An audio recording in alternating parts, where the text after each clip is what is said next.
We'll call meeting to order. Before we start the meeting, I would like to have a moment of silence in honor of these names. We have John Marcanti, who passed away a week ago. He was a councilman from 78 to 80. That's when they were 2-year terms. He was a county supervisor, and he also was a volunteer firefighter for the Globe Fire Department for 25 years. We have Betty Cochran, who also worked for the city, worked in the museum for 15 years, that passed away. And also this afternoon, the passing of Buck Cormack. He's a schoolmate of mine. He was my best man in my wedding in 75. And he's a father of Captain Kendall Cormack of Globe Fire. So could we have a moment of silence, please?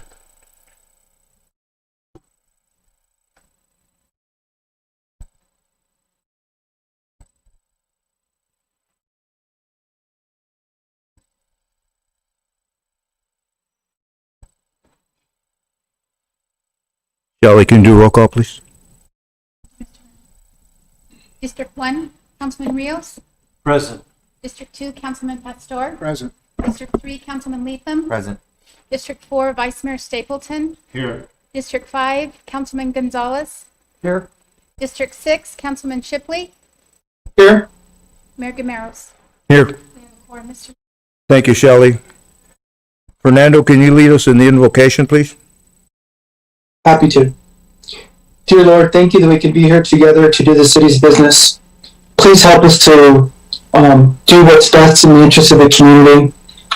We won't always agree, but help us just to understand that whatever we do is not for us, it's for the community. So we also want to pray for our firefighters and everybody that's helped during this difficult times, and for anybody who's lost property or has struggled through this. And we hope that they find peace. In Jesus' name we pray. Amen. Mariano, can you lead us in the pledge, please? I pledge Pledge allegiance to the flag of the United States of America and to the republic for which it stands, one nation, under God, indivisible, with liberty and justice for all.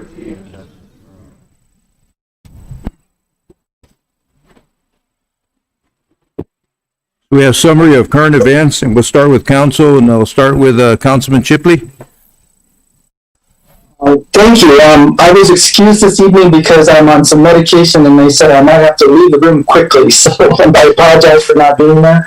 I would just like to recognize all the people who worked really hard with the fires. I got an opportunity to go listen to one of the briefings, and I was quite impressed at how much thought went into putting out a fire and all the challenges that they have, because no matter what decision they make, it can affect somebody negatively, and that was quite evident there at that meeting.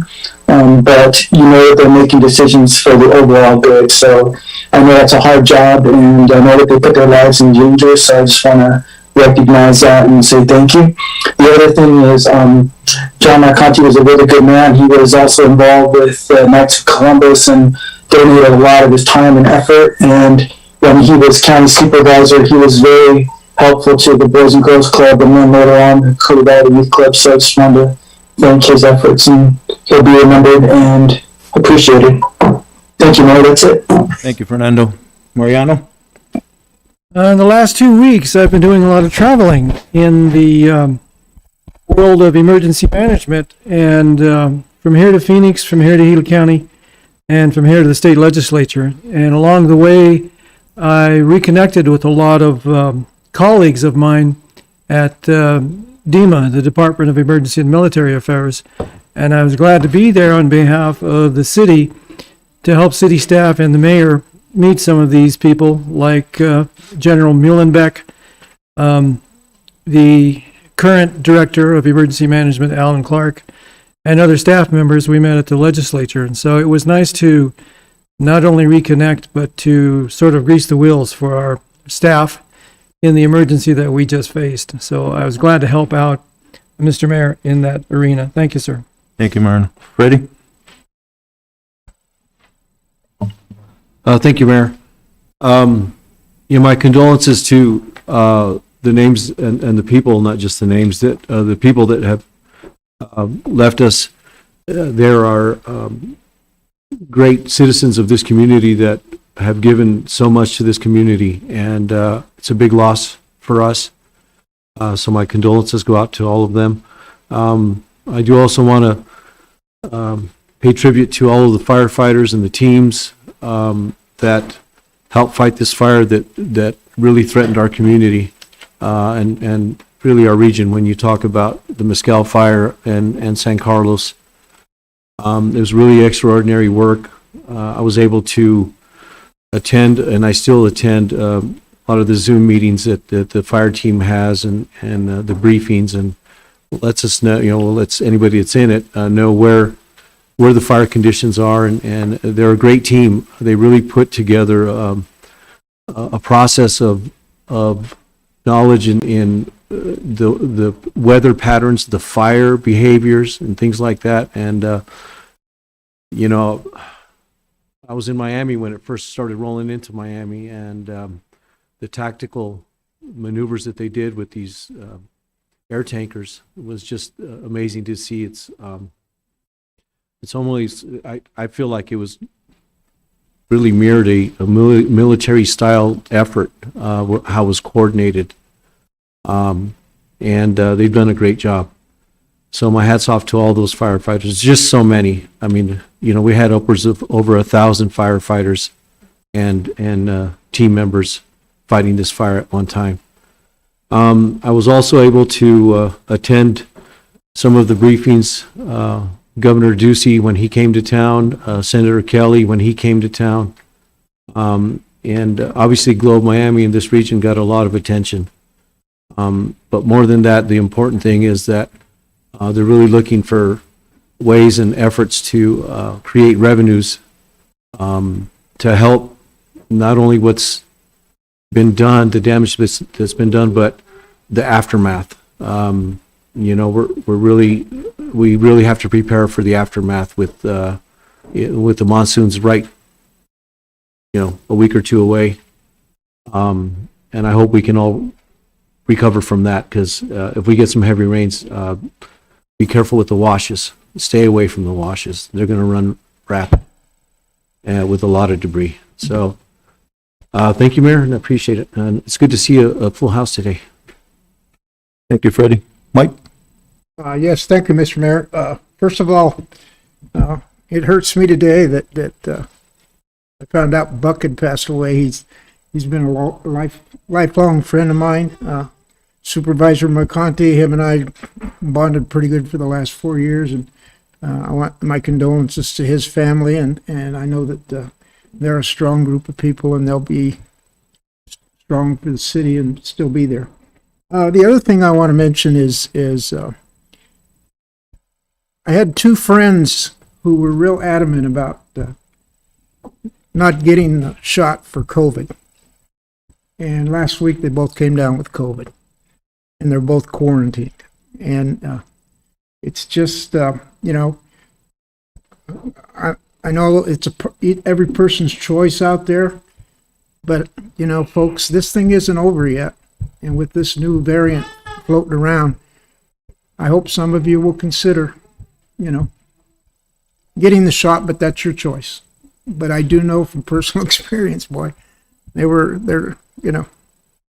pretty close to me, and they got it and had to quarantine. So just a reminder, you can still get it.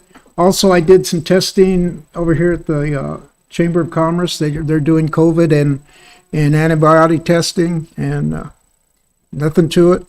I was negative on COVID and positive on antibodies, so I feel good. But mask up if you have to. Thank you, Mayor. Thank you, Mike. Jesse? Thank you, Mayor. I too just want to echo what my colleagues have said.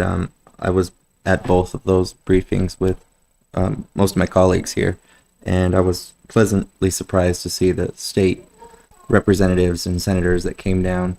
And I'm hopeful that the mitigation efforts won't stop, that they'll still be in talks with the mayor and this council, as well as Miami and San Carlos, for ongoing mitigation efforts for the monsoons and what have you. But with that said, I think it is time to thank the firefighters, the men and women out there that did so well to keep the fires from coming into our communities. It could have been tragic if we had lost anything other than what already had lost. What was lost was enough. That itself is tragedy, but a community gone that I don't even can't even understand. So that I just want to thank them. Thank you, Mayor. Thank you, Jesse. Mike? Thank you, Mayor. First of all, I'd like to thank you for trusting me to lead the way with Senator Mark Kelly. It was actually myself, Councilman Latham, Councilman Rios, and Councilman Shipley. We all met together and we toured all 3 facilities. The fairgrounds we started with, and then from there we went to High Desert Senior High School, and we finished up at Miami High School. And it was about a 4-hour event, and I think it was very good that we supported the city of Globe together, and everything went well. And I think Mark Kelly was impressed with our presence, and then he also was happy with meeting with all the firefighters and everybody that was in attendance. So thank you.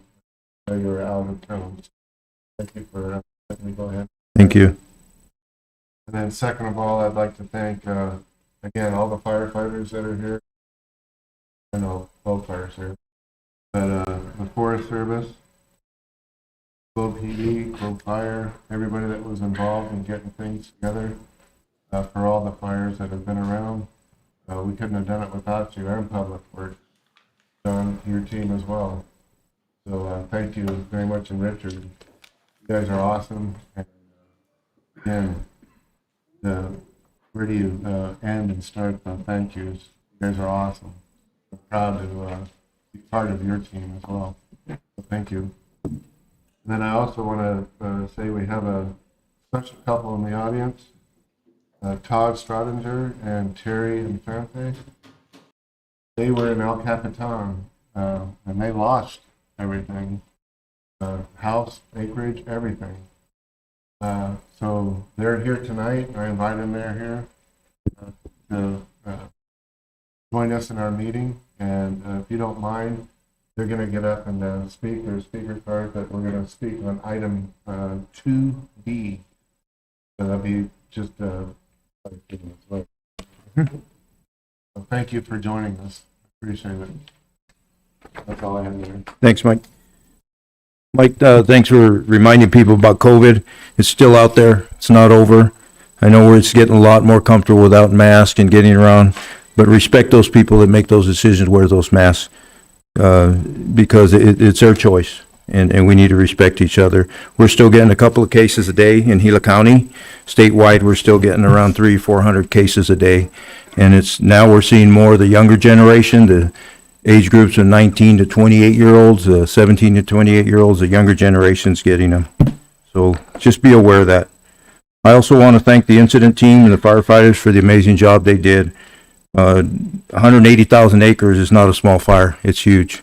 And that's a lot of acreage to burn. And they did a heck of a job communicating with the city, communicating with the community, and saving a lot of structures. I know we lost some structures, but 180,000 and only losing, I think, maybe 20 structures, 24. I don't know how many the total was, but they did an amazing job. Know that Senator Kelly, Senator Sinema are supporting us and getting funding to you individuals that lost their homes. I know Kelly and Sinema have signed letters for the Bear Team to get into the Pinellas and start some rehab to try and prevent some of the flooding that's going to be taking place here in the next couple of months. So we have a lot of support. We went down to the Capitol last Wednesday, and thank you, Mariano, for going down. He accompanied me, Paul, you, and Jerry. We testified before the House and the Senate. They signed a $100 million bill to help in fire mitigation, and $25 million is going to be dedicated to prison crews to work in the forest. And then 75 million is going to go back to the communities. I know the county was there in El Capitan. You'll be submitting your paperwork with the county. We submitted a request also in Miami, also for some of that money for recovery. So hopefully it's going to move fast, and that's what they say. We wanted the process to hurry, go quick, so we can get the funding right away. And I think that's it. And then, we had a follow-up meeting with the Tono National Forest. I was out of town for that one. Mariana attended, along with our city manager, and that started the talks again, all this in the process of getting help to our community for everything that's happened. And that's all I have, Paul. Mr. Mayor, members of council, I remember 2 weeks ago, the 8th, and that was 2 days after the evacuation of Miami, and so much going on. The fire rolled up, the 60 was closed. By that meeting, we canceled everything and just talked about the fire. That night, we worked out the deal to get resources from the governor. It's with the help of all our friends down the Capitol and Representative Cook. It is 2 weeks of just whiplash from pandemic to we're opening up to all of a sudden we're back to this natural disaster again. Your staff does a marvelous job. Everybody drop what they're doing, switch gears, change modes. The employees who were in the go zones went, took care of their families, got back or took shelter, and the set zones just cleaned up, got ready to pack up, and got back to work. Everybody just hunkered down, and we did what we needed to do to make sure that all the people that came here to help, that we supported them. And so it's just really was impressive. I know you've seen it, but I just can't go without saying how well this city, this staff, this community stuck together to make this potential terrible disaster into something that we made it through, and so much help from U.S. Forestry to herd that fire around us. So just thank you to everybody. Let's see here. A couple quick notes on the meeting tonight. We have the flood mitigation presentation, and we're going to kind of mix that up with a couple additional guests that are going to talk. Then we'll do the full CIP minus the pool, and then the pool discussion itself will be on the standalone item, which would be Under 4A. 4A.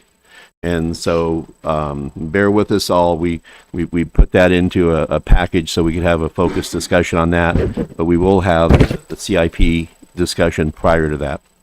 Mr. Mayor, members of council, thank you. That's all I have for you. Okay, we go to the first community call to the public. This is a time when anybody can speak. You have a time limit of 3 minutes. At community call to the public, we cannot respond to you. This is also a time to fill out a card if you want to speak to an item. In the agenda items, we can't speak to you. I do have 2 community calls to the public.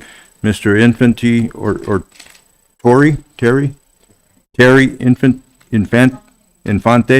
and Todd.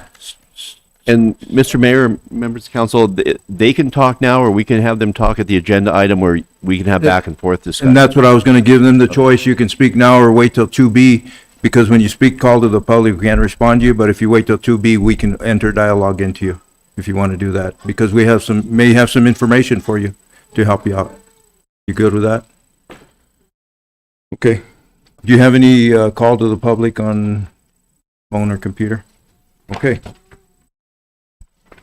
So we'll go to special presentations and ceremonial matters, and item 2A is recognition of employees' years of service. And we have Charles Haynes, Gary Robinson, Adolfo Ortiz, and Gabriel Andrade. So the first one up is Charles Hayes, 25-year award. And Mr. Mayor, members of council, Chuck Haynes is in the valley at a training, so we're going to hold off on his and bring him back a night when he can be here, and so we'll get to just marvel at his award until he gets back. Okay. So next we have Chief Gary Robinson, 20-year award. And I guess I was chosen to speak about Chief Robinson since I hired him. Chief Robinson was hired on June 6th of 2001. Came to Globe, he became a captain in 2009, where he remained a captain from 2009 to 2013, and then he was promoted to deputy chief, and then in 2015, promoted to fire chief, at my retirement. I met Gary back in the early 2000. He was, from the Safford area. He was a Graham County Sheriff's Office, and it's good to see that he came over to the friendly side. Sorry, Chief. So he came from the Sheriff's Office. I was impressed with a lot of just his character and his personality back when I met him, and I was glad that he came to Globe and part of our team in 2001. He promoted through the ranks, and he helped us a lot in wildland. He became an engine boss in 2006, and that was huge for us. Without engine bosses, we can't go out and take assignments throughout the United States or throughout the Southwest. Chief Robinson has always continued to better himself. He received his bachelor's degree in public safety emergency and his master's in public administration, and both of those were from Grand Canyon University. Like I said, I hired him in 2001. He worked for me for 14 years, and I enjoyed the whole time with him. He was always motivated to do better and advance himself, and that's why I did recommend him as chief of Globe when I retired. I had full confidence in him. So congratulations, Chief, and 20 years of service already. Goes fast.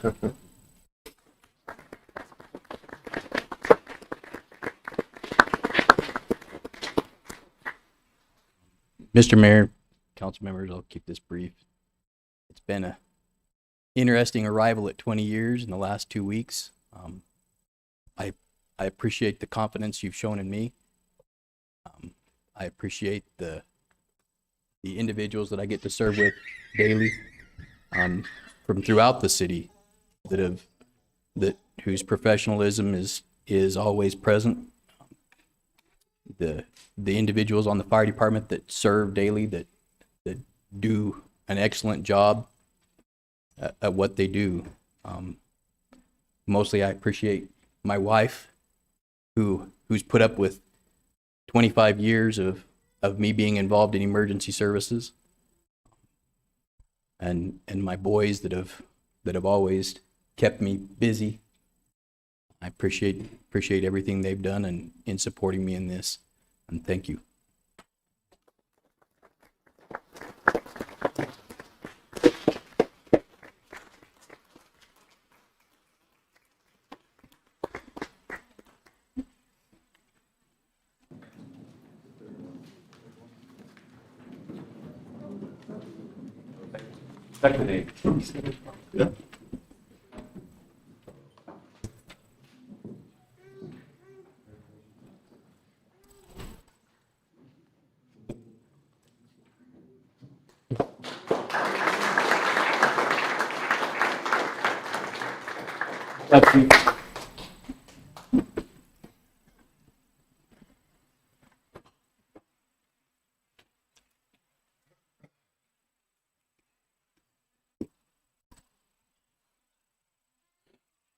So next we have Adolfo Ortiz, 15 years. Good evening, Mayor and Council. Thank you for the opportunity to come before you this evening. Unfortunately, Adolf could not make it this evening. I really had hoped to put a face with a water dog. Often you come up and you thank the water dogs for being out there. There's often we have meetings and the guys are out there. But unfortunately, he could not make it today. But I just wanted to thank you, and we'll make sure that we get this award to him. But, you know, in saying that 15 years, I think he could probably qualify for the 20-year with all the overtime and after hours he's done. The service that we do, you know, Public Works is in many areas, but for the water, the infrastructure, and the emergencies, the late at night calls, he's one of those main people that has been out there every single time and always answers that call. So thank you on behalf of Adolf. I'll make sure we get this to him. Thank you, John.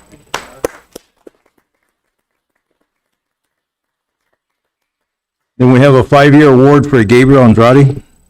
Mayor and council, like to bring to you Gabriel Andrade. 5 years, to me, it's the beginning of a career. Many of you probably, I think most of this town knows Gabriel Andrade. But in saying that, he is a second generation. His grandfather, Greg Andrade, worked many years for the city. I have great respect for that. Like I said, mostly because that's when I started my first special events and I got trained by his grandfather. So talk about feeling dated tonight. But going forward, he is a Globe Miami resident all his life, graduated from Globe, and has worked basically all fields, public works, one of the main keys, like I said, special events, you'll see him out there with the group, including myself. Hopefully, that's where I get to retire from some of these events. You see Richard sitting here in the audience, and Gabe is one of those same people. Hopefully, with everything opening back up, we'll have that much more this year. He's currently working in our parks areas and has been really effective in those areas, but also, filling in a lot of voids. As you know, we have shorter crews with everything going on. So we have lots of employees that bounce around and do multiple tasks, serving on the on-call list. It's always a plus. That's where he gets to learn from people like Adolph. One of the main things that I did want to bring up is that, the dedication, as Paul Jepson mentioned earlier, with our employees who are getting evacuated. And, Gabe was one of those that lived right in the canyon, in the heart of everything, in the middle of it. And he was one of those same employees that took care of what needed to be done and came back to work. So I celebrate that and I thank him for that, as we do all of our other employees that went through that. I wasn't immediately affected by it, but I know my phone was ringing, throughout the evenings. But last but not least, I just want to thank Gabe for the service that he does. There's a few phone numbers that call me after hours that I tend to know something's wrong. Unfortunately, Gabe is one of those phone numbers. He either gives me a heads up something's going on or I'm going to need some help. And he always offers that service, and that I'm thankful for. So, Gabe, thank you. Want to come on up?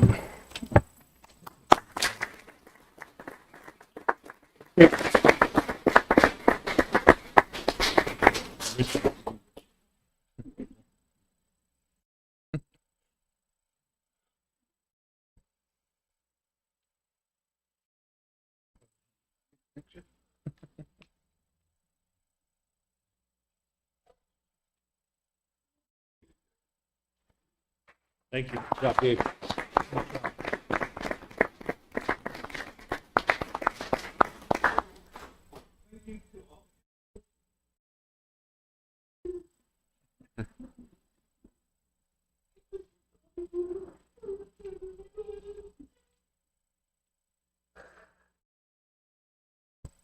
Thank you, Gabe. Thank you.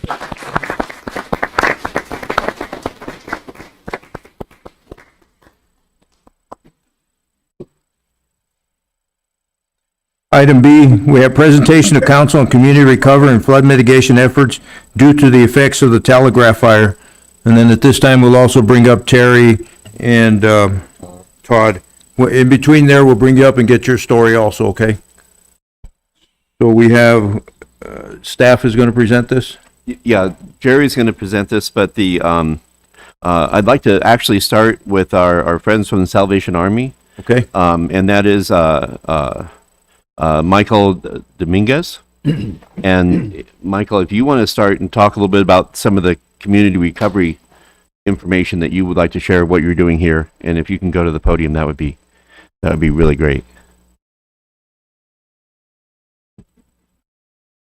Hello, Mayor, Councilman. My name is Captain Michael Dominguez. I'm the incident commander for the Salvation Army, serving in response recovery here in Globe. Just a couple of things going on for the past week and a half. We've been running a community resource center out of the old Safeway, and there we're offering hydration, we're offering snacks, we're offering food boxes, as well as financial assistance for those who are directly impacted by the fires.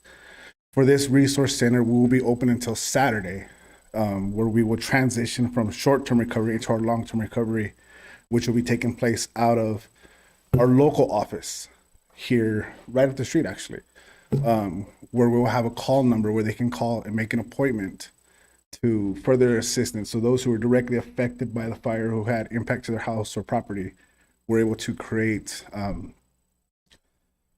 would be just put them into our system and help them as their needs come up. So we would assist as a need basis as they go along, as we walk along them with recovery efforts. So at this time, that's what we have going on. Any questions for Chief? Ready? No question. I just want to make a comment. You know, there's so many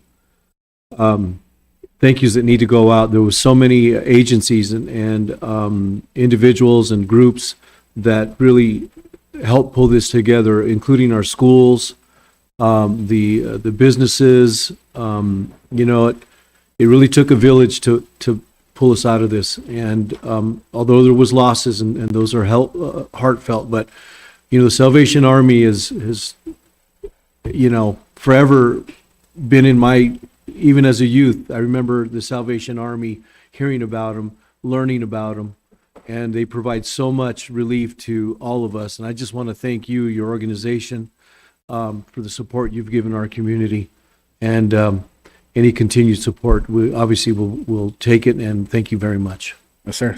Thank you. Mariano, okay. I've had a long career in emergency management, and at the state EOC, I was there for 10 years, and Emergency Support Function 6 deals with mass care. And at the state EOC, one of the chairs is always held by either the state Red Cross or people from your agency. And I heard yesterday, Mr. Mayor, that the State Emergency Operations Center was activated yesterday because of the number and severity of the fires across the state. They had been working out of their regular offices, but yesterday the decision was made to activate State EOC. And I want to thank you and all of the people in mass care that, especially in recovery, step forward and help the people. It's your services are going to be needed, I can see, across the state as all of these fires occur. So I want to thank you in advance for all the hard work you're about to do across the state, your agency. But I especially want to thank you for all of the efforts you've displayed along with the Red Cross for the last 2.5 weeks here in Globe, Miami. This is the first time I've ever seen evacuations occur in the Globe, Miami region. And us, this was a first for this region. I've seen evacuations from Tunnel Basin to Payson, but never in Globe. Wheatfield's last year, but for this entire region to worry about that particular fire and the resources that come online from the fire services, I'm used to seeing that. But to see, to have mass care inserted into the region, that speaks to the severity of the fire and to the people who were affected by this fire. So thank you for your service, and please let them all know we sincerely appreciate your help. Will do. Thank you. I have one question. I know there's going to be outreach to these individuals, but do you have numbers that are going to be posted so they can contact you guys direct? And I know there's different agencies helping in different parts of recovery, so I guess there'll be those numbers available for everybody. Yes, we will have a number posted. The one we're working with right now has been really iffy up here, so we're working on getting a more stable local number that'll connect directly to Yvette at our local Salvation Army. So she'll continue on with the long-term recovery efforts. Okay, so it'll be Yvette Angulo here in our local office, Yes, okay? sir. Great. Thank you very much. Sir, thank you. Thank you. Mr. Mayor, members of council, so now we'd like to invite our friends from El Capitan that we're going to speak before Jerry comes up. So if you both would like to join us at the lectern, you're welcome to.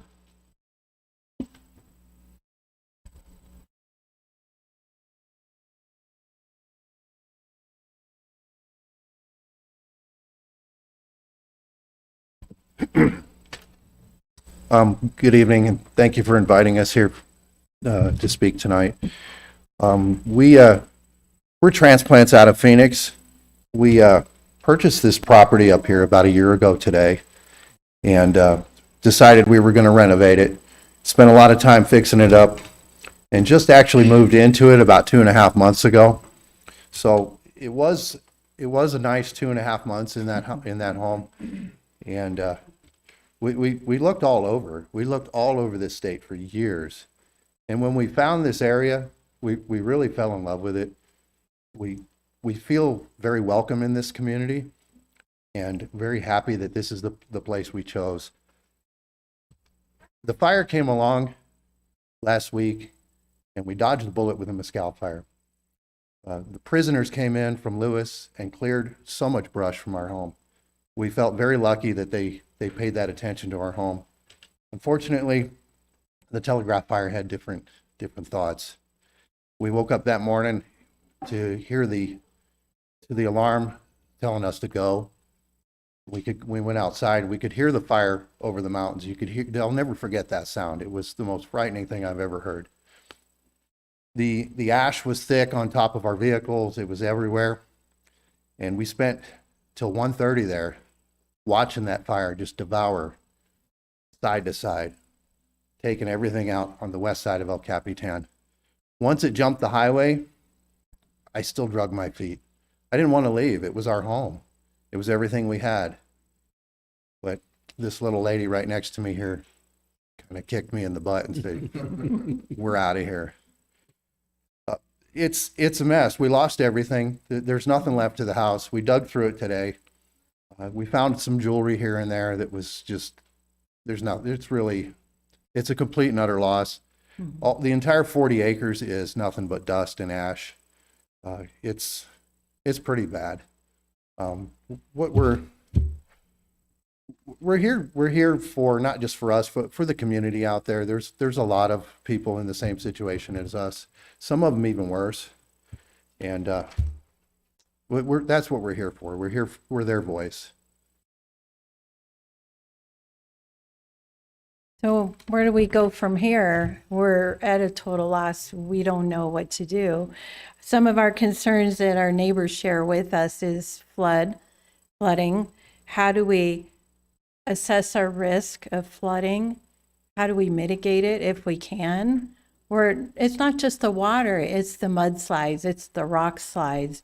We've got rocks already rolling down the hill onto our driveway. So our concerns are pretty immediate, especially where we have entered the monsoon season. We're worried about our road. How do we maintain our road if we're going to be constantly washed out? Other concerns are toxic waste.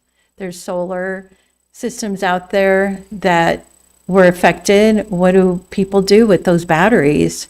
What do we do with the refrigerator and freezer and, all the toxic waste that's on our home site and our neighbors' home sites? How do we want to be responsible. We want to take good care of the land, even though it looks ruined. We don't want it toxic on top of that. So how do we clear that stuff out?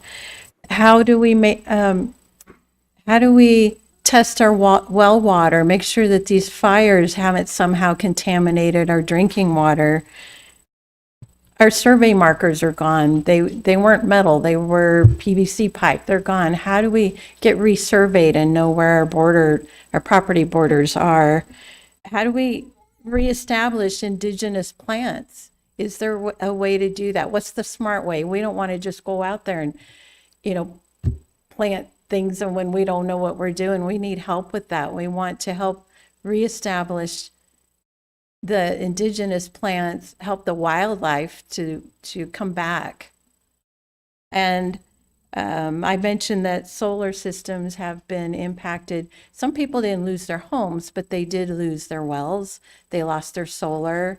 How do we help our neighbors to get their electricity back and their drinking water back? How do we do that? These are our questions. And we've talked to our neighbors. We've been on other home sites that are gone and talked with those homeowners. I guess my biggest question is, it sounds like there's help coming, but how do we communicate that to the residents? Some of them don't have Facebook. Some of them aren't into social media. How do we make sure that everyone's getting the same message? Is there a list of resources that Todd and I can share with them on the Facebook page, or meeting with them in person? We're happy to help in that way. So those are our concerns. And Linda, I think we have numbers, don't we, for all those contacts of help with a meeting? Yeah, so you'll get those numbers. You're obviously county, and the money, the 75 million, I don't think is going to be enough with all the fires that are going on, but, ours occurred early. But that takes care of part of the infrastructure of your homes and stuff like that were lost. So that, we need to get moving on that, and I guess get you that information so you do understand how to get that help. Thank you. Please start, Mr. Mayor. Go ahead, Mario. Please start with Carl Melford at the Emergency Operations Center. He's the director, and he'll bring to bear all and any of the county agencies in all of the subjects that you just mentioned.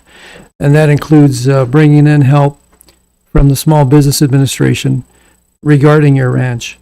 That includes starting a client folder, working with Mass Care to see what services they can bring to you on an emergency basis. So the county is your starting point, and the Emergency Operations Center is your starting point. And as I said, they'll start a folder. They'll bring in people and specialists that can help you address some of these concerns. The U of A County Cooperative Agency will be able to address some of the questions you have about how to help to revegetate the area. They do have specialists that do that. So there is hope. I know it's almost automatic. The Small Business Administration comes in, but there's other aspects that maybe help you on an emergency basis. And that includes the Mass Care people from Red Cross as well as the Salvation Army. So that's your starting point. And I know we'll get you all the numbers you need to have. And there's many times when people in an area, in my experience, band together as a committee to talk it through and to solve, and then ask questions of your local government, in this case, Healy County. And I know they will step up to help you do that. So if there's anything else we can do to facilitate that, let us know. And we appreciate the concern, and we did want to just remind everyone that El Capitan residents might be not seen from Globe, but we all call Globe our hometown. This is our hometown. We work here. We go to school here. We go to church here. We go to the events here. I'm speaking on behalf of all of them because we've only been here 2.5 months, but we see this. Globe is everyone's hometown. So we appreciate your concern and any help. Please stay in touch with us, and let Mr. Jepson know over there if there's anything else we can do for you. Thank you. Thank you. And we're very sorry for your losses, Yes, too. we Thank are. you. Thank you. Right, then, Mr. Mayor, we'll have Jerry pick up the formal presentation. Okay. No PowerPoint, though. Mr. Mayor, members of council, it's hard to follow that. That was quite a loss. Sorry to hear that. So I kind of want to give you a rundown on where we're at and where we're going. So I want to talk about the severity. As we mentioned before, between the Mescal and Telegraph fire, we're talking over 200,000 acres. The Pinnell fire was approximately 7,000 acres. So, and you remember how much prep we did after the 7,000 acre fire. So it just tells you the urgency that we have in the city right now to get some of this work done. So on June the 9th, Governor Ducey issued a declaration of emergency for both the Mescal and Telegraph fire. On the 16th, I think it was mentioned earlier that Mayor Gamaris and Councilman Gonzalez and Paul Jepson and I went down to a special joint committee meeting for the appropriations for fire suppression. And where it was discussed for about 4.5 hours, but it was one vote shy of unanimous to move that on. And then after it went through the House and Senate, and the Senate Bill 1001 adopted House Bill 2001, it was sent to Governor Ducey again, who signed it into law, or into the budget on June the 18th. With House Bill 2001, the it appropriates $75 million of general fund money for wildfire emergency response effort. But these appropriations can be used as follows. Fire suppression and pre-positioned fire suppression equipment and staff. Capital expenditures and equipment associated with fire suppression and efforts. Mitigation projects to address post-fire flooding and other damage that may occur as a result of the fires or fire suppression, which is what we're talking about as far as the flooding that's coming and so forth. And state and local agencies, emergency liabilities for emergency shelters, wraparound services, and support activities, just like the animal shelters and stuff that we talked about, and other support. And then also financial assistance to landowners is kind of what we talked about earlier. For emergency repairs to infrastructure damage by fires or fire suppression activities. This was limited to $10 million. They put an amendment to this, it was limited to $10 million. But I just wanted to say at this point that this isn't the only funding mechanism out there. So, and I was just talking to Linda and Selena Cates, and her will be having a community meeting where they will be discussing with the community different avenues of funding and different programs that are being offered out. So we haven't gotten to that point yet, and but we're getting there. So we're moving forward. Also, the reimbursement to a state agency or political subdivision for the agency or subdivision costs shared or eligible claims from a state or federal emergency. In other words, reimbursement for what expense that we have for this. And then an additional $541,800 was appropriated to this bill for the Arizona Department of Forestry and Forest Management for fire mitigation to be used. And that involves 122 full-time positions, which and the vehicles and operating expenses for those vehicles, and for the contracted hazardous vegetation removal. So this is where there'll be a lot of the 122 full-time employees will be supervising the inmate crews to not only fight these fires, but to go out and remove some of this hazardous vegetation as well. So in addition to this, let's see. Then on June the 21st, the city met with the state, federal, and local officials, including forestry and DEMA at the county courthouse. This was just Monday. And things that were discussed at that meeting were the flood mitigation flyers that are going to be passed out.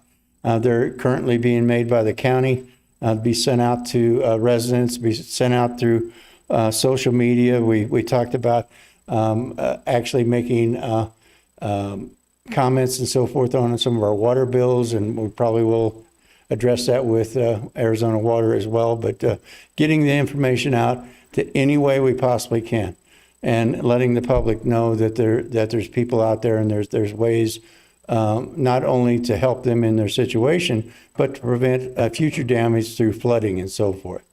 You know, flooding alerts, we talked about that. We suggested that the residents seek higher ground. The biggest problem if we have a flash flood coming through is our structures. If our structures, for instance, Connie's Bridge, let's take that. If that is impacted to the point where we have to close it, there's no way to get anybody out through, there's no higher ground.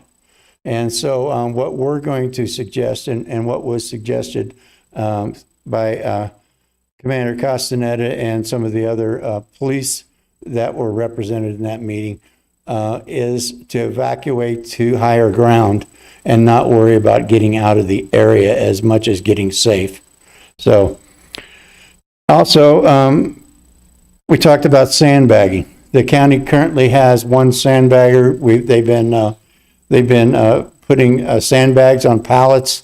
They're ready to deliver them to any point that we need them. They've also ordered a second sandbagger that will be positioned probably in Miami as part of the House bill. The city will request another sandbagger to be positioned at our public works yard. And we're hoping that the people will either come down and use the sandbags that we have and bag their own sand, or those who can't can take advantage of what we've already done for them, which will be on pallets. And we will strategically, or John will strategically locate those throughout the city where they can be accessed. So that's one of the things the county's looking for right now is pallets. So if you have extra pallets, they are requesting those because they don't have enough to put all the sandbags on. So you can contact Carl Melford over at the county for that. Let's see, DEMA requests. As we apply for funding through DEMA, we will go through the county, through Carl over at the county. It will be a DEMA application that we apply through Carl first, and then it's sent on to DEMA. And then, so one of the things about this bill is it isn't, even though that something qualifies for funding, this widget over here qualifies for funding. If the federal government has a program that also qualifies for that, they will transfer that money and not the money out of the 75 million. So that's why we're going through DEMA. They're kind of, if there's any federal programs out there that will qualify, they will make that decision. So, and then also we're meeting with, let's see. So I'm just following up on some of my notes here that all applications that have to be done through the DEMA process. So, we have to go through those forms. The creek cleanup, the county is now looking for cooperative contracts through, I think they said, Paul, didn't they say they had 7 contractors on that they were talking to right now? John has a meeting scheduled for contractors Thursday, is that right? Thursday. We're going to try to pretty well copy their scope for mitigating the floodways and making sure that we're prepared. And we're hoping to piggyback off some of the cooperative contracts. And the county is using the state and county procurement, which match methods, and we'd be able to do the same. Let's see. One of the biggest problems that we had in the last mitigation, and I assume it's going to be probably even a bigger problem this time, is getting temporary access to properties that are owned privately. So we have a method, which is kind of a generic a temporary construction easement that we pass out to private owners that ask to give us permission to come on their property and clear the dead and down material that could be a flood hazard later on. Some people in the last mitigation did not want us on their property. A lot of those people took it on themselves to clear their own property. But I'm hoping we get the word out this time and have them step forward, because this is going to be bad. I mean, if we get a big flood, this is going to be bad. There's a lot of acreage. One of the things I just want to talk about is the heat of the fire pretty well caramelizes the ground. So water doesn't saturate into the ground like it normally would. So it comes down at us up to 4 times as fast. We have rain gauges up on the Pinellas, or the county does rather. But when the rain hits, it's already to us by the time we get notified. So that's why we're big on getting out there and getting this stuff done. So one of the things the county has done for us on the private property and the commercial properties as well is they've provided us with a map in the areas of concern that shows us all the individual, is a GIS map that shows us all the individual property owners, their contacts and so forth. So that's going to be real helpful. I know last time we tried to hand carry all the TCEs out there, it was a mess because a lot of people didn't even return to their property. So, it was a mess. So this time we're hoping to use, like I say, the social media and some of our marketing strategies to get the word out and maybe even Linda's community meetings to get these TCEs signed and get ahead of the game. So we have a meeting scheduled for later on in the week with the hospital, right, John? I think I talked to Neil today on the phone, and Neil, you're ready for that, right? So, okay, so I talked to Kurt Harris as well today, so about that. So I think we're going to get together and discuss what we can do out there to make sure the hospital is safe. In addition to that, the county has also put in a separate access road to the hospital, which is in case for some reason Russell Road and Hospital Drive get where they're unaccessible. So anything you want to add to that? Okay, so we're going to say. Yeah, so we're going to get together hopefully soon and get the barriers moved in place and all that good stuff. I wanted to talk about some future meetings. The joint meeting that we're having with all the agencies will be again on Thursday. Mariano and I talked about it a little bit. I think we're going to attend. So it's at 1 o'clock over at the County Board of Supervisors. There's also a Zoom connection if you're interested there. Then we can get you that information. So we are, like I said before, we're setting up meetings with local contractors. We also have, we also want to make sure that we're getting the prices from these contractors apples for apples. We're getting a lot of prices in right now, but they're all for different things. So John thought it was best to get everybody in one room and say, no, this is what we want. So we're going to do that Thursday. A lot of stuff going on Thursday. So we also have a meeting with the department heads. Is that Thursday too, John? So with department heads to talk about strategies for applying for some of the things that we require through DEMA to make our city safer and also and to also prepare us for the next time, because it's not if there's another fire, it's when there's another fire. So I mean, it's just the nature of where we live. We're surrounded by Forest Service, and it's going to happen. So let's be, every time it happens, let's be better prepared the next time. So so due to the, I just wanted to make this statement at the end, but due to the urgency, the pre-flooding mitigation must be started possibly before we even get approval from DEMA. I'm not for sure how long that's going to take, but we're going to have to push forward in getting people in the creeks, cleaning them up.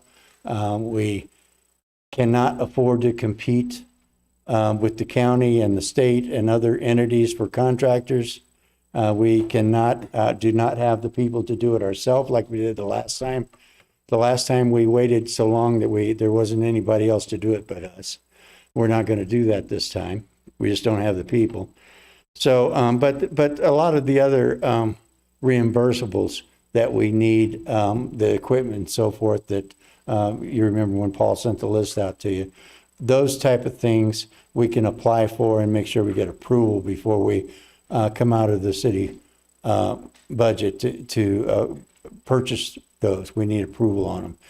But I believe with all my heart that they were going to get reimbursed for at least a great number of what we do in the creek as cleaning it up. So I'm comfortable with pushing forward on that. So with that, Paul, did you have anything to add? The one thing I did remember is that the county's gonna organize 2 public sessions to get information out to the public. So they'll have standalone meetings for the public coming up very soon, once we have the information nailed down. Is that part of what you're talking about, Linda, that with Selena? Okay, so Linda's looped in on that as well. So we'll get the word out through our social media and through our connections to make sure our citizens know about those meetings as well. So with that, I'd be happy to take any questions. Just a comment. This is county jurisdiction that we're talking about, so we will be in, I know you'll be in coordination with the county on this, but I just want to stand here and go to bat for the poor, the sick, and the elderly who own property out in the canyons. I've had at least 2 different contacts with people who are wringing their hands. How am I going to move this branch or that tree because I'm too old?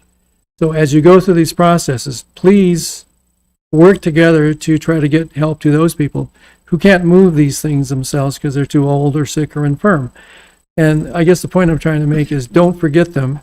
And we've got to learn to baseball every volunteer agency that we can get our hands on to put them to work to help us make this happen quickly.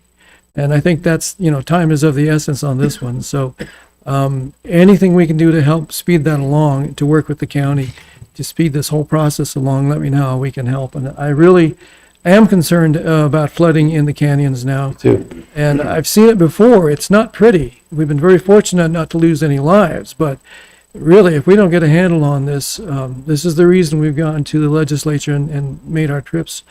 So let me know how I can help. And will I'll do. continue to dialogue with you all, Joe. Thank So one thing I did fail to mention is the BEAR team that's out there. The BEAR team will provide us with an assessment of the areas that are in danger to help us focus our efforts. But they do not mitigate anything off of federal property. So they are not going to clean our creeks out. They're not going to clean the county creeks out. So they focus strictly on federal property. But they will provide us, as the meeting that Councilman Gonzalez and Paul and I attended with the Forest Service, they've offered that full assessment up to us so we can focus our budget and on getting this work done. So any other questions? I'll try to keep you posted as we go, but as John said, it's going to be a whirlwind. So Mayor, Go ahead, Fernando. I just want to share a few things. Salvation Army reached out to me and asked me if I would help them man their facility because they wanted somebody there that had experience, background, and then information on flood insurance. A couple of things you should know about flood insurance is your homeowner's policies do not cover flood. That's a special policy. Most of us don't have flood insurance unless your mortgage company requires you to have it. And so those people know who you are. The other thing is, if you do want flood insurance, there is a wait period.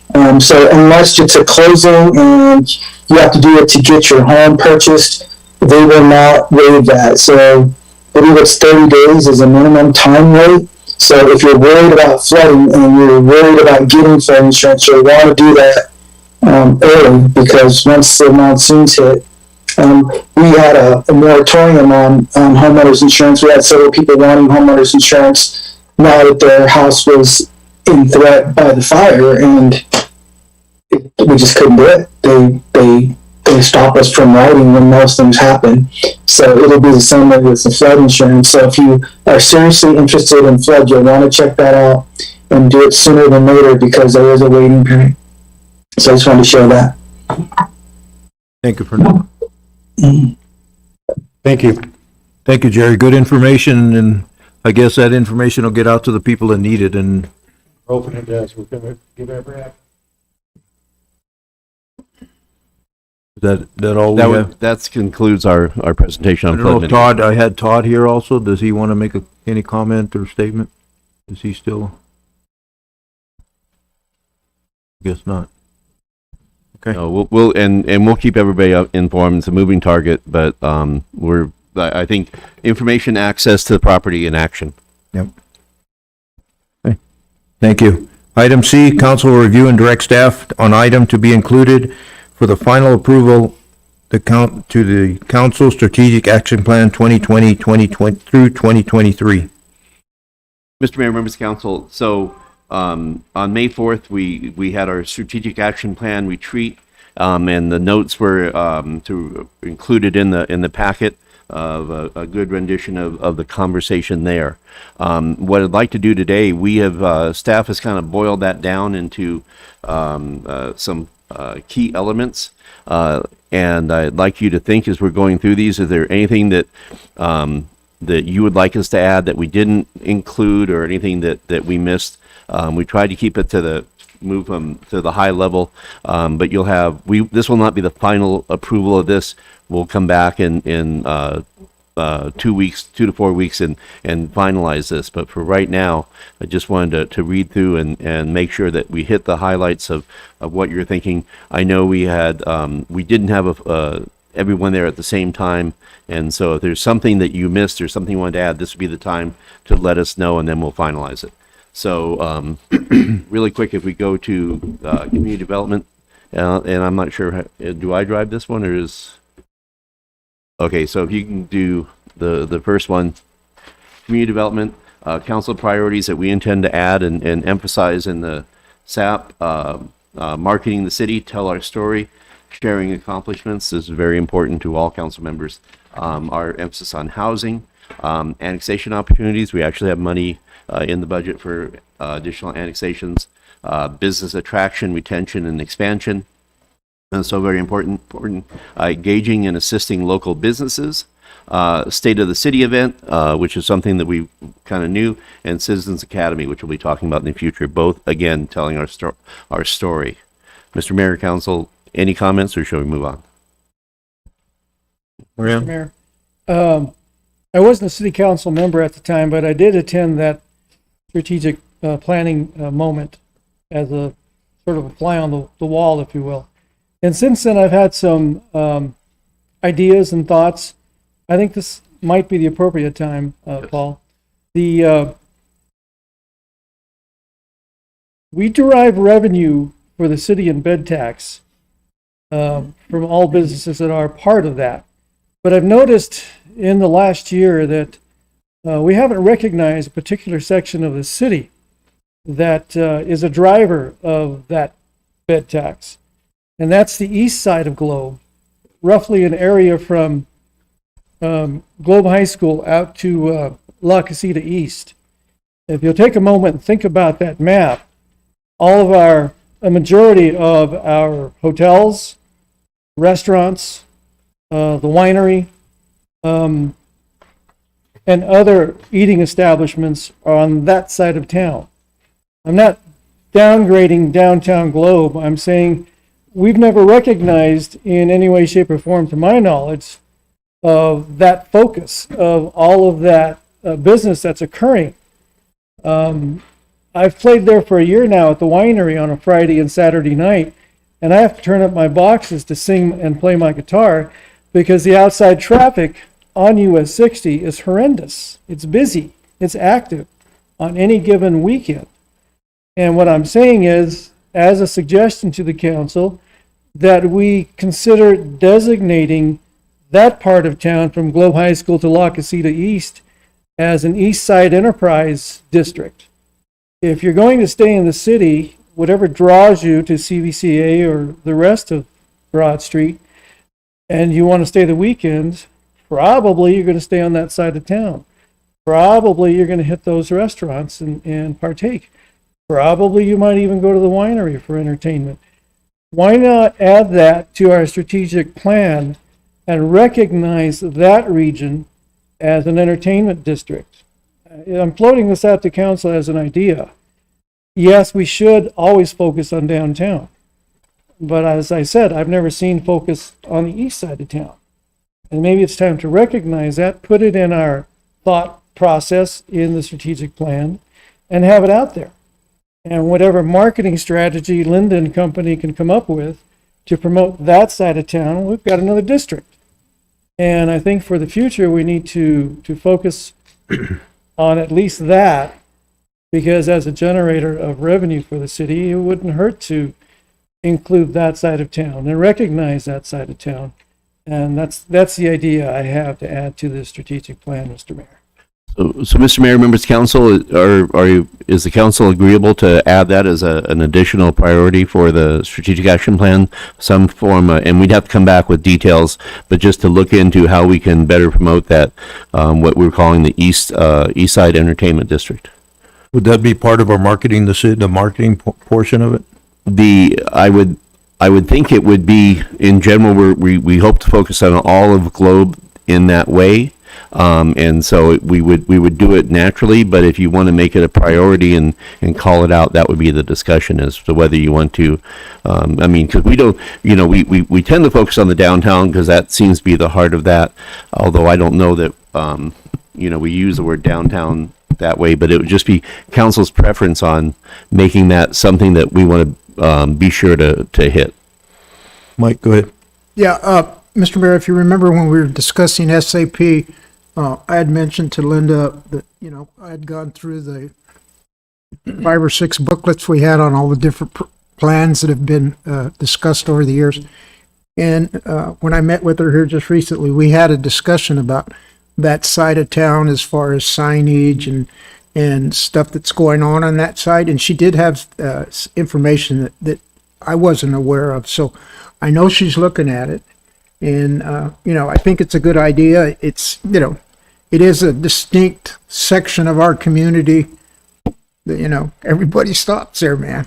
Whether it's for food, drink, or hardware, I mean. Mr. Mayor, I've asked tourists who stop at the winery, comment, well, we were across the street and we walked across the street to Denny's and heard about the winery, and we walked over to the winery, and when we're done, we're going to walk back across the street. I was amazed to hear that. I would expect that of downtown Globe, but that side of town, they're walking across the street and they're being the touristy thing.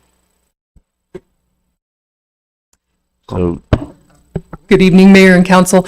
I think what Councilman Pastor is referring to is wayfinding funding that we have not yet utilized at the EDC. There's a significant amount, and it's to benefit the entire corridor from the other end of Miami to the other end of Globe. And he's absolutely correct, Councilman Gonzalez, that the east side that's where a lot of our upcoming housing developments are going. We're looking at Copper Creek, which includes housing, multifamily, single family, a retail pad, amongst other things. And with the vineyard there, our major hotels are, that have a higher rate per night, which does translate into more bed tax for the city, not concentrating, but also focusing on that corridor in our marketing is absolutely something that we should take a look at. And right now we've just executed a contract with Phoenix New Times for a regional marketing campaign. And when we do this, and we've had 4 ads come out, full page ads in Phoenix New Times, we can't focus on one specific business. We have to focus on a region or an area or an event that we all benefit from. So I think there's definitely ways to incorporate that east side to bringing that attention. The Mexican food restaurants and the Arizona Highways television feature, they did focus on all of our Mexican food restaurants, though they did highlight 2. And then, of course, our downtown restaurants. I think why we've focused on downtown in the past couple of years is because it really has been neglected. The bypass takes traffic on the 60 towards the East Corridor, so I do think that those amenities on the 60 do benefit from that traffic. And if you look at daily traffic counts, it's mind-numbing just how high they are.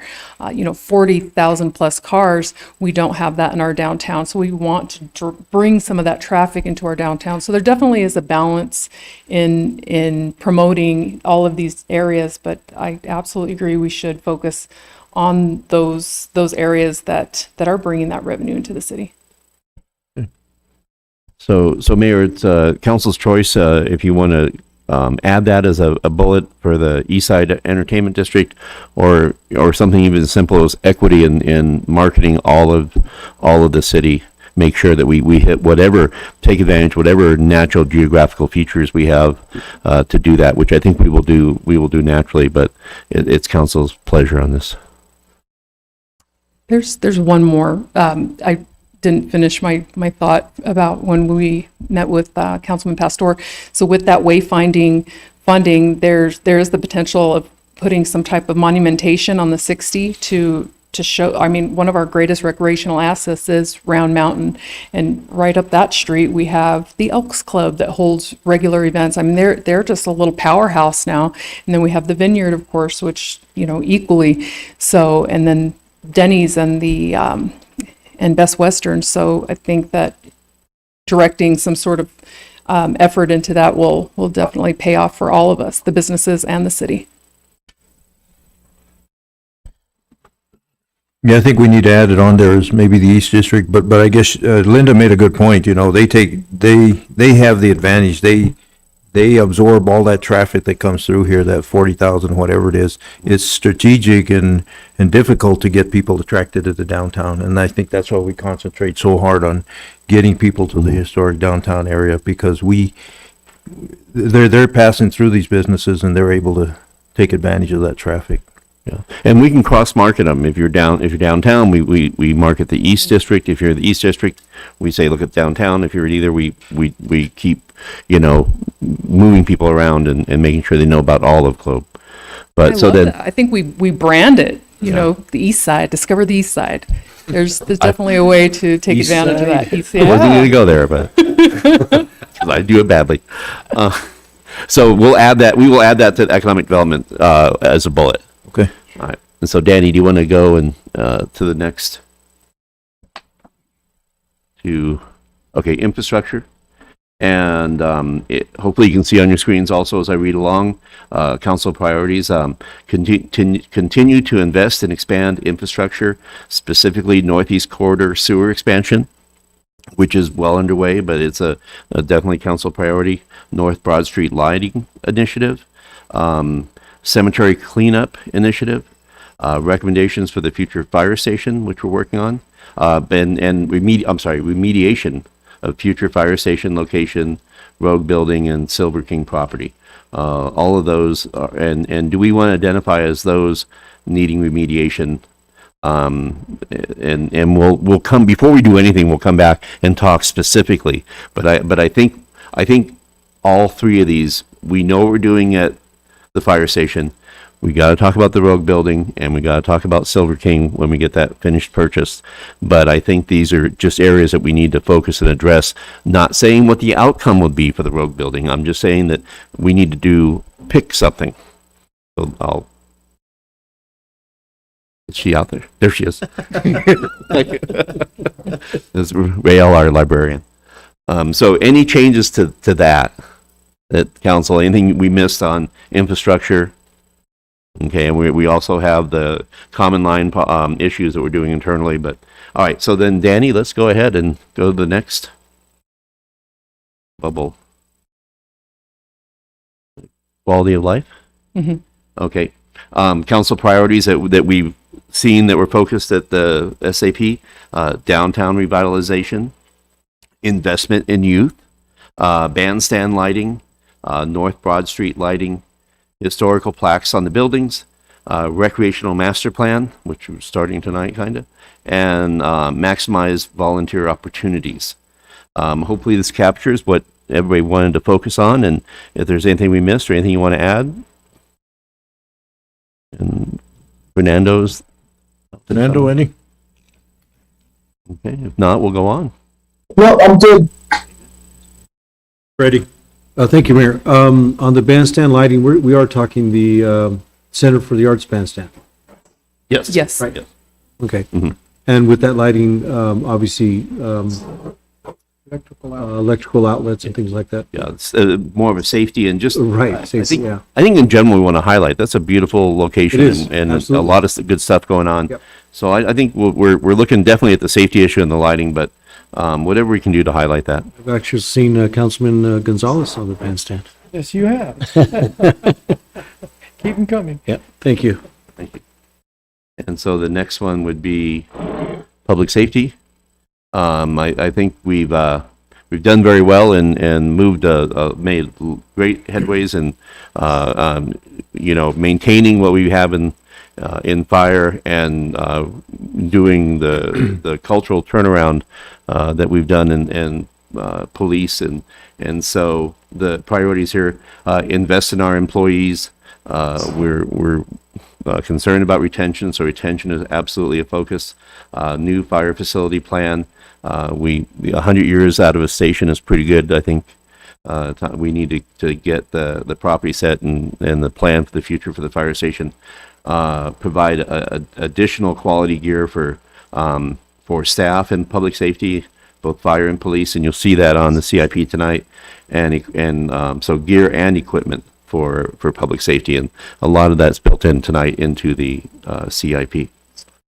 And any thoughts, any additions, anything we missed? Okay.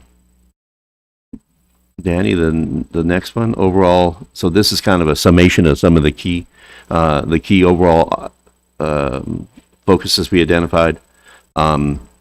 Citywide customer service training, which is on the horizon very soon here. Again, plan to improve retention. We've always said employees are our number one asset, and we have an ongoing plan to do those improvements, and you're aware of that, and it's good that it's reflected here. Long-term financial sustainability of the city. We're always looking out. It costs more to run a city these days, and we got to make sure that we can take the good that we do and maintain that good. Downtown redevelopment, and then business attraction, retention, and expansion. Anything we missed from the discussions? Anything you'd like to add? So what we'll do is we'll build these in and connect these to the existing strategic action plan. And you'll see it's a good reminder that we have this before we go into the CIP review. And I'm glad that we capture this pretty well. I appreciate council's input, Mr. Mayor. Members of council, that's all. Thank you. Item D, fiscal year 2021-2022 budget update presentation to review water and wastewater enterprise fund line items and call capital improvement and all capital improvement project items, including potential grant-funded recreation. And so Jeannie's going to do the initial presentation on the operational budget for the water wastewater enterprise, and then I'll take it on the CIP. And I think Jeannie, we wanted to start with the PowerPoint, correct? Yes, Steve. What's that? Yes. Yes. Okay. And so Danny, did you get the latest? It'd be the one labeled final. Yeah.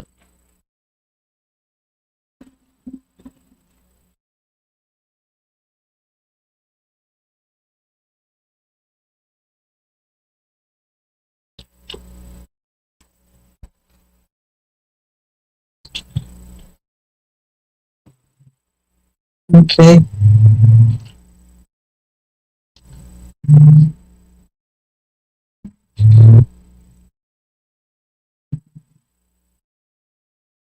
Okay, so it looks like it's up on my screen. Good evening, Mayor and Council. We've got a lot of ground to cover, so I'm just going to jump right in. I'm going to present the enterprise fund budget line items. Well, not all of them. You received them in an email. Here's the update on the revenue projections. As of the end of May, proposed enterprise fund revenue for water is $4,693,350. The proposed enterprise fund revenue for wastewater is $2,705,402.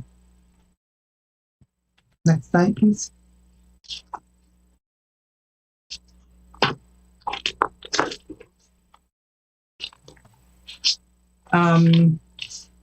As a whole, and based on the trend, the enterprise fund water revenue and expenditure counts have not changed drastically from last year.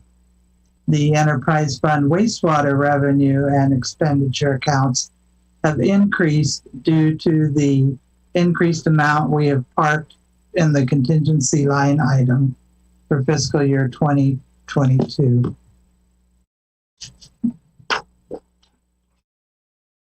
I don't know how much an opportunity you've had to review the line by line items that we sent to you, but if you have any questions on any of those, I'd be happy to answer them for you.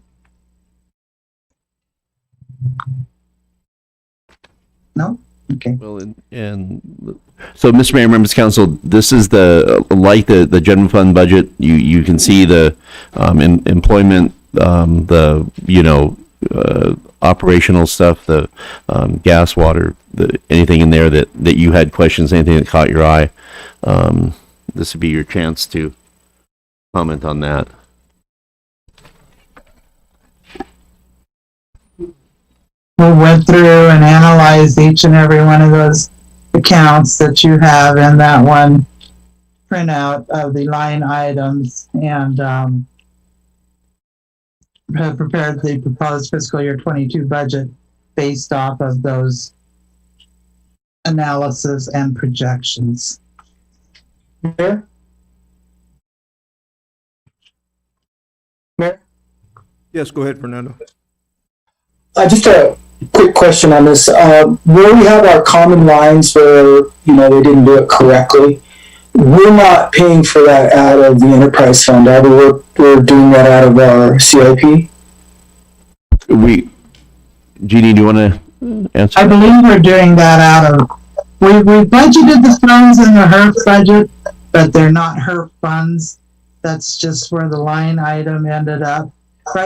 Right, Paul, that's what he's talking about? The answer would be that we do pull that from fund balance, so the common line fixes would be a CIP item. Okay. So, although, but wouldn't the enterprise fund, that would be an eligible expenditure out of the enterprise fund, wouldn't it? It would be the enterprise CIP. We're not pulling it out of general funds. So, okay. Yeah. So it is coming out of the enterprise funds. Right, but not out of the ongoing, but the static fund balance. Okay. Thank you. And just a reminder, we have put aside money to fix all common lines over the next 20 years, and as they come up, we do that, and that's the way we're able to help people with a private property issue by repairing those lines, because we will eventually get through them all. Do we know where they all are? Because I heard now there's one on Jess Hayes Road, but I never had heard that before. Is that a known one? Jerry has somewhat of a list. I don't know if we have a comprehensive list. We're never surprised when we find one that we did not know about it. And Councilman Pastor? $60,000 a year that we put in. Yes. No. If there's one you know about that we do not know about, we're willing to hear about that. And I was told by one of my customers who had a problem with their sewer line that after they cambered it, it turned out that there was a common line where basically it was running right to the next house. And I had never heard Jess Hayes Road listed as one of, I didn't remember it. So I was like, oh, I didn't think there was one over there, but there might be. I'll find out more and let you know. And I don't believe, depends on where on Jess Hayes, Jerry's going to have a quick response to that.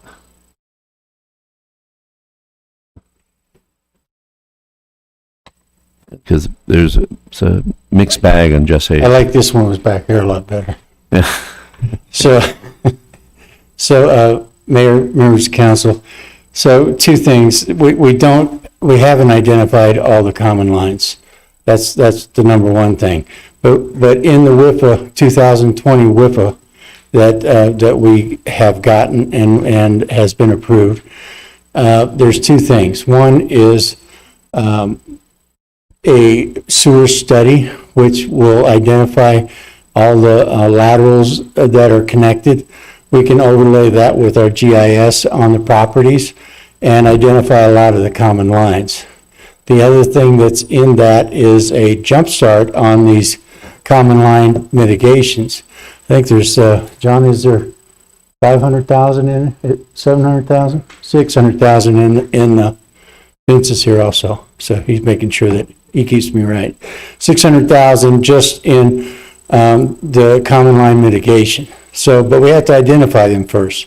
So one of the things that we've done, that Paul's done, is set up a fund that we can do the things that come up immediately. We have one under design right now that's off of Pennell Street. Is that correct? Off of Pennell Street. It is a 4 property common line that we're dividing out, and it's probably a month away from going out to bid. So as we get them, if you know one, Councilman Shipley, let our people know so we can get it on the list to make sure we don't miss it. But we're getting there. Just give us a year or so to get this study done. So that answer your question. Sure, and then if I can add one thing else, WIFA, which for the benefit of the audience is Water Infrastructure Finance Authority, which is a state board, and they get funding which they make available for water. So generally wastewater, potable water, and stormwater. And last Thursday, we just set the groundwork so we can, apparently there's going to be more funding coming from the federal government. And that's one of the areas they want to focus some of their funding to go to, is to improve the water situation. So we might be able to get more funding and forgivable funding. So it's something we want to keep an eye out on. But it'd be great if we knew somebody on that board. While we're talking about sewer wastewater, Upper Yuma sewer project, that is still on your list to do, correct? It's still on a list. Okay. Yeah. All right. So, yeah, it's still on a list. We haven't forgot about it. Okay. Oh, we haven't forgotten. Okay. Any other questions? Okay. Thank you, Drew. So, Mr. Mayor, members of council, any questions about the operational budget? That Jeannie is there for questions. If you any line item questions or anything before we move on to the CIP. Okay. Well, I do have one more just to identify the fund balances in the water and the wastewater. So the beginning fund balance for fiscal year 2022 in water is $5,122,238, and we have put a contingency amount of $1,135,157 in the water fund. The beginning fund balance for wastewater is $3,372,535, and we have parked a contingency amount of $1,686,267 in wastewater. And that's all that I have. And so, and a reminder that, and to everyone that we run a utility. We run water and wastewater utility. We take this money, the fund balance, and you'll see it very strongly this year, investing back into the services that we provide. And so these fund balances are there so we can make sure that we deliver quality service, do that preventative maintenance and improvements that we need to have. What you are going to see also is our employment, our staff is there for maintenance, repair, and keeping things running, refurbishing, improvements. We're leaning more and more towards contractors.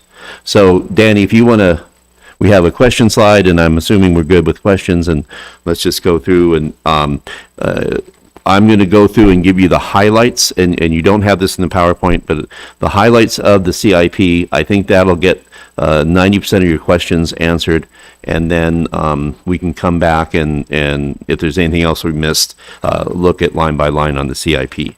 So let me go ahead and start with that.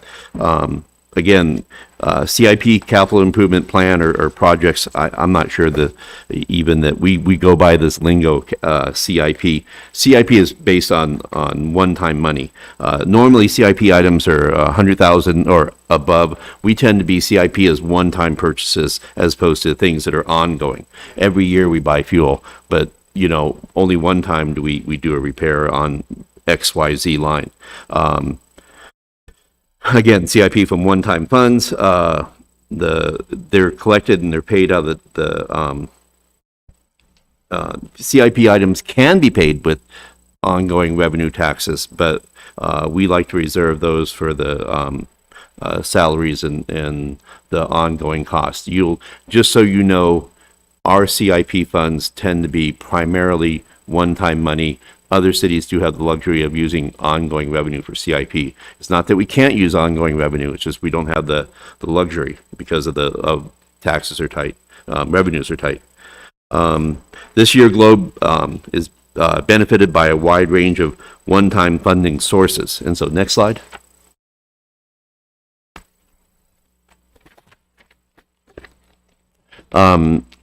Just for your perusement, we have general fund, water fund, wastewater fund, we have WIPA loans, HERF, the half cent, we have direct appropriations, we have the new DEMA money, and then grants and recreational grants. These are items that we're putting on a CIP that we have not identified the sources. These are, and we always have that grant possibility. If someone's going to partner with us, give us funds, we're going to get them in the future. We have to have budgeted that or we can't receive them. So you see a very large recreational CIP grant. But these are the fund sources. BG we already talked about earlier this year. Any questions from council about any of these fund sources just while you're looking at that? Okay. And Danny, you want next slide? So as you have reviewed the CIP list, and you have that in front of you this weekend, we have new items on the list. We have the listing the carry forward. You have two numbers: water general fund carry forward, and then new general fund water carry forward, new water. The carry forward are items that we budgeted last year, did not spend on those items. We did not get that project completed. So we took the money back, put it back into the bucket, and are re-asking for it. So when you look at the new spending versus the carry forward is already was budgeted and didn't spend it. And so think the focus is on the new spending, not so much the carry forward, just in thinking about amounts. We've also separated them out, equipment versus construction, basically because of the separation of the procurement codes and how we do that. Equipment, services, consultants, buying stuff and having people do things versus construction, which is obviously construction, repair of lines or buildings. And in the list that we have some items that did not get fully funded. We have B items and we have C items, and I'm going to go through the B and C items specifically with all of them. B items are important items that we listed, but we didn't have funding now. We hope to find funding this year. And C items are items we just we do not believe we could afford. But council has the ability to move these around if you feel, if there's questions or concerns. But anything that's on the list that has a number, and usually the yellow, those are funded. The blues are B and C, and I'll call those out specifically in this presentation. Next slide. This is probably the newest thing we've done is this recreational CIP. It's a very long list. It's a very high amount. This goes to the interplay between the strategic action plan, the community development block grant. We know that recreation is a focus this year. We want to make sure that we seek out and try to do what council wants, but we need to make sure that we are on the same page with council. We have put together this comprehensive item, upper fields, lower fields, different parks, swings, amounts of money, a very detailed list of what we believe we need to purchase sometime in the future. We don't have a lot of funding for all of these, but we do have some funding for some of these. One of the newest things we have is, Linda, I'm going to go ahead and talk about that. Do you want to talk about the additional funding that we came up with? Okay. And so the recreational CIP has no money allotted specifically, but we do have a source that's going to help.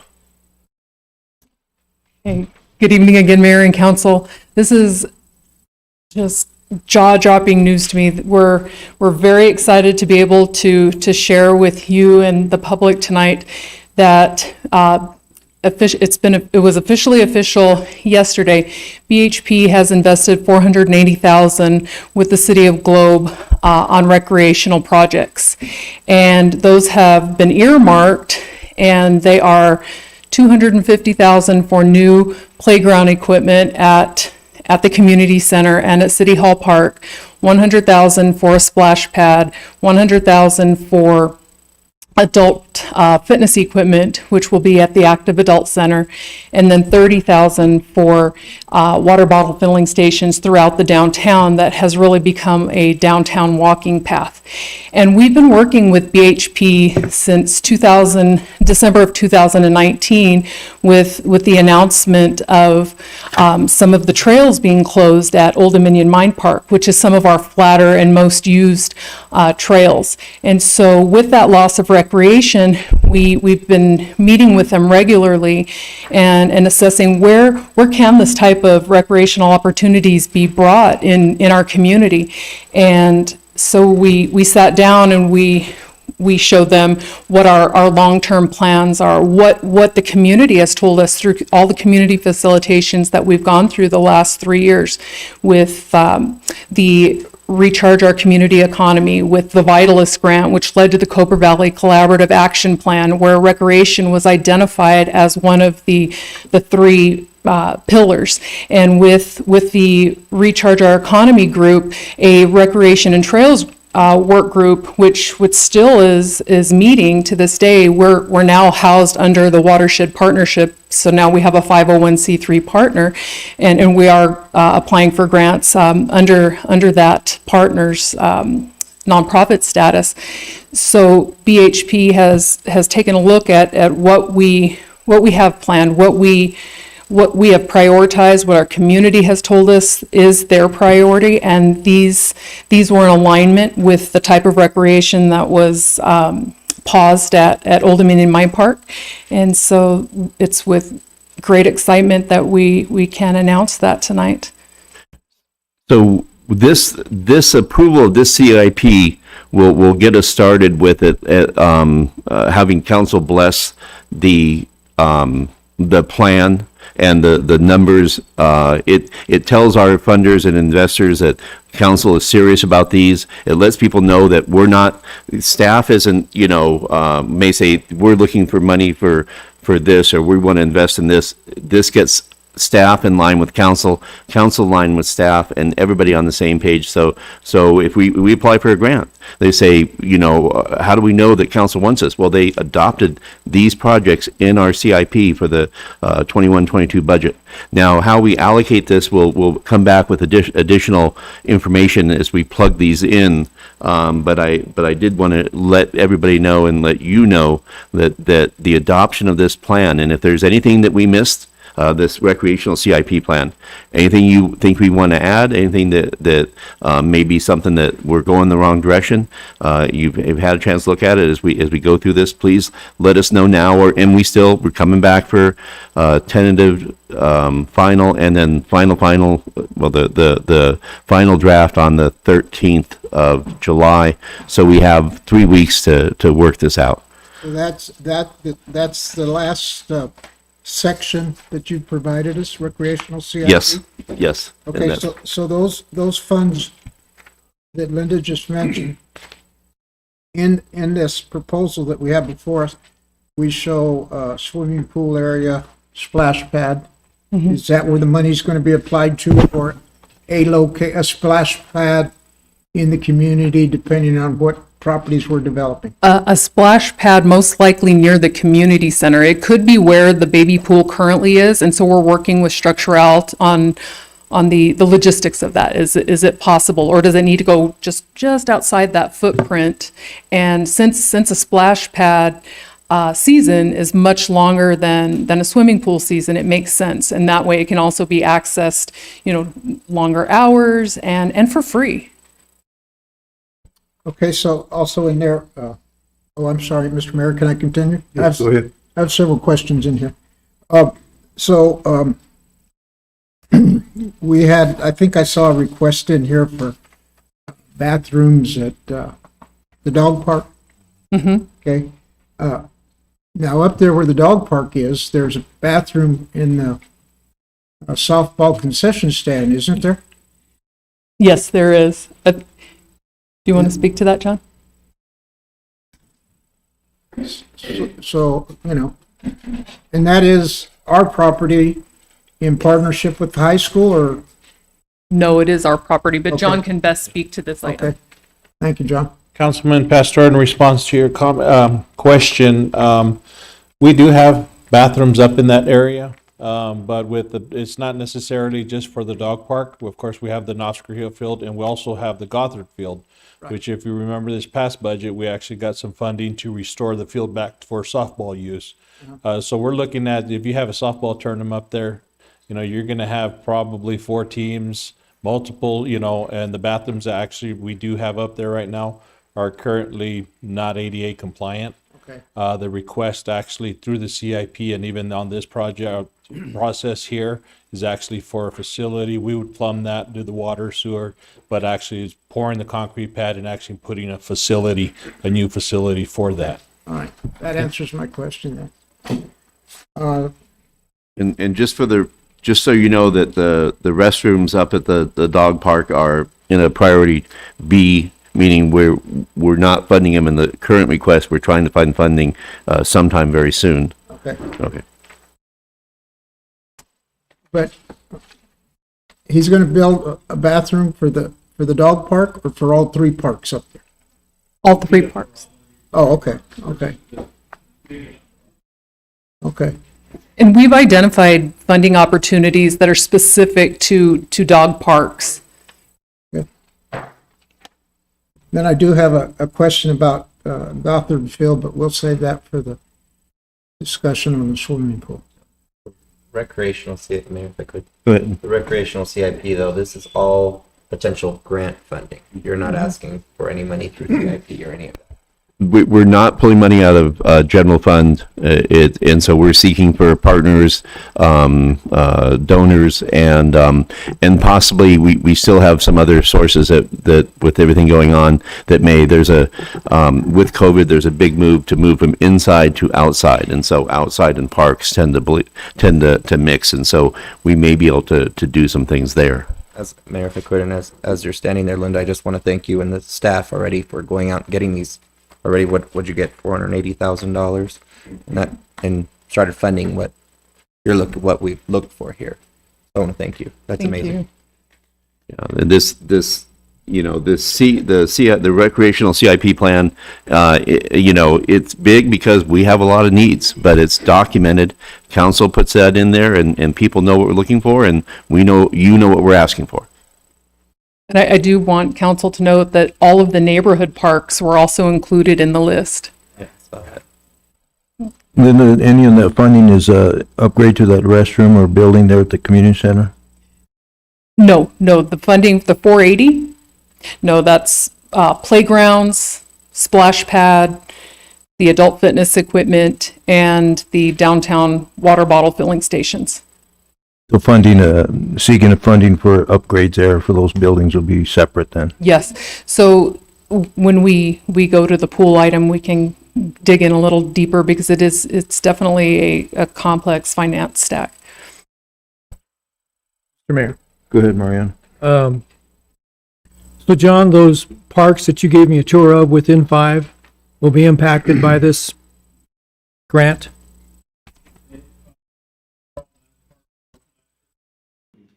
Thank you. Okay.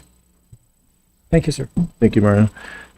You know, Ball, at this time, I want to ask council, since we're on recreation, and we have a lot of people in the audience that are probably here for item 4, and since we've brought up the funding for upgrades, I want to ask council, do we want to move to pause here and move forward to item 4? And then we can return back discussion of the and pool? pick this up. Okay. And, because I know people are waiting for that discussion.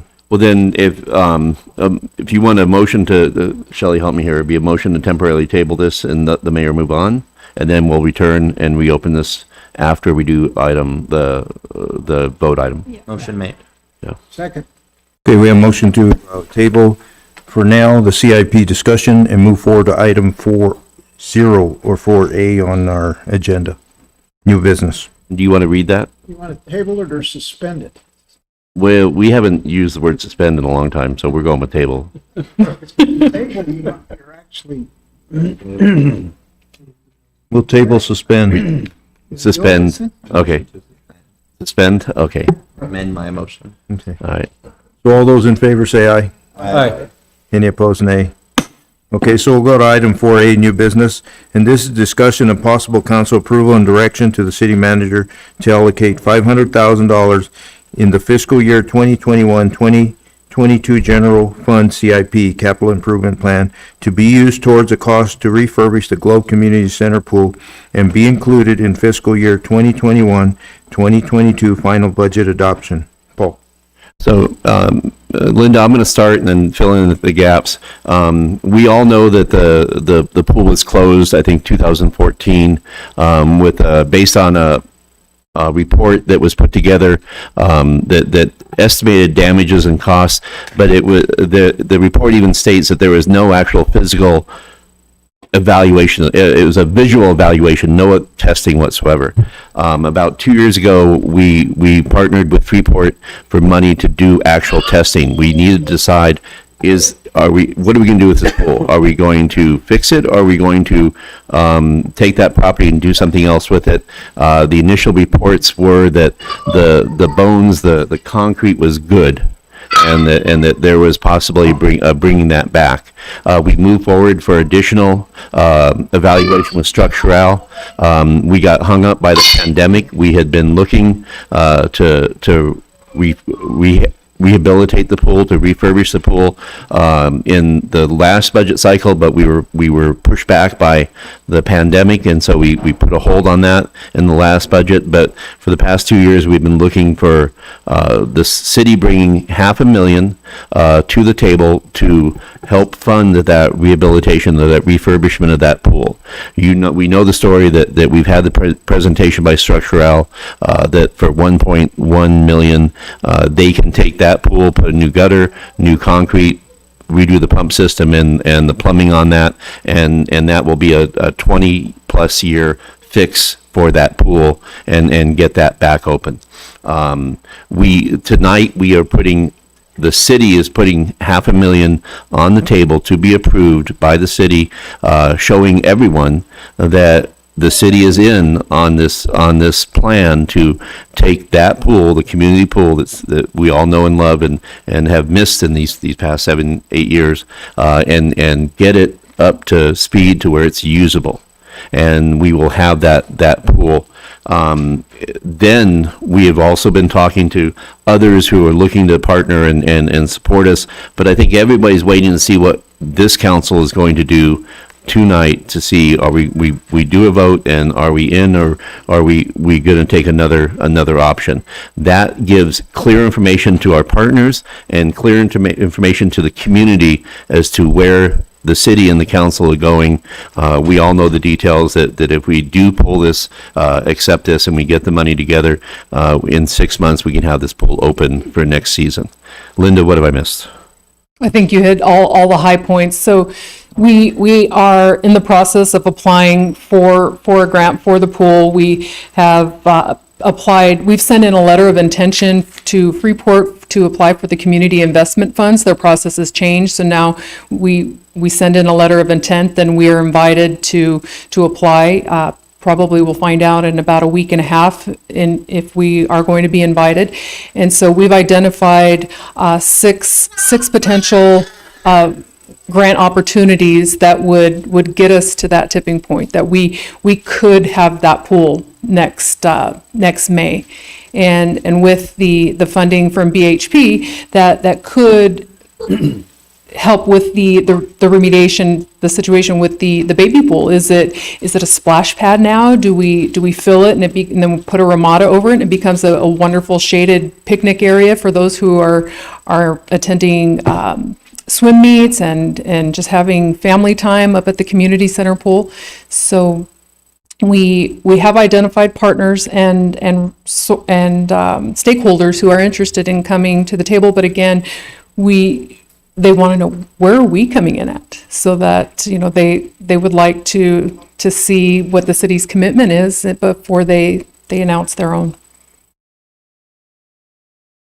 And so, Mayor, then I know we have a lot of people who want to speak, and we also, I was going to say, we have Eric from Structurel, just in case there are any questions about, he's available, timing, availability, anything that we might have, details.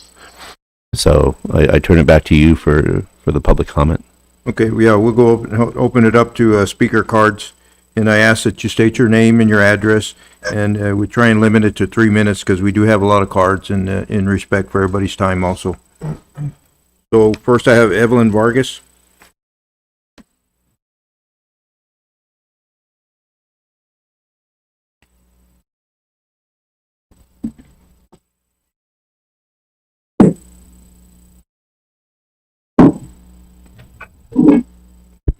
Good evening, Mayor and Globe City Council members. At the council meeting of April 27th, I listened to each council member state, we are in favor of rehabbing the community pool and later on help with the aquatic center, with the exception of one council member who had different beliefs. And that was Councilmember Shipley. Let's take a look at that scenario for a second.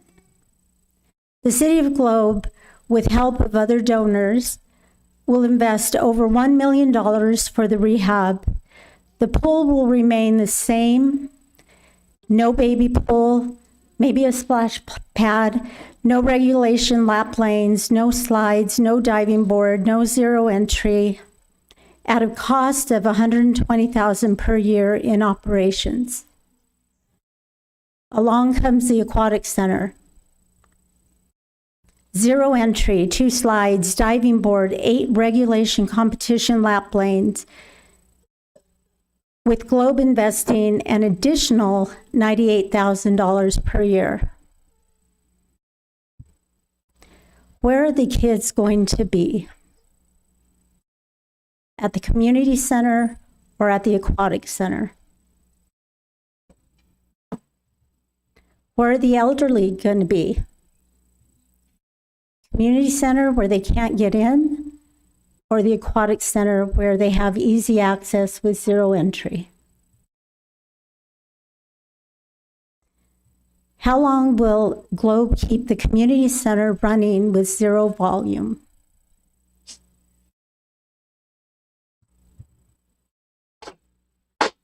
Now Globe is in a situation where they have spent over $1 million for a pool that will be empty again. After the meeting on April 27th, the Aquatic Center team met on that Thursday. One by one, each member of the Aquatic Center team said, "Let's keep going, because it's what's best for the community." Let's look at that $1 million. Tonight, each one of you has the opportunity to change that $1 million investment into $2 million through the generous donation of Cobra Valley Regional Medical Center with their challenge grant funds.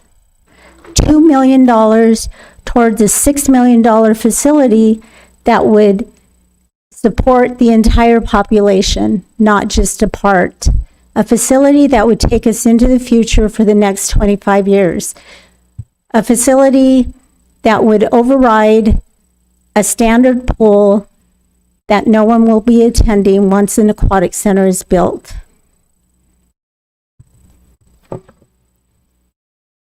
When the CVRMC Board of Directors put up $1.5 million for the capital costs, it became a game changer. The City of Globe, the Town of Miami, and Gila County should see it as a game changer also. I want to, we have these flyers, and I made sure everybody got it via email. I just want to talk about a comment that was made at the April 27th meeting. A council member had said that the swim team isn't affected by a non-standard pool. It's not any different. It's about the camaraderie and the fun. Is there a difference in the competitive experience for our swim teams? As an athlete, I didn't practice for fun. I practiced to compete. And I think that's what every one of our swim team members does. So is there a difference in the competitive experience for our swim teams? Yes. Some other swim teams do not want to compete in Globe Miami due to the non-regulation length, the shallow ends of the pools, and the lack of proper deck equipment for competition. Our teams are driving more to facilitate facilities where competition times count. It's not just for fun. Does this affect our children, young adults, parents, the elderly, our sense of pride, families choosing to or not choosing to live and work here, and our economy? Yes, it does.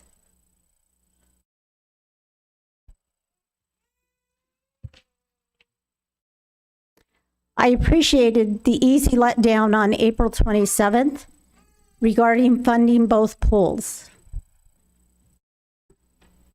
But I'm here tonight to say the Cobra Valley Regional Aquatic Center is not folding because it is what is best for all and not just for some. Thank you, council members. Do you have any questions? Any questions? Next I have Sherry Dorothy.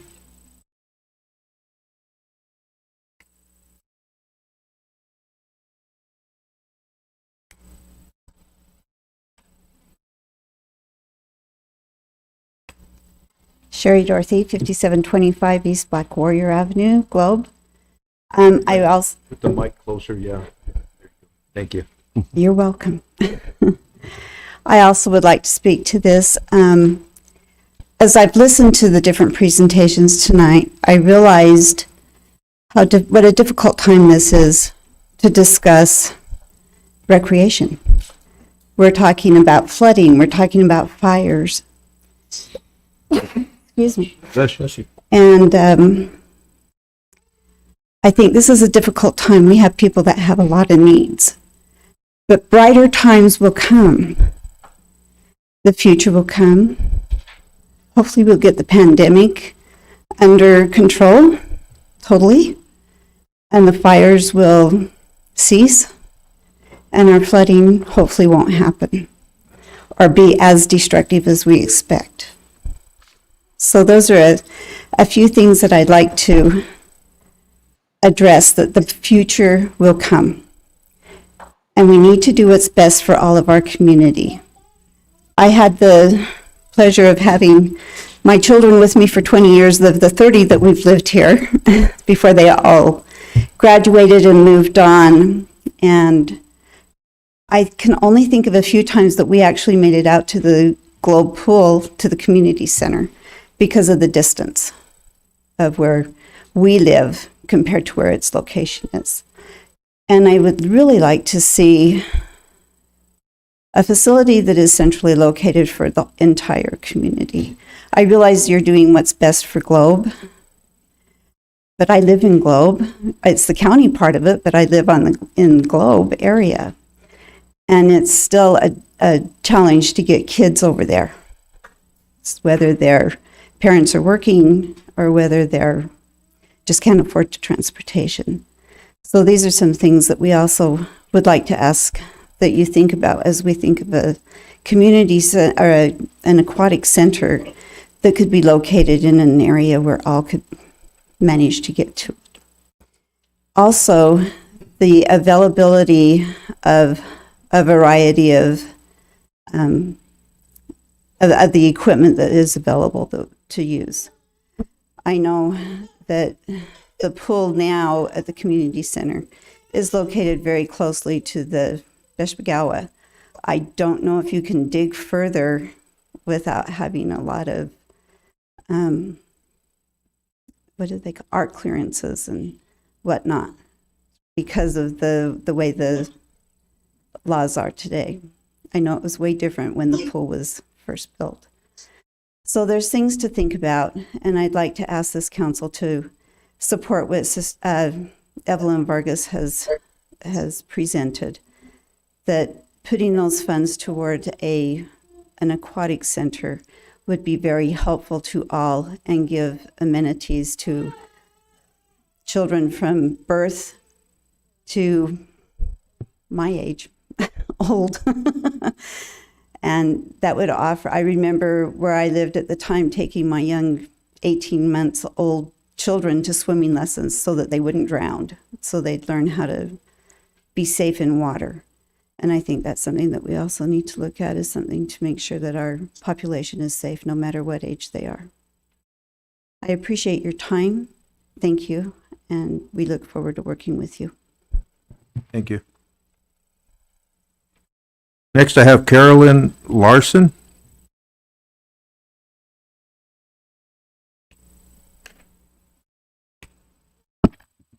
Good evening, Carolyn Larson, 1513 East Birch Street, Globe.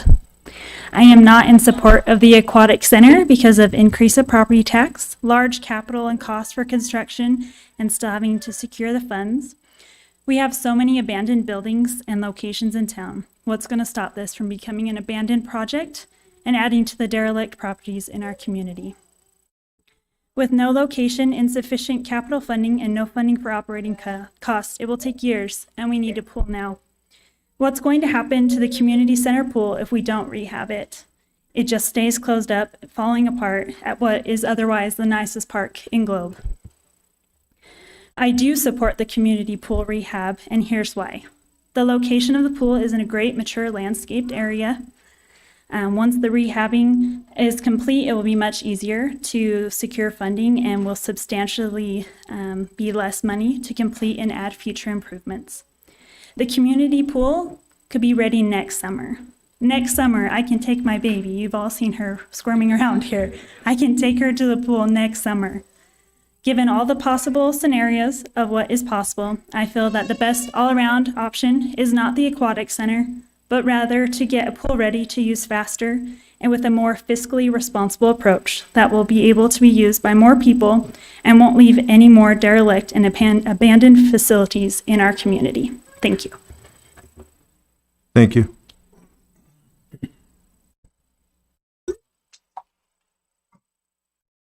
I have Zach Larson.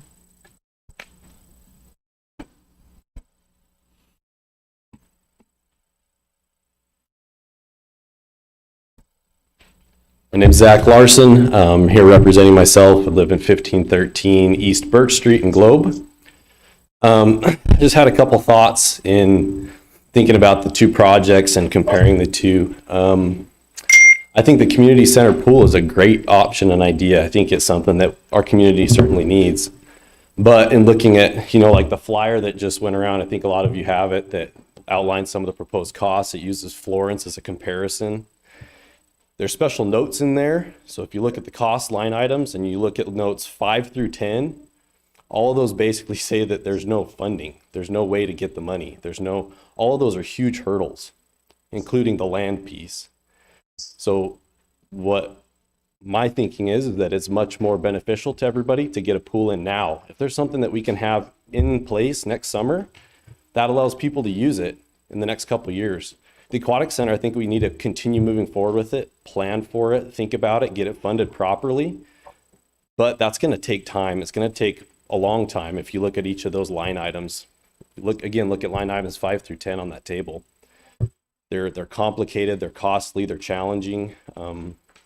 So that's those are the main concerns that I have. And I also want to echo again, one of the main, I think from my perspective, a lot of new community members' perspective, one of the concerns about this location and considering moving your family and your career to Globe is you drive through town and it doesn't look very good. And most of the things that don't look good are the abandoned buildings. It's the schools that are sitting there on the side of Highway 60 with rocks thrown through the window. It's when you go to the nice park where there's a beautiful field and there's a great archaeological park, and there's a playground, and then you see there's a pool that's boarded up. It's been boarded up for 6 years. I've lived here for 6 years, and that was one of the first things I saw, and I was excited until I found out, nope, that's closed. And it would be wonderful if we had a place to use, a place where we could actually take people, kids, to learn to swim, to swim for high school swim teams, whatever it is. Even if it isn't strictly regulation, they would have somewhere to go. And the thing is, when you look at the actual practical timing of getting a community aquatic center going, you're going to be passing up likely multiple generations of high school students. That's people that are going in as freshmen right now that are never going to be able to swim. So that's my feeling. I think that both options are good. I think we need a community aquatic center, but I think for the here and now, the most beneficial thing is the community center pool rehab. So thank you. Thank you. Adria France?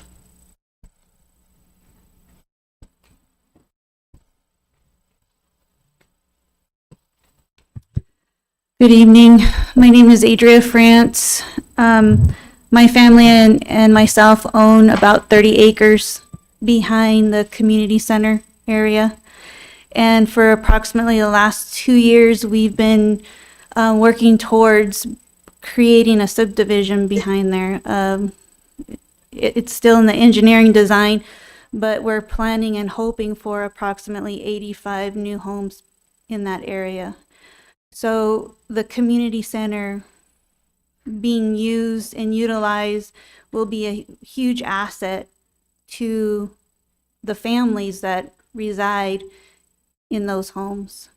I'm not here to snuff out the aquatic center plans. I think that's an amazing goal, but I feel like the community center is going to be a huge asset now, today, or not today, but next year for the pool aspect.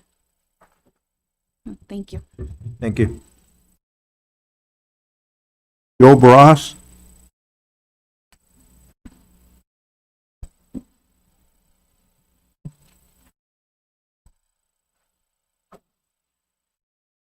I'm Joe Barajas, lifelong resident of Miami, but I'm here representing Copper City Chiefs Sports. So I can't help but echo, listening to Mr. Larson, the need for an aquatic center. Yeah, this area needs it, but it is the here and now. We have our Piranha swim team that unfortunately can't even host meets this year because they're operating out of the country club pool that can't accommodate it. It hurts me to think, because like Zach said, we could potentially have generations if we don't take care of the here and now of kids not learning how to swim and not being able to use facilities. But it also kind of hurts me that, we still do need to think about the overall for an aquatic center.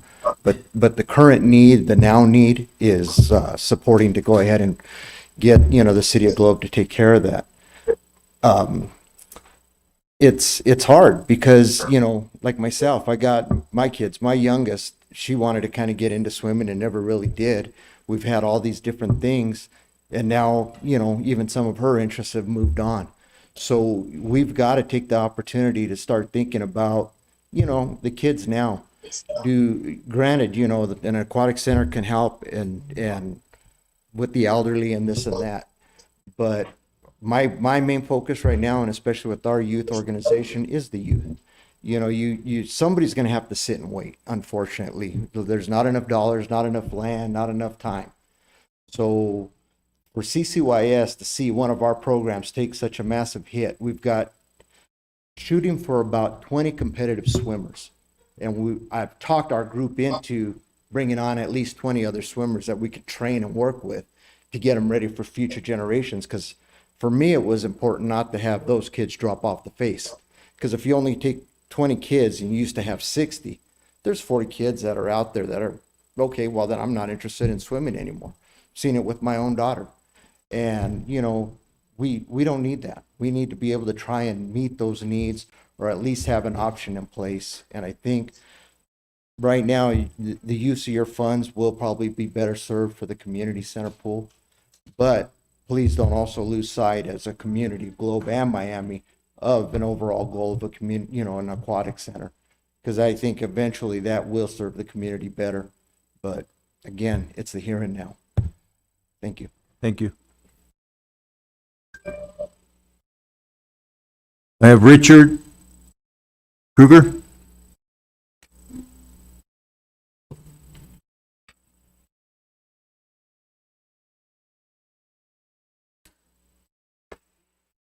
Good evening. My name is Rich Kruger, 595 East Courtney Lane in Globe. I coach youth sports. I've been up for about 20 years. A lot of the kids are in here. You've heard them. You've heard them outside playing. It's like these kids are going to be the ones that are forgotten if there's a community center or the big pool that goes in. I mean, these kids deserve to swim next year. I've been very lucky to watch the great work that John and your crew have done at the community center. We have our tackle football practices up there, and we have our plyo camp up there. And to watch how that park has gone from year to year and improved, and we have such a turnout of parents that come out with the younger kids, and to watch them run around and they play on the playground, but to know that there's a pool there that they could use while their older siblings are at football practice or doing something else, and one day have a splash pad that these kids can use a lot longer is huge. Our kids deserve now, not 8-10 years down the road. It sounds great. It looks great on paper. But the reality is these kids are the ones that are going to suffer that you're seeing here in front of you. That's all I have. Thank you very much. Thank you. Did I miss anybody? I thought I had one more, but maybe not.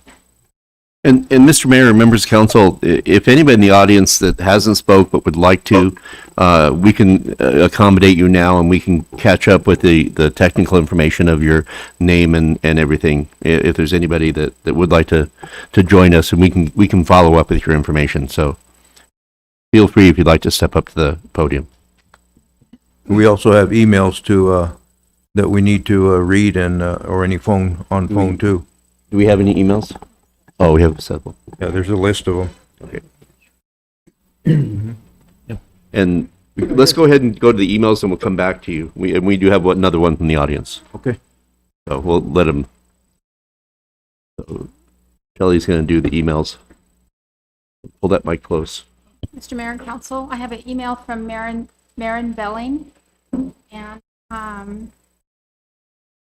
says, "Dear Mayor and Council, what an exciting opportunity for our community. In addition to offering a respite on the hottest days of Arizona, providing for an aquatic recreation directly meets three of the Vitalist Health Foundation's elements of a healthy community: parks and recreation, community design, social, cultural cohesion, while also supporting health, equity, and community resilience." And she's attached a copy of a diagram for referencing this. Marin also says, since Vitalis and Pinnacle Prevention were the collaborators for the recreation, housing, and education studies through the Cobra Valley Collaborative, evaluating the use of funding for pool revitalization, restoration shows council's commitment to long-term visions and planning. And she's also attached a a photograph of the 2009 swim team party. And the kids are all adults now, but the view of the mountains from the pool deck is worth sharing, and I have that for you if you'd like to look at it. Marion thanks you for considering this agenda item. She's unable to attend in person tonight, but she hopes that she's contributing comments towards your decision tonight. Okay, I have an email from Kara Sader. She's a swim team mom for the past 10 years and helped organize the team currently. This summer, thanks to the Cobra Valley Recreation Center, they were able to have a season. Unfortunately, because of the size of the pool, only 10 can swim at a time, and they have 20 on the team. She's excited about the possibility of Globe having a working pool again, and soon. She loves the idea of the aquatic center, but it's taken a long time and still no pool for a while.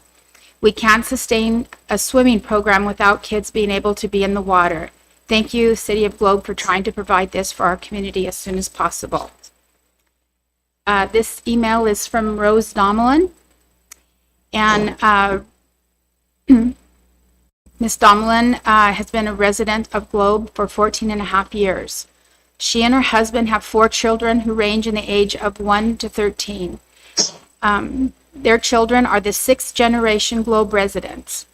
When the community center pool closed, their oldest child was 6 years old at the time and figured the pool would close for a year.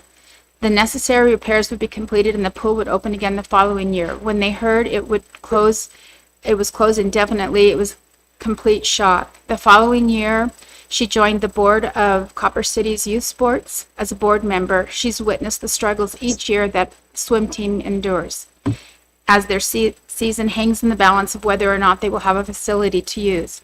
In her opinion, it is unacceptable in a community of our size to not have at least one properly functioning community pool for our swim team and residents to utilize.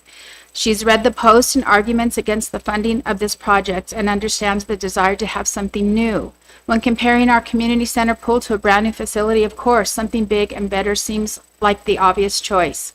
But for her, the importance of having something that is tangible and definite far outweighs the dream of having something new and better. Our community center is an amazing facility with phenomenal potential, and she thinks the best option right now is to revitalize and improve an existing facility, and she thanks you for your time. This email is from Susan Guerrero. Dear Mr. Mayor, council members, and Manager Jepson, she's so glad to hear that the city is considering investing in the community center pool. The location and current setup are ideal, and the location is good. She 100% supports the venture. Regardless of the status of the community aquatic center, the investment into repairing the community center pool would be very much worth the time and money. If the pool could be ready by next summer, she's even more excited. They've missed having the pool open. John Mosley sends a comment to council. Dear council, I am married to a wonderful woman, and we have a beautiful daughter who loves to be outside the house. To have a year-round or even just summer option for them to go out while I'm at work and all together as a family would really endear us to Globe. We already love the area and the people we've met, but we are missing a safe and cool option for my daughter to play. Please consider us when you make your decision. This is from Letha Griffin. Mayor and Council, my name is Letha Griffin, and I'm writing this email to ask the Globe City Council to consider financially supporting the Cobra Valley Aquatic Center instead of using funds to repair the old community center pool. I have supported the building of an aquatic center in the Globe Miami area since the idea was formed several years ago. When I have talked about the aquatic center with individuals in the community, I have been met with positive feedback. Most people I've had conversations with about the idea are in favor of it. But one comment made me pause. As I was showing pictures of the Florence Aquatic Center to an elderly lady who lived in the community her entire life, she commented on how lovely it was and how the residents must be thrilled to have that in their community. But then she asked me, do you really think Globe would ever have something like that nice? Something that nice? Of course, I responded, absolutely, but I can't help to think of that comment. I don't understand why a native of Globe would feel that they or the people who live here should not have something as nice as an aquatic center. Just a few weeks ago, my children, grandchildren, mother, and I went to the Gilbert Aquatic Center, which is similar in size to the one the Cobra Valley Aquatic Center is proposing. My mother had a quadruple bypass and stroke last year. If it hadn't been for the zero entry pool, she would have had to stay home that day. My youngest grandchild, who is 4 years old and does not know how to swim yet, was able to enjoy the experience thanks to the zero entry pool, as it provided him the confidence to safely enter and play in the pool. My mother was able to enjoy spending time with her great-grandson that day, something that would not have been possible in a 3-foot shallow end pool. The rest of our experience was taken to the next level as my children and grandchildren enjoyed going to the water slides and jumping off the diving boards. We were there for 4 hours. Our ages ranged from 4 years to 74 years, and we had an incredible time. My hope is that the leaders of our community will see the importance in providing something new, something modern, and something that everyone can enjoy. I see the opportunity to create something that isn't just for the children and able-bodied adults, but something that each of your constituents can enjoy no matter their age or capabilities. Instead of investing in something that we've had in the past, I ask you to invest in something we thought we could never have, and I ask that you invest in an accessible, enjoyable community hub like the Cobra Valley Aquatic Center and give locals the opportunity to enjoy what communities in our region enjoy. Show community members that we do deserve nice things, that we live in a community that values everyone despite their age and physical abilities, and that we shouldn't have to travel for fun, exercise, and memories. This email is from Natasha Patel. Dear Globe City Council, thank you for taking a moment to read this email regarding the Globe Community Center pool. Cobra Valley Regional Medical Center was initially established following the support of the mind to further encourage health and wellness among the communities of Globe Miami. Nearly 75 years later, it is important that we revisit the same principles that led to the founding of our hospital in a different light. A community center in our town would provide not only a gathering place for all citizens who live in our remote location, but also serve as a reminder to emphasize physical fitness, health, and well-being. Much of the charm of our isolated community comes from our citizens. Knowing our neighbors and providing a helping hand, often making do with limited resources, is a hallmark of Globe. The resilient, optimistic, and extremely hardworking people of our community deserve to feel valued and encouraged to grow their lives with a place that supports their health and wellness. Maternity services were introduced to the Cobra Valley Regional Medical Center in hopes that future generations would continue to grow and thrive in Globe and Miami. It was with bright hopes for the future and the upcoming generations that we extended our hospital facilities and capabilities. Keeping this in mind, we humbly request all available support be directed towards the development of the Globe Community Recreation Center. I have one more.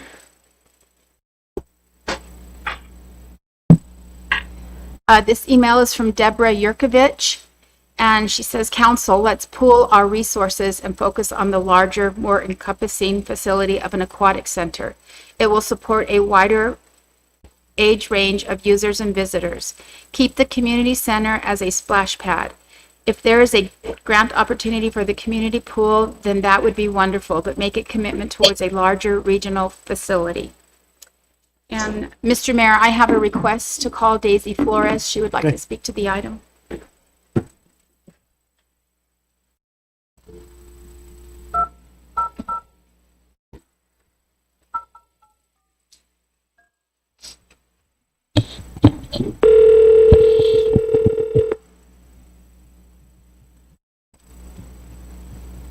Hello. Hello, Daisy. This is the Globe City Council. And we are discussing. Good evening. Good evening. You're free to speak. Thank you. I've been watching from YouTube and a lot of great opinions from everybody. I think we can say as a community that we all support having a pool. I think Deborah Yurkovich said it well, to pool the resources without really making a pun about it. But certainly to support our community center is wonderful, our current community center. It's a shame that a few years ago that we seemed to be led down a path that it was not repairable at that time. I grew up in Globe. I spent almost every summer at the community center, either working there as a lifeguard as a kid, swimming there as an adult.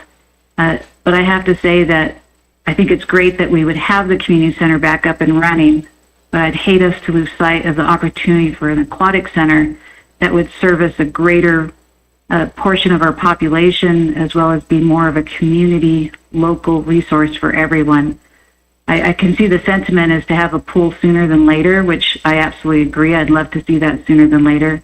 I guess I just challenge the city council to not lose sight of committing to an aquatic center and having that as a goal. It's just disheartening that we've been without a pool for so long, and I understand everybody wants to have something sooner than later, but I'm just asking you, please look to the big picture in the future, that an aquatic center is exactly what our community deserves, and I hope that we can commit to that. Thank you. Thank you. And then, Mr. Mayor, we still have a member of the audience Okay. who would like to speak. Okay.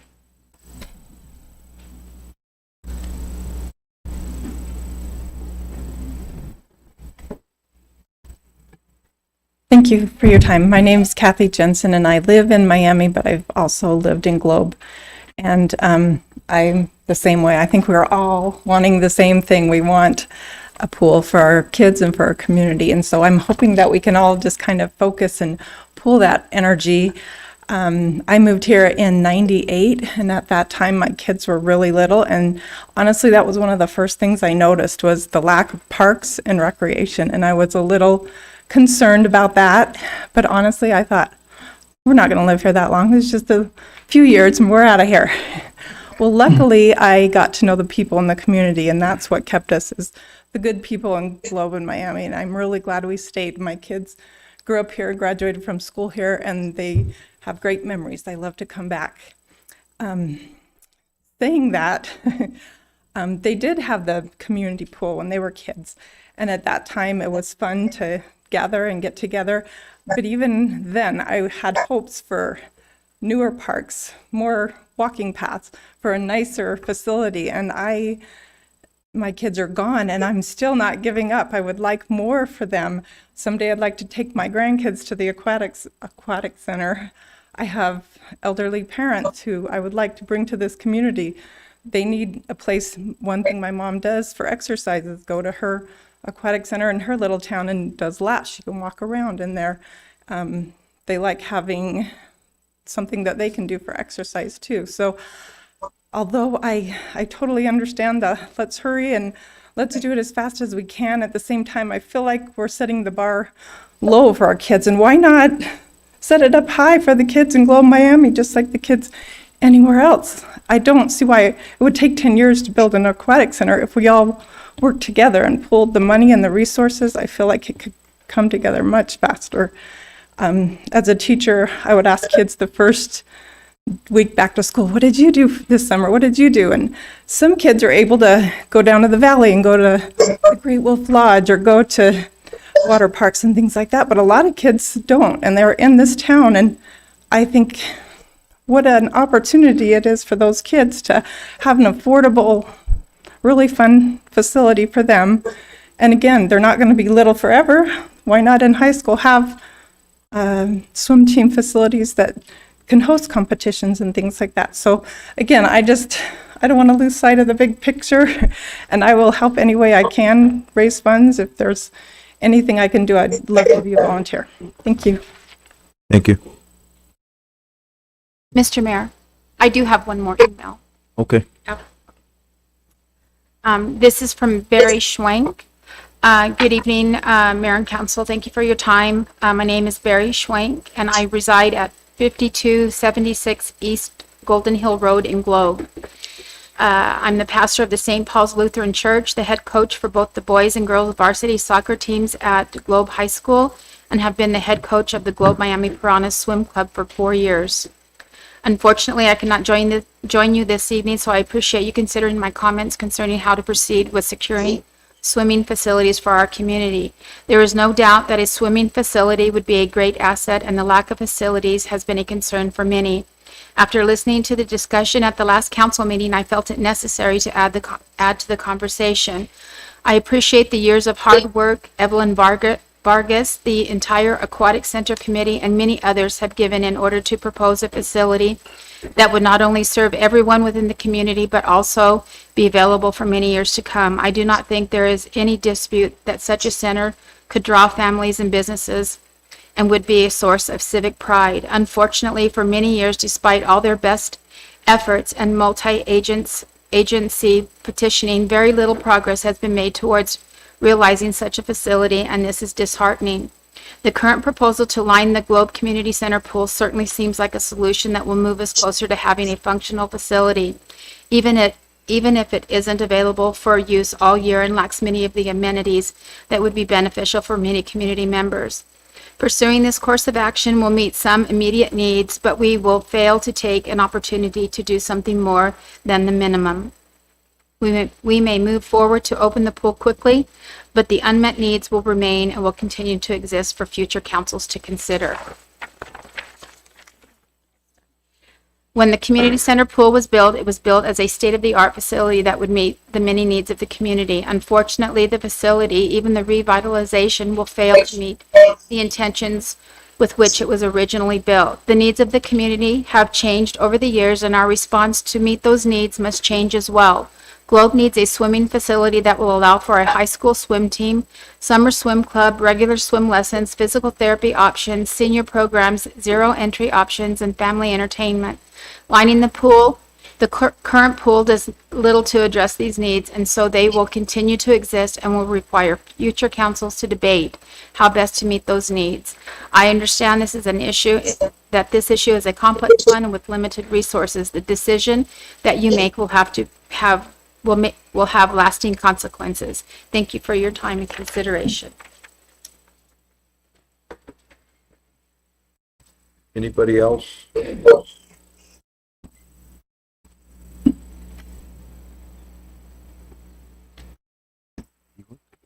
I think we have one more, Mr. Mayor. A little encouragement.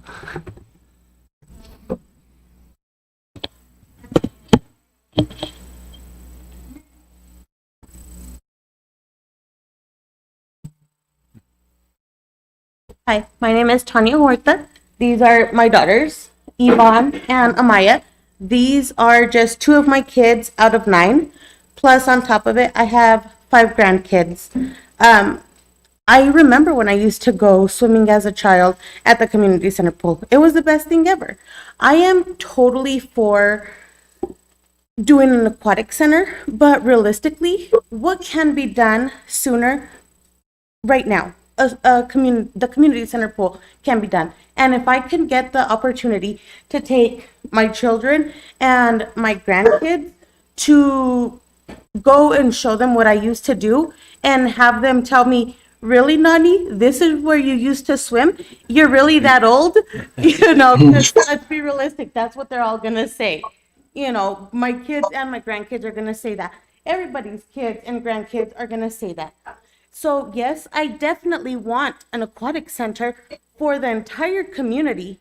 But at this moment, the one thing that can be done more sooner is the community center pool.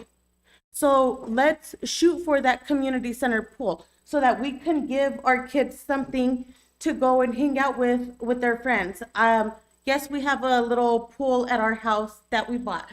But if I can take my kids to go and hang out with more of their friends throughout the summer or at any other time, why not? If I can take my kids to go and enjoy their summer more because I'm going to invite, this person and that person and, we're going to get together and go have lunch at the community center pool or just at the park after swimming, why not go ahead and do it?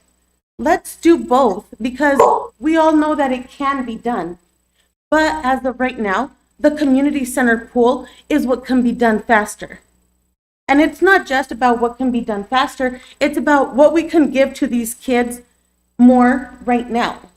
So let's give to these kids something right now and still consider giving these kids something even bigger and better in the future as well. So thank you guys for listening. Thank you.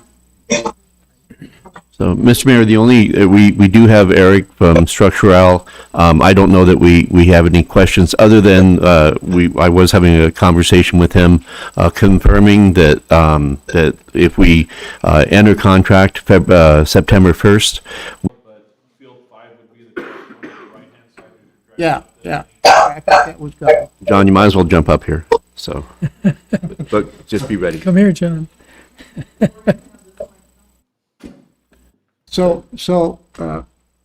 What I'd like to suggest for the aquatic people to look at, I know that originally I was involved with the committee and I thought it needed to, as a regional aquatic center, being placed down by the hospital, the BHP property would be an ideal place. But obviously that's not gonna work out. So we've got this field number 5 up there that I think we use for just soccer most of the time. Yes, mostly the time it's actually unlevel. It needs to be graded, so that's why it's never been fully utilized. Yeah. Some of the CCYS groups practice on it, but yeah, it's never been utilized to its potential. Okay, here's my thoughts. As big as that piece of property is up there, and I don't know if Evelyn, if you know where I'm talking about. It's a big baseball field up there on the back.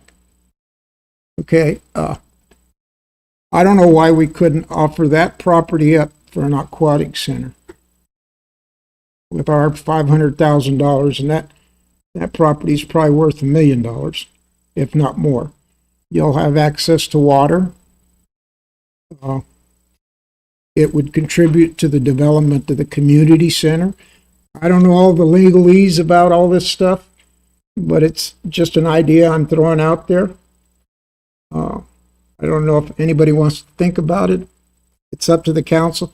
I don't have a problem with redoing the community center, but I was thinking about this the other day when I was up there with my dog, and I thought, well, hell, this is a pretty big piece of property up here that doesn't get utilized a whole lot. So that's an idea for you guys to think about. It's an idea for us to think about, unless we want to vote tonight and just move with the community center.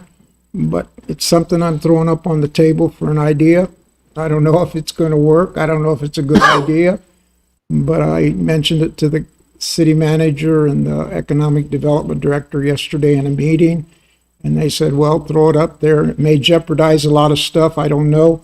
But I think if everybody could come to a consensus, we could probably sit down with all of the stakeholders, and you might meet your $6 million a lot quicker instead of waiting another 8 or 10 years, because that's what we've done.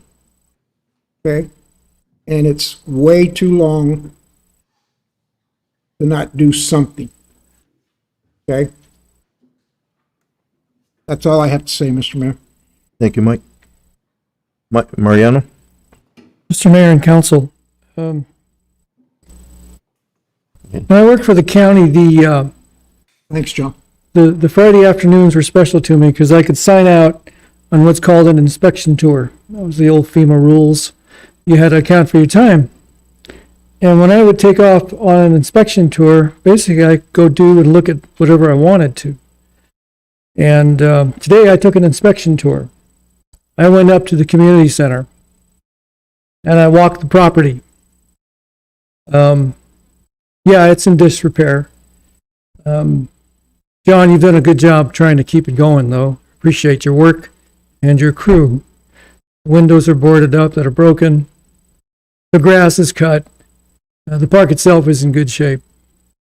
I don't know about the structural integrity of the pool. I know we have a contractor on who wants to develop it, and subject to review, we have to be very careful about attacking this problem because of structural integrity. And I heard, and this is only hearsay, that it was in indecent shape, structurally speaking. And it has nothing to do with the plumbing, just the integrity of the structure itself.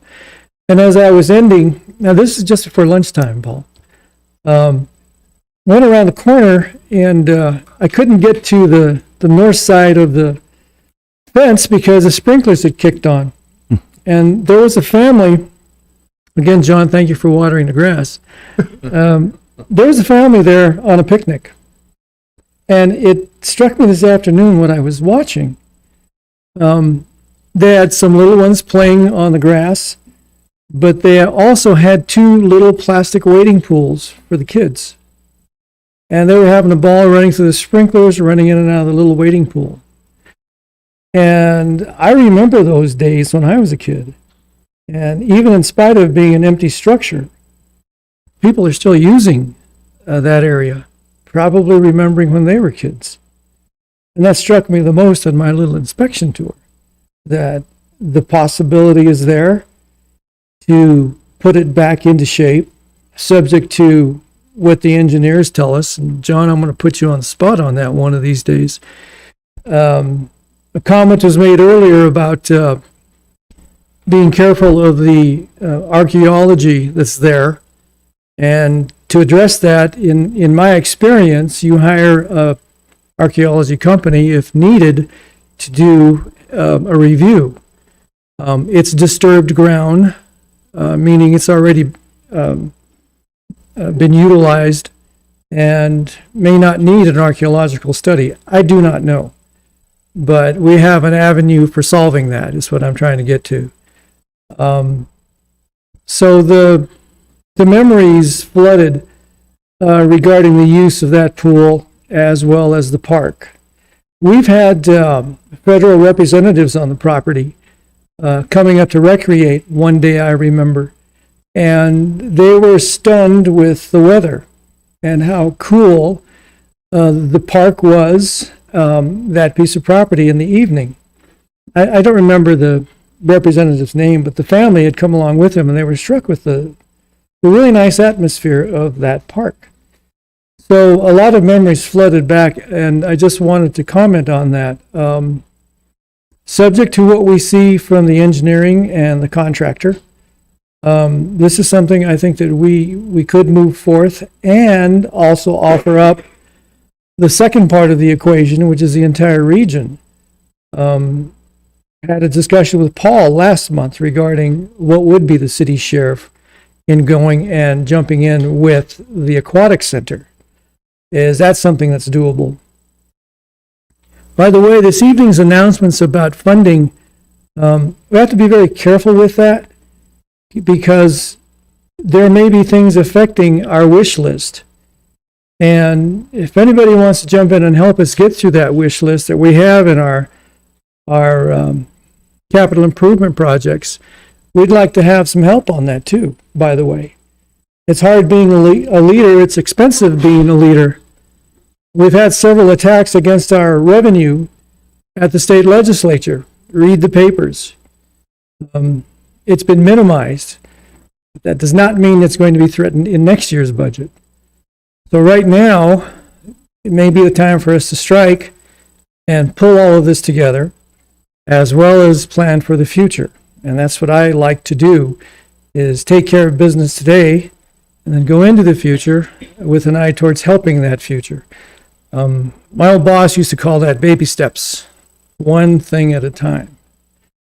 That's all I have to say, Mr. Mayor. Thank you, sir. Thank you, Marin. Yes, you got anything?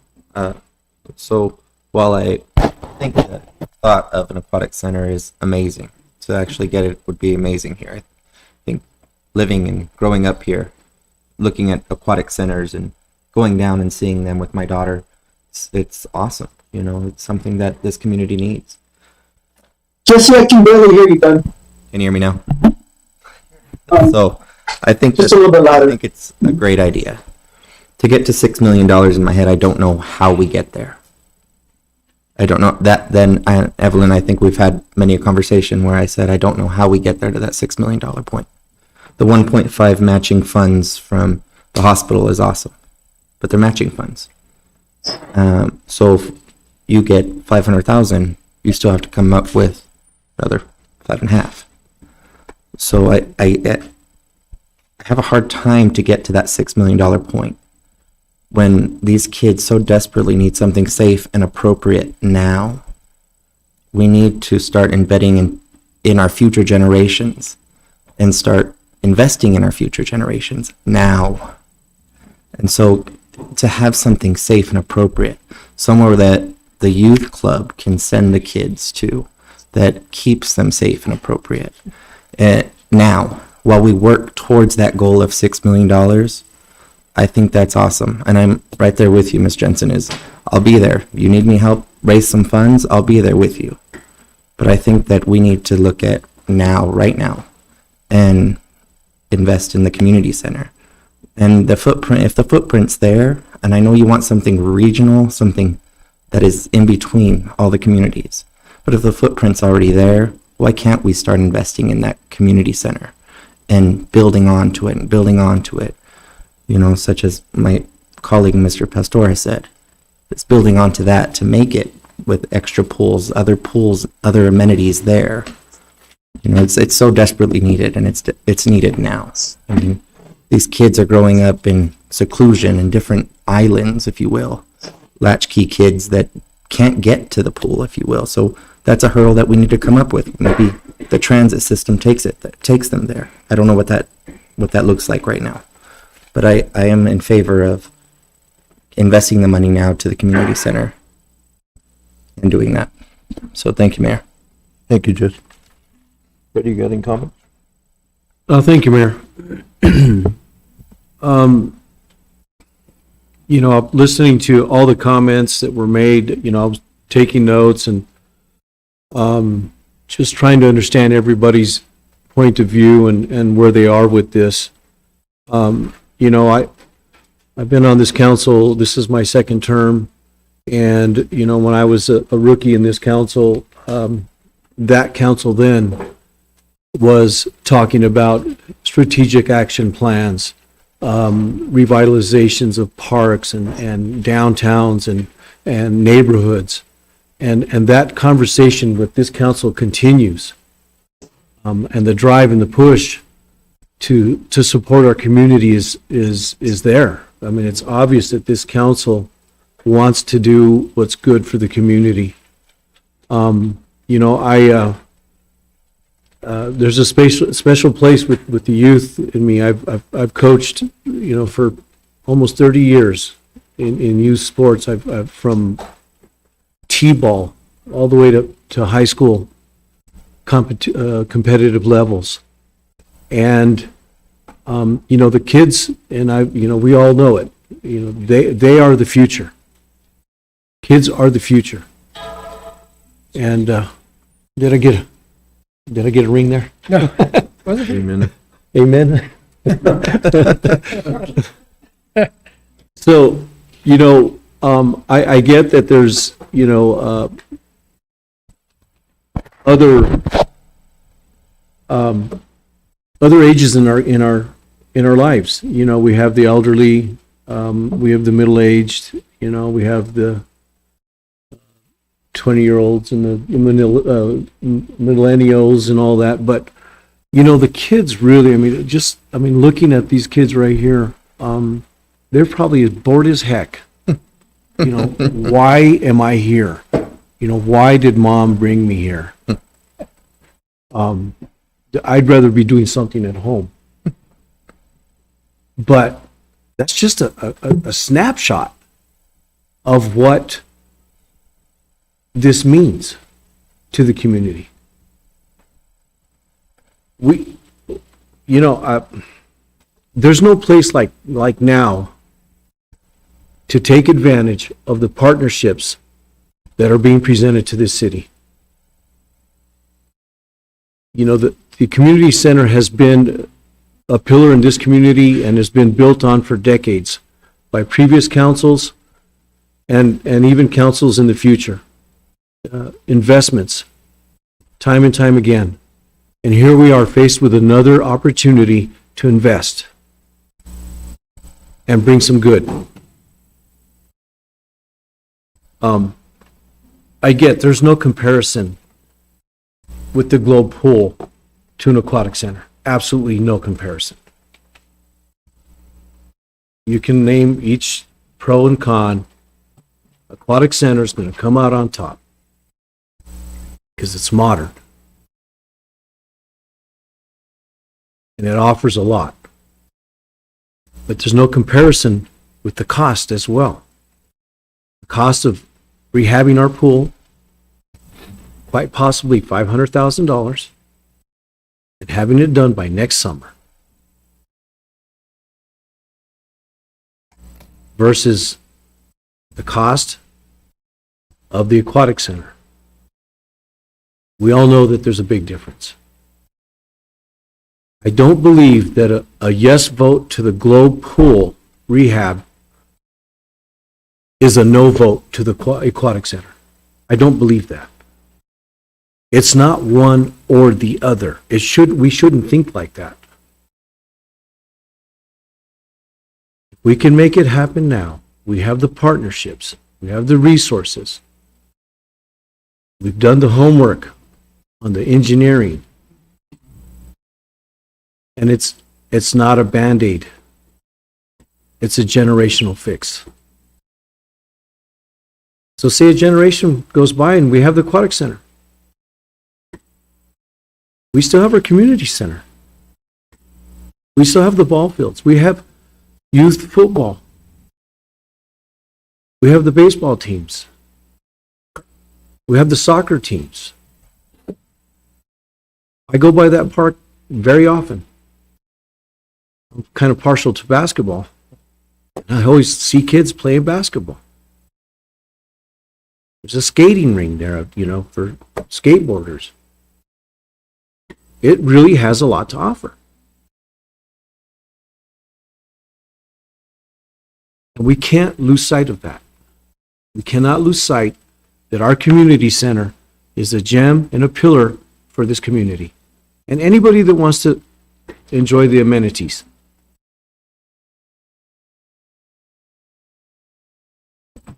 At this point, I feel like the reward versus risk far outweighs. It just far outweighs for the benefit of this community today. And I'm on board with advocating for the aquatic center. I will be an advocate. But I really don't believe that a yes vote to the Globe Pool equals a no vote to the aquatic center. I wish the tone and the conversation would not be labeled that way. It cannot be labeled that way. We can do both. But we have to all come together. We have to all pull our resources. The city of Globe is what we are. But we can't do it alone. And that's why Mrs. Vargas has been such a staunch supporter. Sorry, we have a fly that just keeps coming around here. We sent him over there. Yeah, thanks. And her vision and her drive and her team is, and now, we have another partner that's stepping up with the medical center. This is promising. It's promising. But today, we have something within our grasp. And I think we really need to seize the opportunity. Thank you, Mayor. Thank you, Freddie.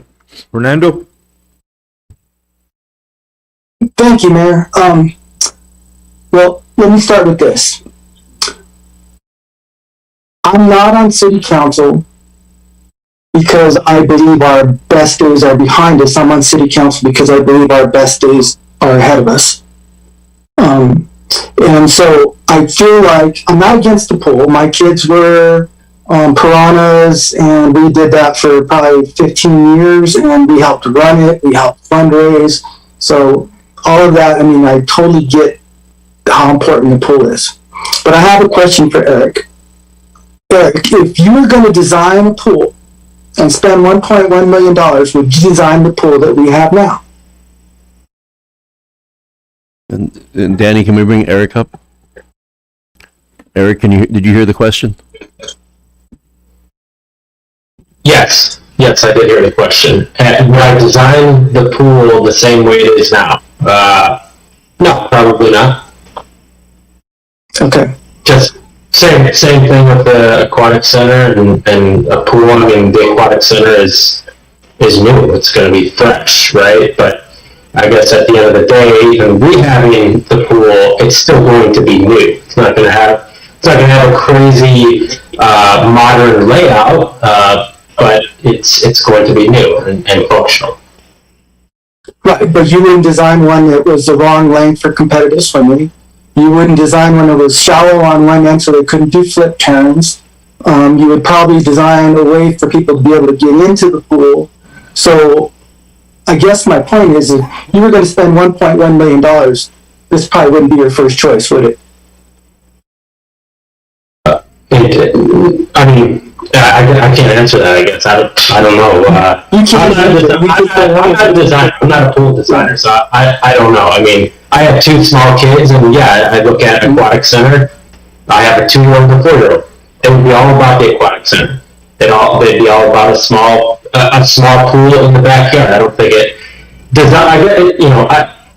There's so many different people that are going to use the pool, and I think there would be a lot of different answers on design and all that. So it's a hard one to answer. Yeah, you're not defending it, so I guess that answers my question. Okay, so now here's where I'm at. We're not funding this pool. $500,000 is not going to get this pool done. Okay, so we have mystery funders out there that are anonymous, that are going to mysteriously show up when we need them. So what happens when they don't show up and we still don't have a pool? So if this council is serious about a pool, then I would say let's commit to finding the $1.1 million here if we have to, and fund that pool. Instead of saying, well, we have some people who might fund this, but we can't tell who they are, and do you know who they are? Because we didn't hear at a public meeting. No, I don't know who that. Do you see what I'm saying? Why do we think we know who's funding us, but we've never had this discussion in public? And that's wrong, first of all. We're bound by open meeting law. Okay, so, and I'm not really wanting to go there, but I'm trying to make a point here. The public need to know who's supposedly going to be funding this pool, because 500 isn't going to get it done. I really like Mike's challenge of the idea of looking at that space, because we did have some land that was proposed, and now that's looking very questionable. So I would be open to looking at that. So here's the two challenges I would like to issue to the council. One is, if you're serious about the pool, let's commit to, regardless of where the funding comes from, we're going to come up with $1.1 million to get it done. Whether that's this pool or the aquatic center. Okay. The other is, you're talking about signing a contract in February.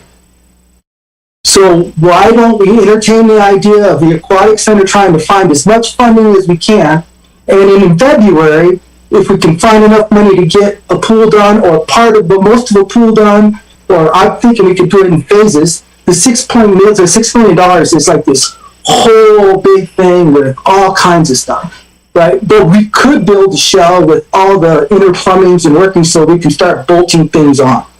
So I bet you money we could get it done for a lot less than $6 million and get us something going.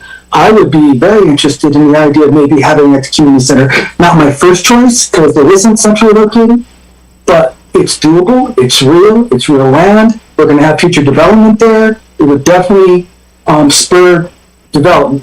Plus, this will draw people from outside the community. This pool that we have now is not going to draw anybody out of the community. It doesn't even draw all the people from the community. I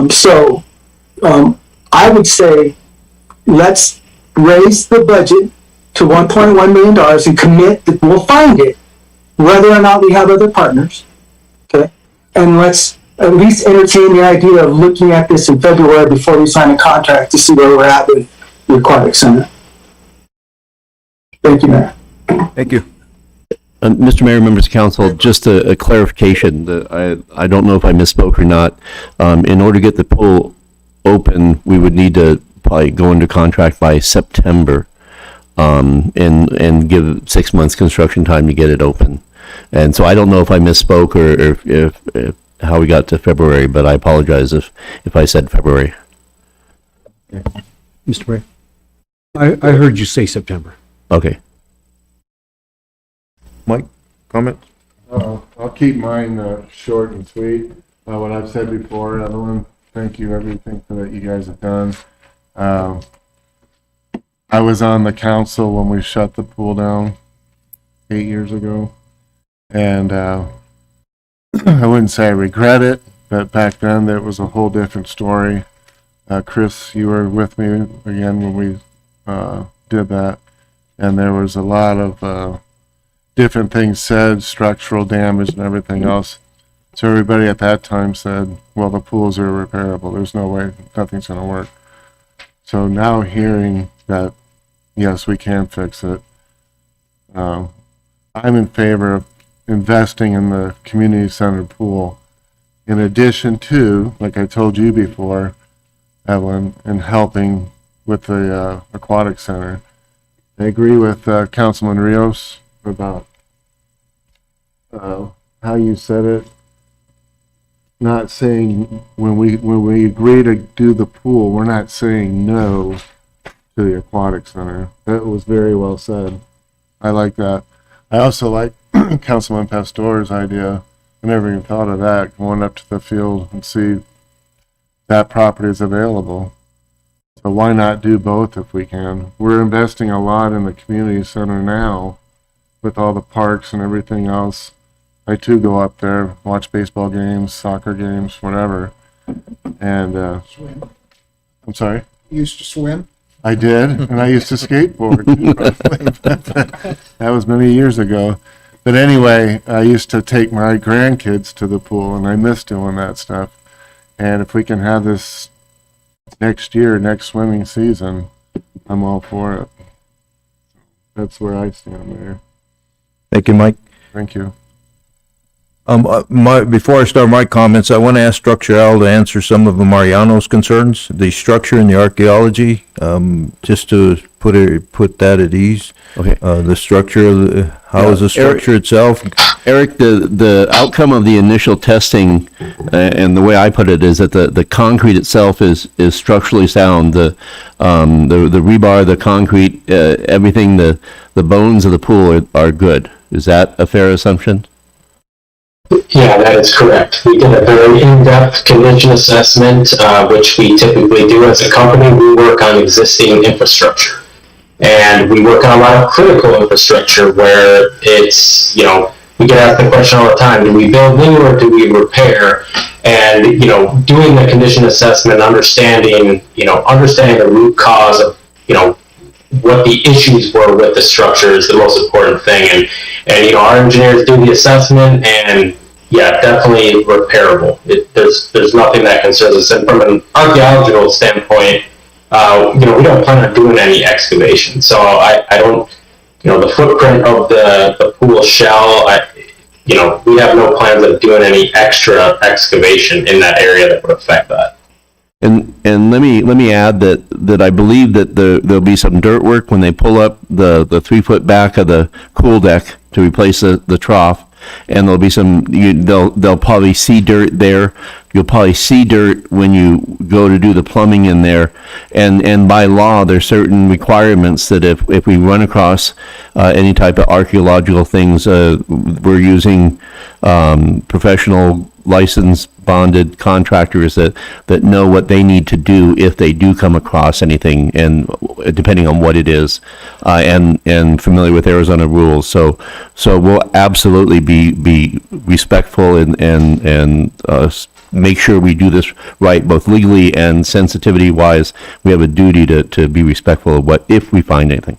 But it's compared to digging a new pool versus just redoing the plumbing under the surface. I don't expect that we're going to see too much, if any, but we will handle it appropriately. Is that fair, Eric? Yep, correct. Good with that, Mariano? Yes, I'm good, thank you. Okay. Yeah, my comments, I want to commend Evelyn and the Aquatic Center Committee. for all their time and effort they put into this, and it shouldn't end now. But it has been a lot of work, a lot of hours put in. I was part of the testimony going down to the legislature when we talked with Senator Pratt down there and trying to get a taxing district, which will never happen. My thoughts are time. And how long is an aquatic center going to take? Another 3 to 5 years by the time we don't have land, we don't have CIP, we don't have O&M commitment at all. So how long will that take to get? I support the aquatic center. We can't lose sight of it. And we talk about pools, that one will be more used than the other one. I remember when I grew up, the Hostetler pool was full every day. The YMCA was full every day. The golf course was full, swimmers. Central Pool, if anybody remembers Central Pool, I know my kids learned to swim there. And the community center was full. Those are 5 different facilities that were full. That's what our community needed all over. For the past 3 years, our city has never taken the lead in economic development. We have never concentrated having a full-time staff and 24/7. We try to do it or relied on other organizations to do it, or we try to rely on ourselves as council and mayors to do it. There's no way. We don't have the time to do it. And we've been building those foundations so we can one day, comparing to Coolidge and Florence, we are not financially at that level of Florence and Coolidge. I'm saying we can't be there, our community doesn't deserve it, but we are not there. We don't build 30 homes a month like Florence and Coolidge does. We don't have a fund balance they have. We don't have sales tax revenue that they have. We're not there. We hope to be there, but economic development takes time, and we're building the base right now. We're looking at 2 housing developments. They're going to be huge for our community. Less than 200 homes. Shoot, they built 200 homes in a couple of months down there. So it's about building relationships. It's about building partnerships and thinking about short-term and long-term planning. And to Fernando's point, the investors that we're looking at, they're looking at us to see what our council is committed to before they commit. How sincere are we as a council wanting to get that short term, that community center open, and then they will step up. And if they don't, we need to look at that. Do we raise the amount that we put away for that pool and make sure it does happen? Because it needs to happen. If this council is part of recreation, if it needs to be done, then we need to make sure that it does happen by next summer. Because that's the key. People want it now. The people I've talked to, have been emails, have been texts, are all in support of getting something by next year. COVID has destroyed us.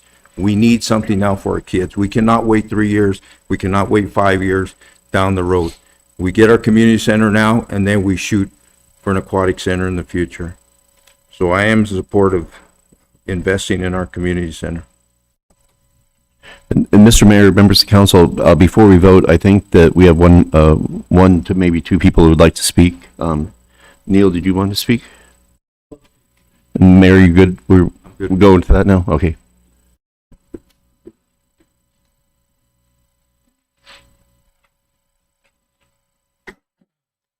Mayors, members of council, thank you for giving me the opportunity to speak. Thank you for what you do. These are tough meetings to sit through, so. I know. Long. So I'm very appreciative of your hard work. I've sat there and listened, and as you know, the hospital kicked in a lot of funding. We're probably the largest employer in the community now. 425 employees, 80% of our staff live in your community. We're bringing someone in every day to try to build this community. We see what people want. We know what they want. Why are people moving to these master plan communities? Why do they spend $10 million to build an aquatic center in Florence Anthem? Because it brings people to the community. And if we want people to come to our community, we need to invest in our community. It's not easy. It's not gonna be easy. Maybe Fernando had the right idea. We build a $3 million facility and we plan to build the future. I'm sure we could do that on the land that was talked about and B, building a pool by the middle of the winter. And I'm sure we could get the resources to do that. It is going to be tough to get this done. Our community deserves it. We're going to lose a doctor next month. Dr. Charles, he's been here for 9 years. They want to go where there's things that are nice. Nice parks, nice pools, sidewalks, walking paths. I hear that every single day. I challenge you to take the road less traveled. I've taken the road less traveled my whole career. I'm in a hospital that no one said could thrive, no one could do well. Guys, we're the biggest small hospital in Arizona. We've grown from $12 million to over $80 million net. And we can continue to bring services in. This is an awesome community. I hope we don't sell ourselves short. Because what people want, and I assure you, what they want is they want nice things. We need to give them a reason to come to our community. Make my job easier. Bring people in. Because we've got great weather. We've got great people. I cannot. The caring, the understanding, the way people reach out is beyond belief. Recently, I lost a grandson. The love we felt in this community, you don't get anywhere else. So I challenge you, or you make this vote, let's rethink this. Maybe it doesn't have to be all or none. Mr. Pastor had an excellent idea. Let's look at that field. I bet for $3-4 million, we could build a nice pool that has 80% of what the Aquatic Center wants. With a plan to build the future. Maybe built the $480,000 splash pad onto it. So, again, I apologize for stepping in so late. Thank you again for your service. These are tough decisions.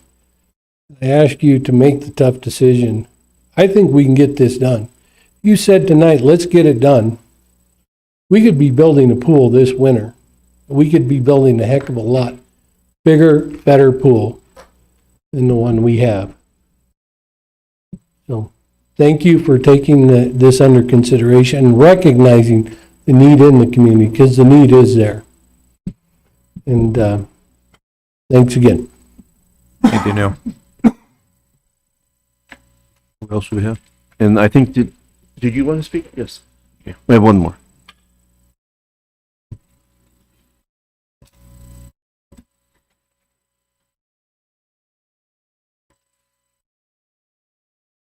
Hi, my name's Monique Perez and I live at 850 East Skyline Drive. I heard that Mr. Pastor and Mr. Jensen bring up the soccer fields that they felt might be a good idea to build the aquatic center. Well, that field has a lot more meaning behind it than just an aquatic center. I have 4 boys that play football and they also play baseball. That's the field that they practice on. It seems like every time we have fields to practice on with any league, it gets taken over by something else. There's 3 baseball fields in Globe that when seasons are played that everybody fights over to practice. Noscra Hill was a good baseball field before the dog park came along. Then we were no longer able to play on that field. And then we got a baseball field on the soccer field. So we have 4 fields now. And then when we got the softball field up by Noscra Hill, that was another field that we were able to play on. And then we kind of got upset with the City of Globe when we saw that there was a dog park behind the softball field. So me and my husband were like, why do they keep focusing on animals when we should be focusing on our kids' activities. So why do we need to take our kids' fields away for a summer activity that's only going to last maybe 2 months of our kids' summer, and they can go find a different area when our kids' physical activity lasts all year round? This is a whole community where lots of kids practice on. It's for soccer, for baseball, for football, and I'm talking where kids as parents go and practice baseball. They set up baseball plates on the soccer fields. So we all come as a community to that soccer field. So thank you for your time. Thank you very much. Anybody else? That's all nothing, email, nothing. Do we check council email? Oh, okay.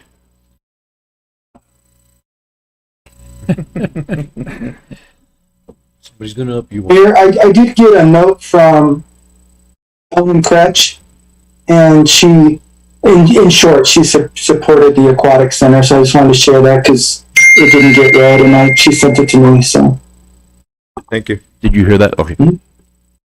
Evening, Mayor, Council. Matt Storms. I live on Sutherland Street, 1070, by Oscar Hill. This is a hard one because there's good points on both sides. We do need something now, but I think there's enough stakeholders on the table. We need to make the bigger decision, the more dangerous decision, and try and go for a pool that'll be with us longer than just fixing what's already there. Even if you fix what's already there, it's all that's there. I mean, you're still going to have people that go to the valley to go to the aquatic centers, go to the theme parks, everything like that. It's not a real long-term solution. And you're in a position where you have stakeholders who are interested now. I don't think it's a good decision to not try and do that first. I don't know if you've met with the county or all of them in the same room. I think everybody needs to get together and sit down and be like, where are we really at? Because the last time this was brought up, the city had 1.1 million it was looking at spending. Now it's down to 500,000 with some stakeholders that are silent. You have 1.5 from the hospital. Have the other mines been spoken to? Where's the true community involvement altogether to see where we're at? Because if we can get something for 3 million and start small and add things on, that's a lot better than just fixing what's there, because it's not a long-term solution. It's not what the community needs. It needs an aquatic center to become the community it can be. So, and I don't think I understand what you guys are saying with yes to the pool is not a no to the aquatic center. It's not fiscally responsible for you guys to fund 2 pools. If you fix the community pool, can you really afford to pay for 2 pools plus the community center pool plus your stake in the aquatic center? You're spending more money to have 2 of the exact same thing. So I just think it's a better choice. I know it's a tough choice. I have a young daughter too, and we have to drive to the valley because the community center or the golf course pool is sometimes full, or it's just, she wants the full thing. She wants the splash pad. She wants everything like that. So I think it's better. I know it's a hard decision, but I don't think you should make a decision tonight. You should look and see what you could do for the aquatic center. So, thank you. Thank you, Matt. Thank you, Matt. Anybody else? I didn't see you. Behave, Trent. Mayor, just a question. Paul, this one's for you, sir. When we create a line item, and I think you've answered this before, I just want it clarified. If we create a line item and put a number in it, and later decide we need to shift it somewhere else within the budget, is that doable? Yes, it's doable. The only real restriction we have is our cap on total spending. Yes. We're built in with a lot of headroom there. So there's lots of room to maneuver in the future, if that is council's desire. That's what I needed. Thank you, sir. But I will just add the one caveat, that the message that council sends tonight is an important message in relating the future. So I think follow up with what Mariano says, if this is a vote that does happen and we fall short of that $1.1 million, then we commit to increasing that? You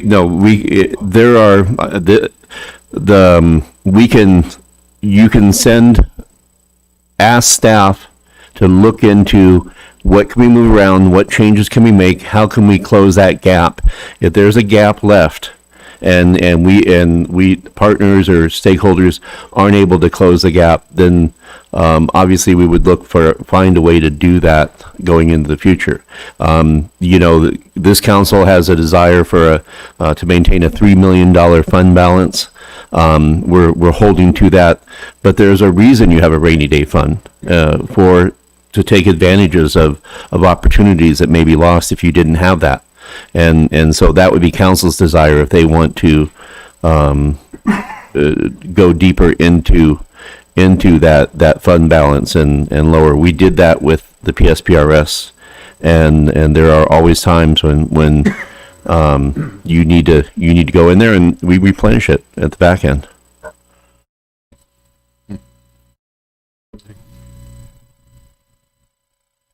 There's no other discussion, I guess we open. Oh, I'm sorry, go ahead. Paul, when you initially started your presentation for this item, you mentioned 20-year time frame, and originally the number was 25 years. I said 20 years plus, and let's get Eric, because I've heard 20, I've heard 30. I can't remember. Eric, do you remember what the official report said, or what will you go online with saying? Yeah, 20 plus doesn't, I mean, it could go 30, but it will go at least 20 for sure. And I believe that there's some maintenance, I think at the 10-year mark we can do on the lining to make sure we get the full mileage out of that. We have to make sure the water stays full because it protects the lining. There's things that we'll have to do to make sure that it does that. And I know there's a training session at the end when you deliver as to how we maintenance this properly. That's right. But yeah, 20, 25, it's all about keeping up on maintenance like anything else. Yeah, we got 110 of our fire station.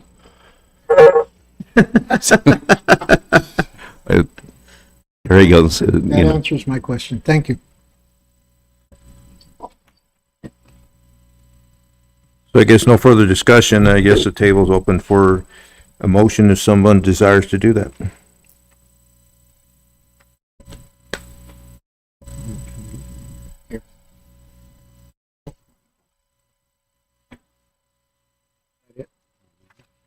Mr. Mayor, I'll make a motion to approve and direct the city manager to allocate $500,000 in the fiscal year 2021-2022 general fund CIP to be used towards the cost to refurbish the Globes Community Center pool and be included in the fiscal year 2021-2022 final budget adoption, with the stipulation that if we need to close the gap, if there aren't any other contributors, that we do so. And I will commit to council that we will give an update on the July 13th meeting where we're at on that. We have a second? Okay, so we have a motion, a second to approval of $500,000 for the upgrade of the pool. I also asked before I open it up for discussion that we do a roll call vote, and if you want to explain your vote, you have that opportunity to do so at that time. So is there any further discussion on this topic? Mayor, this is Fernando. Go ahead. So what I would like to see is us come to the table at least. I don't care that if we vote to fund the pool, but if we're truly serious about not shutting the door on the aquatic center, then we should actually be at the table.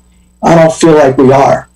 And maybe I'm missing something because I'm not on that board, but I don't sense that we're on that, at that table. So I'd like to see us seriously explore where the other funding partners might be, what their sentiments are, how we could do it, what the overhead would be, what kind of pool we could build if we scaled it, built it so that we could scale it up instead of trying to do it all at once.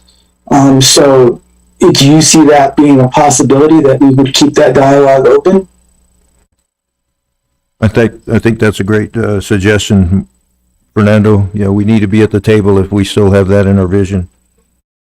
Because if that's the case, then I'll support this, but I don't really want to see us just say, "Oh, well, we did our part," and just walk away. Because I feel like this community aquatic center is not really feasible unless the city of Globe is at the table. I agree. And I really think we need to be. So, thank you, Mayor. Thank you, Fernando. Any other discussion?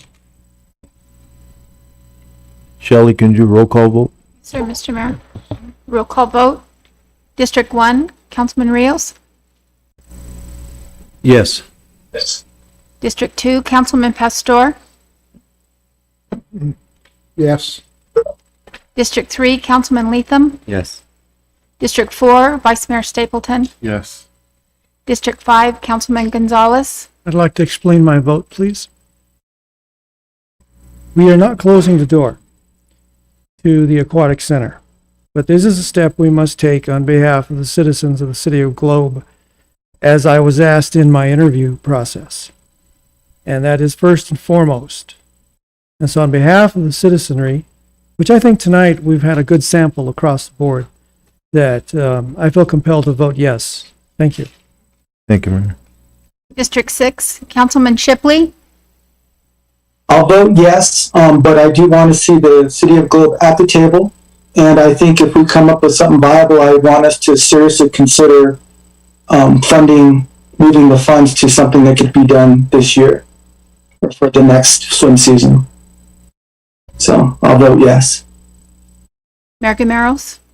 And I'll explain my vote also. The people I've talked to, and we heard it here a lot tonight, was they want something now. And I think, and Fernando has a good point, is that we need to push forward for the Aquatic Center and be part of that discussion. So my vote is yes. Mr. Mayor, majority has yay votes. Motion passes. Thank you, Shelley. Mr. Mayor, would you like to do a 10-minute break so we can let everybody hit the end? Thank you for attending on our discussion. Sorry it took so long.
presentation on the CIP.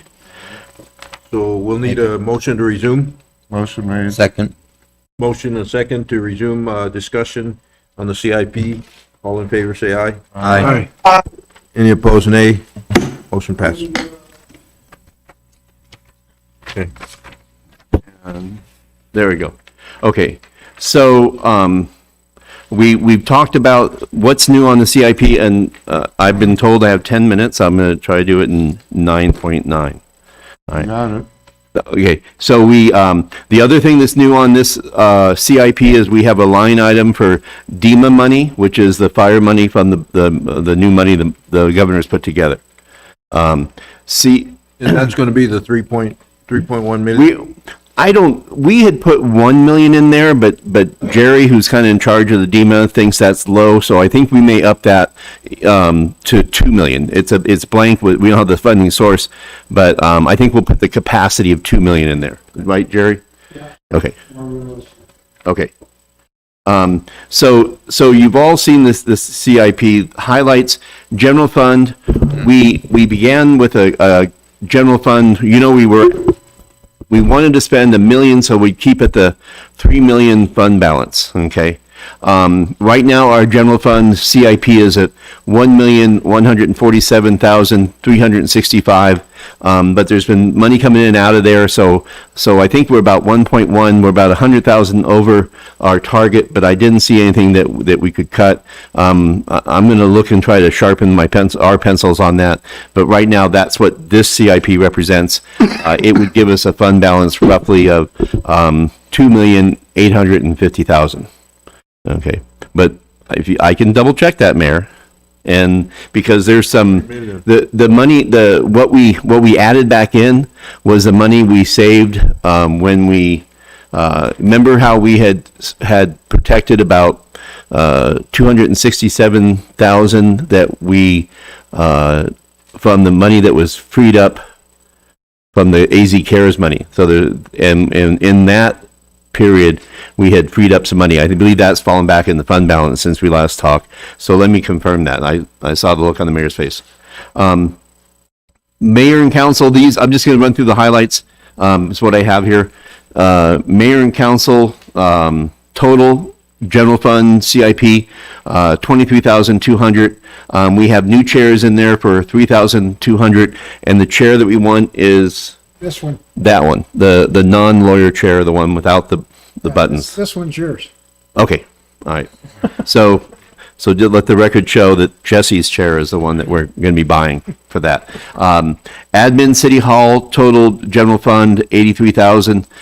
Fire, total general fund of $240,611 from the general fund for fire. That includes a Type 3 truck. It's wildfire and structure. It'll do dual purpose. Last time we looked at this, it was more wildfire only. Now this is 4-wheel drive, but it also can do structure, carries more water, a little bit taller. It's more expensive, about $470, $480. But we're going to do the lease on that and use the wildfire funds to pay this back. Gary, how much, if we had that Type 3 this season, do you know about what we would have come to? And I only have 9 minutes, so walk faster. Only got 30 Actually, you're at 3 minutes. So just throw a number out. Mr. Mayor, in just a rough estimate, considering what we're submitting for invoice for the Type 6 that spent 2 weeks on that assignment, we would have brought in just with this with the telegraph fire approximately $35,000. So once you have something like that, you can go all over the West. We have people qualified to take it. We have people that are qualified. We have They people can that are take it qualified to anywhere in take the it. country. They can take it anywhere in the country. And again, that that helps pay for the truck, but the truck also serves an important need in the community here when we turn around, and that can become a frontline pumper by simply taking our personal gear, turnouts off, placing it on that truck, and putting it in Blue service. flag. Okay, so You're done, Gary. Thank you, Gary. we got to. One question, just But one- don't go far. But One quick question on, is all on turnouts, is I'll that give you 2 minutes. Okay. the 60,000 on turnouts, is that a second set That's a for second each set. each firefighter? Yes. That is the second set. Very good. And Mayor, that was once we had this conversation and we talked about fire employee safety. That was in the budget. We will find the money for that. It's going to be bought. Relax, chief, you're up next. Okay. So the next for police, we have a total of $98,250 in general fund. Primarily, that is continuation of the remodeling cost, the $75,000 in carry forward for that. And I don't know if you have any questions for Dale. Other than that, we did. He had requested 4 vehicles, 3 SUVs for patrol, and then 1 truck for evidence. And given the circumstances, the scrutiny on general fund, and the fact that we have to do department fix, the chief and I talked and agreed that we would just do the evidence truck because that's solely needed for transporting. Chief, do you have any 30 seconds you want to add? Mayor and council, I don't have anything to add unless you have a question. Is that What's less, That's the first year lease on the Oh, vehicle. that's just, I was gonna say, what can you buy for 13,000, okay? Oh, we got some in the yard. We'll sell you for 13. Go what's, ahead, Mike, I'm sorry. Yeah. question, Mayor? Go ahead. What's less than lethal rifles? So they're beanbag guns. So currently, right now, my predecessor had bought Benelli shotguns, and they can utilize both real ammo, live ammo, and beanbag rounds. What I'm looking to go to is 40 millimeter single shot, multi-purpose gas and beanbag deployment weapons. They're more consistent with industry standard. It gets away from their ability to fire live rounds. It's just the specialty rounds that they can fire, and we can do some training. And we only need 3 or 4 of them. I forgot exactly what we put on there. I think 10,000. Yeah. And then they're orange? They'll be marked appropriately, so you can readily recognize them as less than lethal. And they're a different weapon system altogether, and so only people that have been actively trained in them would be able to deploy them. It's just another tool to gain control over violent offenders and stuff with not having to resort to lethal force. Trying to avoid what happened with the gal that pulled the real pistol instead of the taser. Yeah, so we've done a couple of things to address that issue. One of the issues that happened prior to my time is the tasers that they went to were black in color, like a handgun. Realistically, they should all be yellow. So we are going to the next. We came to the end of our contract with Axon this year. We had 1 more year in it, and we negotiated a deal to go to the new system. It's a better, more modernized system, and it's properly color coded for what we're doing. And so we just got to prove that. That's outside of this. That's a continuation of the contract. And the one thing that Chief had explained to me that I thought was really important is the use of non-lethal force can only happen if you have lethal backup. Correct. And so you have to have more than one officer there in order, and you're deploying this on a situation. Anyway, I just wanted to add that in. But unless you have any more questions for the chief. Okay. All right, so. Thank you, Mayor. Thank you, Council. So half-cent sales, half-cent excise tax that we collect, we budgeted 1.335 thousand or million, so 1.3 million. The highlight of that is the 7th Street and Maple intersection fix. We got the right-of-way figured out. We got the ownership. We've done some swaparoos to get everything. Now we're just going to pull 45,000 to complete that work and fix that crazy intersection. It goes down the books of, so, and CAG tip. That's where we'll be getting the 1 million for the Cottonwood Bridge, and then I believe we come out of pocket with another 500,000. But that's the highlight of the CAG million. We're getting another bridge fixed, and so the bridge meister back there is doing a good job. State direct appropriations. We still have the 2.4 million left to complete the Connie's Bridge, and so we're carrying that forward. We have that in the bank. And then the Hill Street corridor, we believe that and everything I've talked to in the league is that that amendment is in the budget, and when the governor signs the budget, it should hold.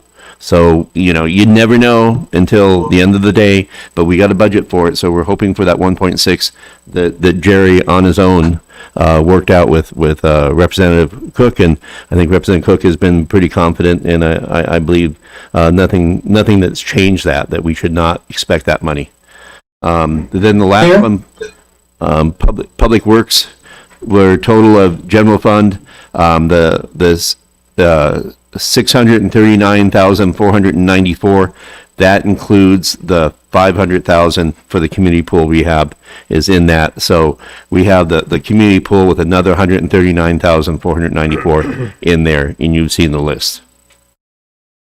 And Mayor, I got a comment. go ahead, Fernando. That Maple Street's the only place you can go speed limit and get airborne, and we're gonna lose that? But now we can market that. Just, sorry. Yeah. We needed some levity. Well, levity, I get it. Okay. The water enterprise total. So again, we run a utility. We operate a business, and we're taking some time to reinvest in that business. That's why we're going out and gonna buy a brand new Cat 420 backhoe loader, propane forklift, so we can keep our stockpile of valves and stuff inside a building away from the weather. That in this building, this building is something that Jerry and John have ham and egged together to build this water barn, but it's getting very close. You see a lot of outfitting for the water barn in there. Manhole and water valve adjustment. John, that is to exercise the valves. You can't just go in there and start ripping valves and turning them. This is a machine that puts the right pressure and motion and make sure that our valves function, make sure that they're on a rotation. Go ahead, and do you want to talk about it, or do they want to hear about exercising valves? I'll talk about it. I think they're good. Let me talk about it. Jerry, you got 25 seconds, not including the walk. Okay. What, Water and, the manhole and water valve adjustments are actually the manhole and water valves that are below grade, and we're putting risers on them and raising them back up. So that's what there's a separate item in Oh, I thought that was no, there's a separate item for the equipment we need for, and basically that is to exercise water valves like we're supposed to all the time, but we haven't been doing. Because when we have a water break, then we can actually turn the water off. But you can't do it just with a wrench, because you'll break the valve. So there's a special tool that you use, and it's on the back of the trailer. We saw this in the leak out there towards 70-77 in the snow. Yeah. And they were trying to they couldn't get all the valves turned off to shut the leak so they could fix the pipe. So probably right now, 10% of our valves are inoperable. Either don't turn or have water that leaks past them. So you're gonna make this a preventive maintenance program? Yeah, it'll be John, isn't that what you figured on, a program where they can go out and exercise the valves? That's what we're putting together. I was thinking that one was, I got it wrong. And so that's the one, there's a trailer? Yeah, that's the one with the trailer. The trailer? This is not. So there's This is for a contractor. There's 60,000 on the wastewater and 60,000 on the water, and it's to raise the manholes for sewer and raise the water valves and the meter meter casing. When I cherry picked this out to highlight it, that's the one I meant to do. And that's a trailer pulled by one of our current trucks. So, right off.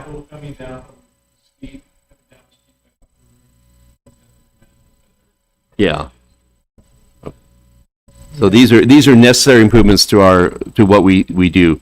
So wastewater improvement contracts. This is what this is something we've done, and we have this in wastewater and water. $500,000 for contracting for improvements. We use our crews to maintenance and repair, maintain. But if we got a new line, if we got a new sewer line, and we're gonna do an RFP, we're gonna get a quote, and we're gonna have somebody come in here and pull it up and fix it and replace it, and not not whiplash the staff. So that's really important. And then the DEMA funding, and again, we have a note in here, just to, that we're gonna up that to 2 million. Okay. I had a question under HERF funding. Under which one? HERF, Oh, okay, go ahead. civil restoration paving. Can you explain that to me, Jerry? Yes. That's coming out of your time. Yeah, that's my time. I've been stopping the timer. Okay, thank you. So our no cut policy for the city includes a way for contractors or utility companies to pay us to restore. That's what the civil restoration is for. They pay into a fee. At the end of the year, we pick a date, we cut off, and we do either the crack seals or the paving, whatever it takes to put that road, all those roads back. And this year we estimated 50,000. We actually overran that by 50,000. Next year we put in 100,000. So that's when they come in and cut our streets after we've paved them, right? Yeah, that whole 100,000 is revenue that's generated through that permit process. Southwest Gas. Yep, yep, they're a major contributor. Yeah, that was good. exciting.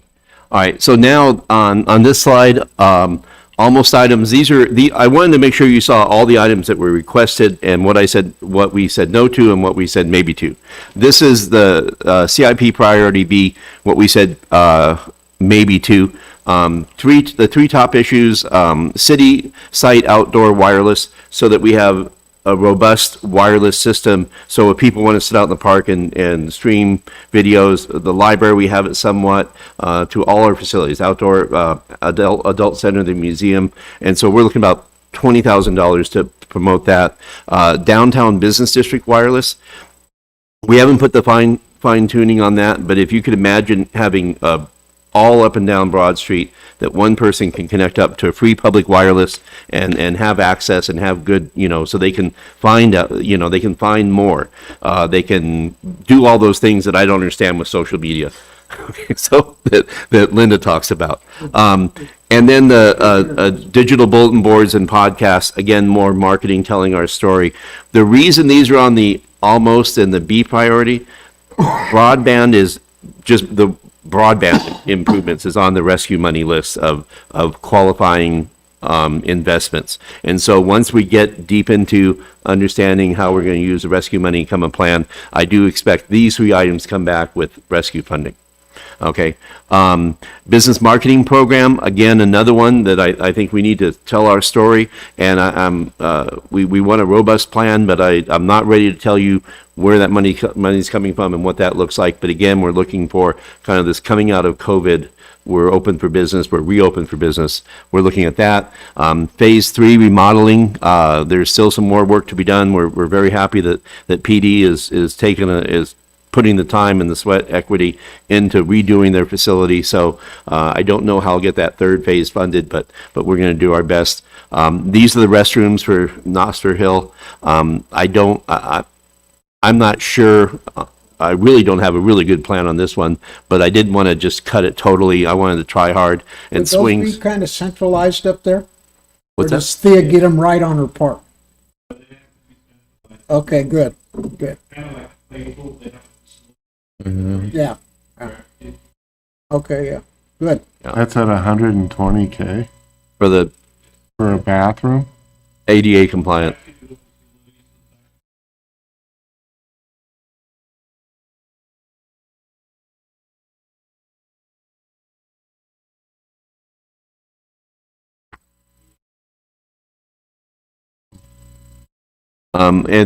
And I cut we put the swings on the B priority because it was on John's initial list, and we have other swings out there, and so I don't know where this is going to come, but in order to close my gap on my general funds, I know we may bring this back through another venue of funding. But I know John always says we always cut swings. It's low hanging Always fruit. cut swings. I know. He's out there trying to patch what know. he can't patch anymore. But and if we're investing in all the parks Yeah. and there's no swings to swing on, and that's why I believe that I don't know, and I haven't had a chance to get with Linda and John to see if this overlaps with the announcement that Linda had today.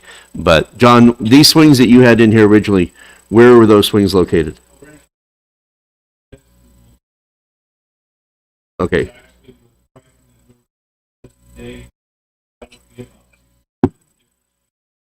Okay. Mayor, could you have him talk in the mic? I miss everything he says. Yeah. He's right. Go ahead and start over. The swings. The initial request, the 20,000 was for multiple areas and parks, as we've actually received different requests. The funding that Linda and we've all been speaking of would actually overlap into this area. So, but we would still hope to, because just like it was brought up earlier, if the funding's not there, what do we have left? That's why this dollar amount was actually put in there, so we could still have some work to do with that. So, and then the message boards are important. We think we might get those through DEMA, so I pulled them off our general fund list, trying to close the gap on the general fund. I will tell you from this B list, I'd say the most dangerous, the one that is on the chopping block the most, is the dog park restrooms. I think everything else is better than 50-50 chance we'll find funding for. What are the matrix boards for? Where are they going? What are they got? John or Jerry? In there's a microphone back there. That's probably part of the, oh no, what happened? Well, one of the things we've mostly, you've seen all the ADOT message boards you see on the highway, the solar powered for emergencies, and not only for emergency public access, for construction projects, and also for special events. But most importantly, right now, with the city doesn't own any current message boards, so we ventured into ADOT, but they don't have. They were utilizing every piece they had just between all the highway closures and everything. Supervisor Martin, you can get it from the county and put it up for whatever she wanted. we found during this fire. Is that 21,000 for one message board, John? Hope not. Yes, it is. It is? Yeah, it's 21. We actually priced 4 of them today. It was 85,000. That's well, and we're gonna, like I say, one way or another, we can get some. We hope to get them through DEMA, and that's our goal. We're gonna fight for that. Yeah, you should be able to. Yeah. But So these are huge. Probably got some connections. These are huge ones. yes, They're huge. they're visible and morning. from a long distance. Yeah, they're huge. So that's on our B. That like I say, not funded now, but we're going to work hard to try to identify funding sources for those. C, these are items that we cut. Okay, you can resurrect them if you like. I can chase them, but I'm ready to say that these are probably not gonna happen this year. Danny would like a broadcast booth. He wants to put it right back there, and so we can take him out of the mix and do that, and we support that. But I don't have the money right now. Conference room up. Why would that cost $20,000 to move your computers into a room back there? We don't have a room. You couldn't put them in the council, this room here?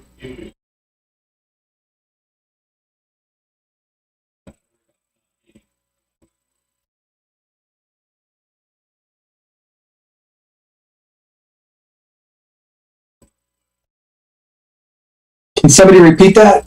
Yeah, I just remembered my mic wasn't on. No, what we're considering is a control booth built that's the same theme as the rest of the council chamber. It would be an upgrade to the chamber itself, similar to the desk that Paul and Shelley sit at. It would be an extension of that back here that's a little bit more professional and sturdy to house my command and control center back here. Jerry estimates roughly 12,000 was his off the top of his head figure. And so You can have Paul's office. Pam has it already. It's been taken her. So It was the other 8,000 to raise it up. 8,000 to raise it. just to raise it, and we already have 3,000 for a new desk that's more stable and more. But it sounds like this is something council's curious or would like to see. So let me move that one to the B list and see if we can find some money this year for it. If that's council's wishes. Yes. Okay. Paul, Go ahead. Yes. I was just at a hospital World Conference healthcare meeting this week, and the USDA was there, and they were saying that cities, hospitals, counties, governments could apply for funding up to $50,000 to improve their communications, which would be things like IT, and so that might be something we want to check into. Okay. And Danny, did you catch that? Okay. No, we'll circle back and make sure we get the right connection and look into that, because Danny's all about getting free money for us, for the city. So. And Paul, yeah, Daniel's done an amazing job to get us to this point, with COVID and fires and everything. Our communication has really we advanced. We leapfrogged over everybody else just in the matter, just with that hire, so. Well, I think, go ahead. I think our attendance has risen because of that. And Danny, how many people are watching? We only have 9 now, but. Not very many that recently. We were up around 60 watching. Yeah. Which is due to the pool topic, which is a little bit higher than. Mike. But you have your mic on? we normally average 50 on a typical council meeting night. Your microphone. Mike? Oh, it's on. It's on. I'm just not talking into it well. Okay. So about I know all about said that. about 9 watching now, about 60 watching the hot topic. But then we get viewership of 250, 300 after the fact. We get a lot of people come back. The replays after the fact go into the hundreds. People don't always watch them live, but we do see there's a large replay rate after the fact and up the following week. After the Suns game. Absolutely. So, all right, then conference room upgrades. We have other conference rooms around the city. Danny put a good system in here and we were talking about doing that at Public Works and Besh and library. Well, I don't know about the library because I think your technology has to come from the county, but I think also the Active Adult Center. But again, that one I think is just a bridge too far this year. Also with electronic door access systems, it gets pretty pricey per door. I think it's about $3,000 to $5,000 a door, and I'm not ready to go there yet. But just because of this is mostly general fund money. If we can find another source. Is this through various buildings that we have, or? Well, this would be replacing. Danny, what was your projection? The 2 doors on either end of the hallway here, and the front, and all these front doors for card swipes, right? Yeah. The typical pricing runs anywhere from $2,000 to $4,000 per door when you're going with those like electronic key card access. And I would be looking. So to do City Hall depending on the pricing we found, could be anywhere between $5,000 and $10,000 just for the 2 doors here. And if you look to try to expand that system to make it uniform throughout all of our city facilities, it could get up there. And I think with the pricing and the magnitude of things we have going on, my gut was we hang off on this one for a while. The 3 patrol vehicles, there would have been $72,000 the first year for the 3 vehicles, and then that times 5. We're going to make some changes and adjustments in police, and I just to kind of hedge my bet a little bit, I wanted to wait on these, and Dale and I talked, and he agreed that we could put these off for a year. These 3 are part of the original 8? No. What? Go ahead. I think my 10 minutes blown, so I'm just going to let you guys talk. Yeah. You're over the 30. Good evening, Council, Mayor and Council again. The original plan for the vehicles were 4 vehicles a year for 5 years. That would get us replace everything we had and get us on a rotation to maintain a current fleet for the police department. This does not set us back because council and city staff was able to find the funding to get 8 the first year. they're a little late going in. So when the city manager and I spoke, we talked about the must-have, and that was the evidence truck, and that we can make do with some of the changes that we've made with upgrading some of the older vehicles and stuff between now and then. We've been very conservative with how we're addressing those to try to make them last, and so I think we're good. If we're able to find the funding during this course of this next budget year, we have a windfall for whatever reason, we're able to do it, fine, but other than that, you'll see them again on the next budget cycle. And we got to look at the grand sum total. I think Jeannie, if you're still listening, I think she said the annual load to cover the lease payments for this year, I think it's 87,000 for the 8 we have is that annual payment. But every year that will go up a little bit. It is. It's 87,000. 87,000, Jeannie? Yeah. Yes. So that would be, we got to watch that number because that comes out of general fund. So, but let's see what happens next week when we talk about the department fixes, and if it's council's desire, we can do something. Dale, thank you. Thank you, Mayor. Thank you, Council. So, okay, so when I was putting this PowerPoint together at 11 o'clock last night, I had no one to call to ask, but the non-DCL broom bear sweep, is that a sweeper? What's that? Yeah, okay.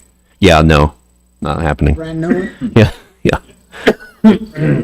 John, how old is the one we have right Is now? ours broke down right now?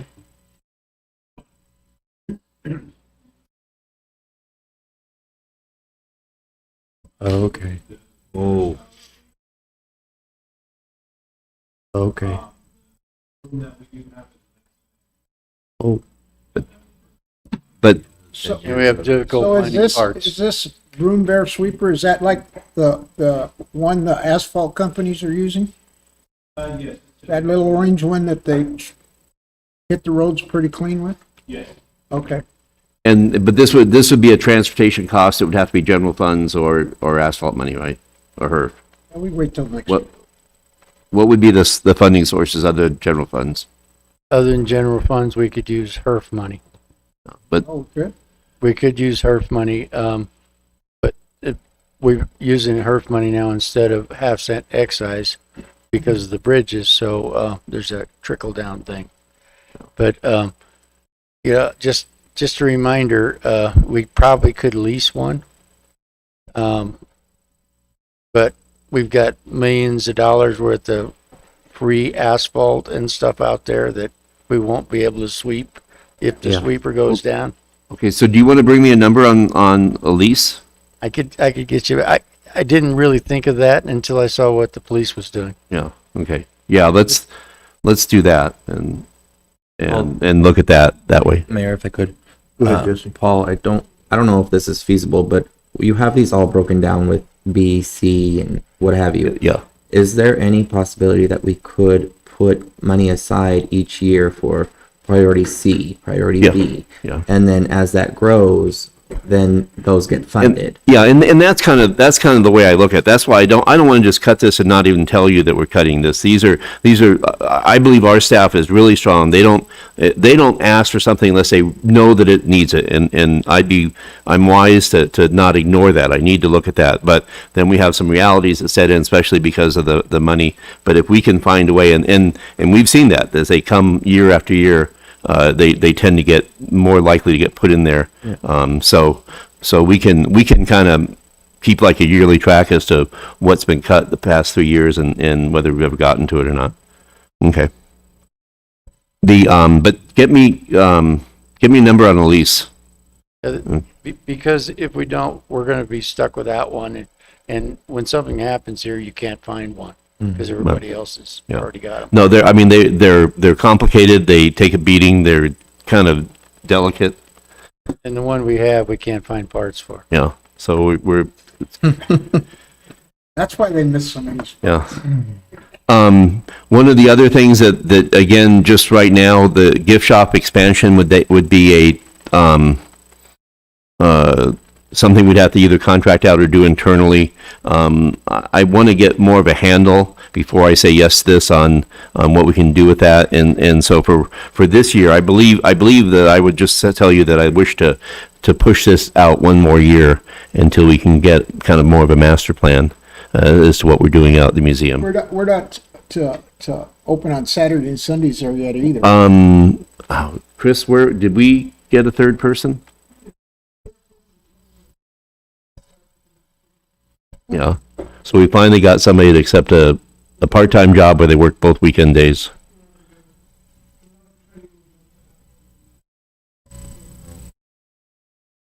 And we have just now gone back. We had closed down any type of rental facilities when we were in the set zone. We didn't really want to sponsor anything, but this week we did go back to taking reservations for Ramadas and things. Okay. So and then John or Jerry, do you want to talk about the PRV removal and relocation, the Ellsworth well test pump? We'd come to agreement, the three of us, that we could push those off. Yeah, the PRV removal and relocation, we're going to try to make those part of the Connie's Bridge relocation since it's located right there. And the Ellsworth test pump is a item that probably needs to be done, but we can push it out. What's PRV? It's a pressure regulation valve. It's the big vaults. They're like 10 or 12 feet long. There's that one, if you remember when we put the sign up, the ballards that were up by Connie's, that one has to be moved. Okay. Okay, and that was consensus that we could wait on those two. At this point, let me do this. If there's anything else that we have not touched that you saw on that, we can take questions. There's a lot of information and a lot of things. Did anybody have anything circled, penciled, highlighted that they wanted to ask about? Okay. Go ahead, Freddie. I just have a question regarding the lighting at the Center for the Arts. Okay. Has there been any discussion with the center staff on options for lighting or considerations for lighting? John?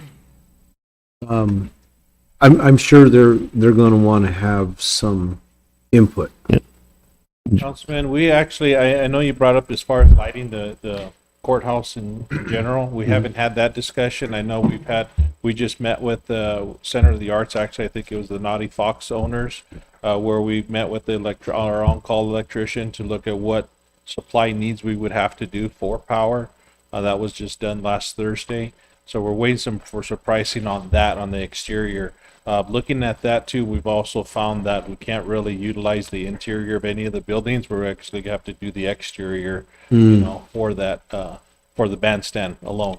So I think we should probably have some additional meetings and look for what funding would be, because if we're gonna do some exterior lighting on the building, that'd be a little bit more detailed. Right.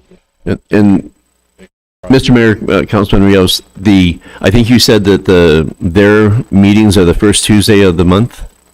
It was first or second Tuesday. I haven't.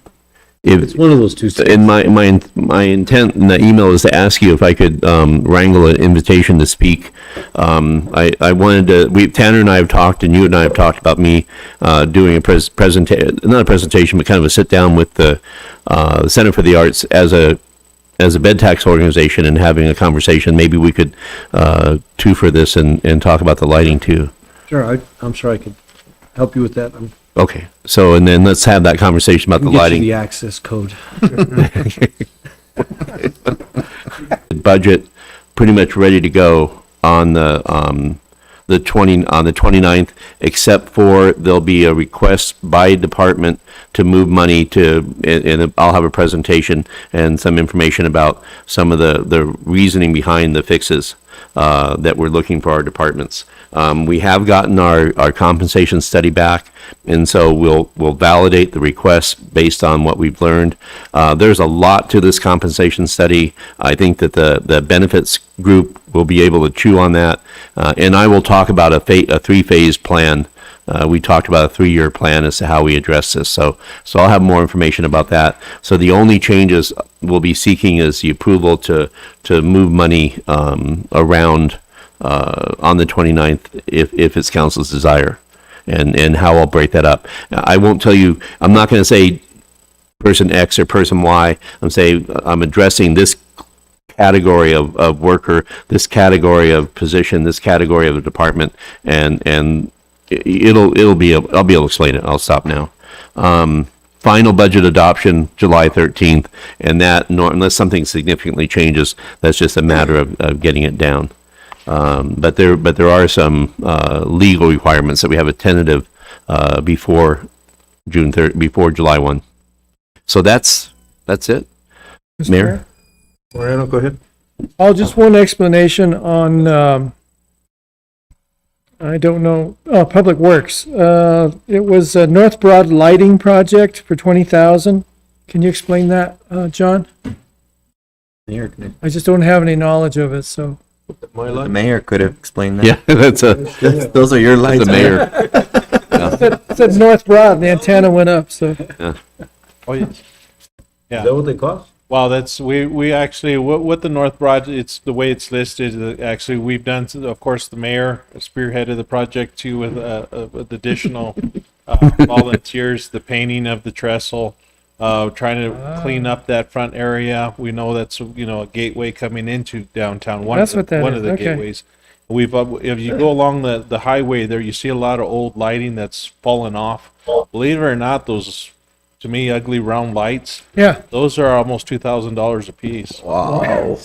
So it really does. Yeah. Is that an ADOT? Really, we've talked about lighting, like you see it around downtown, or actually specifically around the courthouse, a really nice style, style like that. Was that an ADOT improvement? Oh, no, I wish asking. it was. But no, it's actually not actually, but the lights around the courthouse, those nice ones, the bigger ones, not the ones that you see out at City Hall, but the ones from the courthouse, those are almost $4,000 a piece. Wow. So when we talk about pedestal lights and getting the electrical to that to supply those, there's some existing, but we'd have to meet, so that's why that number's there. There'd be some additional research to be done. We've looked at some type of solar lighting, but of course we know the longevity of solar lighting. It's getting better now, but it's still. And the other issue that we were having when we met with the railroad, we can't put anything on the trestle. We can't weld or anything, mount Yeah. anything on Yeah, where I the get it. track's actually existing. So we would have a traffic safety concern. Yeah. So everything that's going to be put is actually be safe enough that's going to be in public, that could be damaged by the public. Okay. So that's what that's. Well, All right, I'm good. Thank you, sir. Thank you, So- Mr. Mayor. Go ahead, Fernando. So did I hear that because at one time they said they would let us as long as we could figure out how to get up there, but to run like conduit and then power lights up there so we could light up that sign. So did they change their mind then? Is that what I heard? No, these were lights that are along the sidewalk. John had his crews, or his electrician put up lighting, and it does light up both sides now. They did put lights that shined and did away with didn't have to put any extra conduit on there, I think, right, John? yes, we enhanced it with LED lighting. It's weatherproof, of course, in those areas to try bringing it up. And to your question, Councilman, that the railroad, when we did meet with them recently, they actually did indicate that they were truly, after they did, you saw the work that they did on the track, they didn't really want too much up above there. So we didn't want to run too much conduit because of the vibration and the issues that we might have long term. Okay. You had a question? Thank you. Just a clarification, Paul, that's first Tuesday of every month First Tuesday. Do you think they'll have one? Is that at 5:30. 5:30? Let me. I can confirm if we're going to have one this coming. Yeah, because we have the 4th of July coming up. So that was my only. All right. Well, let's talk offline. Okay. Thank you. John, I think Jerry said he'd donate 3 off Connie's Bridge to the North Broad entrance. That's what I heard. That's good of you, Jerry. Possible. What a guy. Yeah. So, Mr. Mayor, Any additional questions, comments, recommendations, stipulations, movements? We can make the recommendations before this, before it's up Yeah. finalized? Yeah, Okay. and like I say, we move fast, this is complicated, you have the latest information.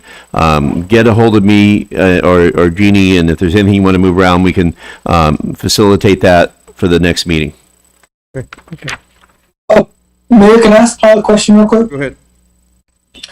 So Paul, when we were talking earlier about the budget, Yes. I know that with the city council, we can't spend money unless it's budgeted. Right. But you made it sound like it's the cap, not necessarily what you're spending it on. Right. I always kind of thought there were categories and it had to be in that category. So for example, we build quite a cushion in to our grants because you just never know what kind of grants you're going to get and you want to be able to spend the money if you get it. But that could be a $2 million cushion. So are you saying we could take that cushion to another category and spend it? Yes, it's a maximum spending amount. I mean, Jeannie, we're looking at a $40 million budget is what we're proposing. But now there's liabilities on how much tax revenues you spend. Just give an example, fast-growing cities, they take in a lot of money. They can only spend like they have a cap of revenues they can spend. We have that cap. We're not going to blow that cap because we're looking at grant funding. Jeannie, help me. We had this conversation.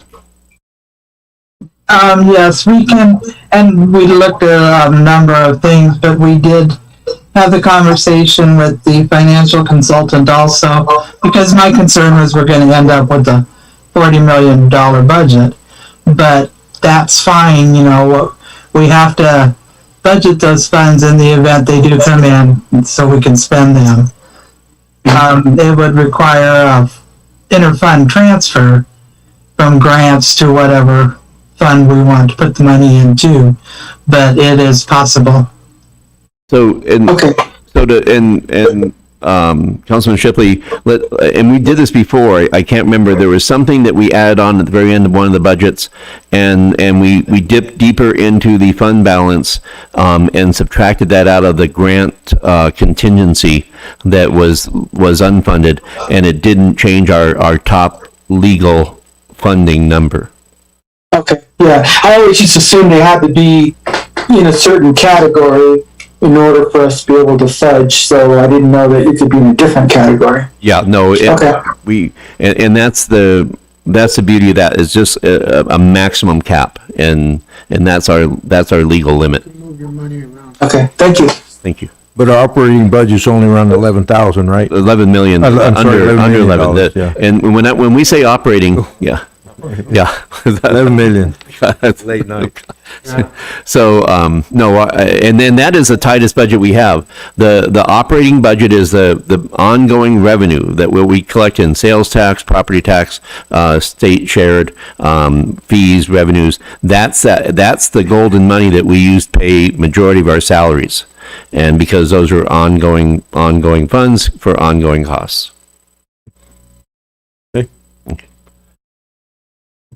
We're good to move on? Yes. So we'll get to consent calendar now. 6:30. Wow. So, item A, consideration of waiver, section 2-4-10A, prior discussion in order to allow action on the balance of the consent agenda. Accounts payable, $930,993.98. Consideration to ratify the June 8, 2021 accounts payable report in the amount of $322,415.07. June 22nd, 2021 accounts payable. Consideration of approval of council minutes. Consideration of the April 20, 2021 minutes. Consideration to approve the May 4, 2021 minutes. Consideration to approve the May 11, 2021 meeting minutes. Consideration to approve the March 25th, 2021 meeting minutes. Consideration to approve the June 2nd, 2021 meeting minutes.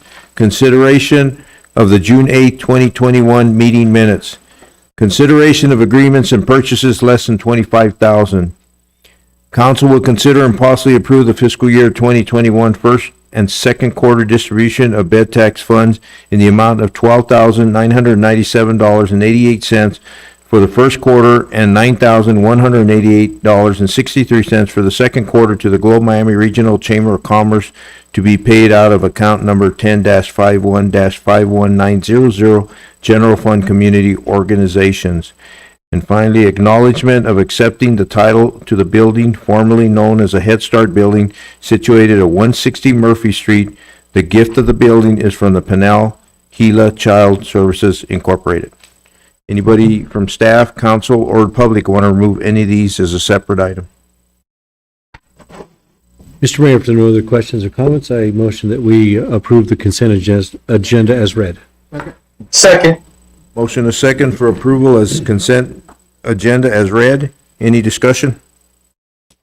All those in favor say aye. Aye. Aye. Any opposed, nay. Any abstaining? Motion passed.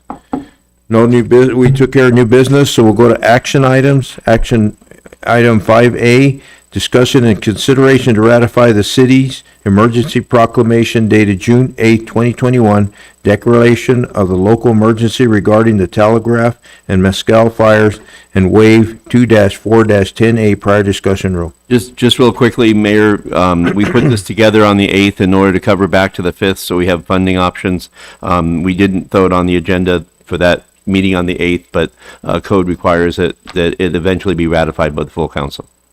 And we had to have that to get our funding. Well, we want to have it in place. Sooner we have it in place, the more flexibility and power we have. So, and it's totally reasonable to allow you to do that and then ratify it afterwards.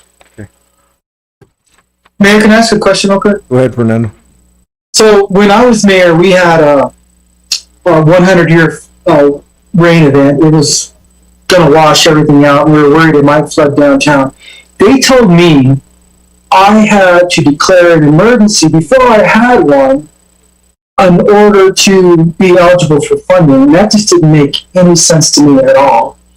Do you know anything about that, or how does that actually work? This sounds like a reimbursement question on what we have to do. We were advised by the county to retro the emergency back to the 5th, but and we didn't know about it. We didn't know it was going to be an emergency until after the whole Miami thing. So I don't know. It's not so much a legal question about how we operate, but whether the people who will reimburse us require that.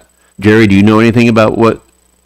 So, according to the rules that we know from DEMA, we have to have the emergency proclamation in place before we make application for funding. And so that's why we wanted it back as far as we possibly could. That's normal, Mr. Mayor.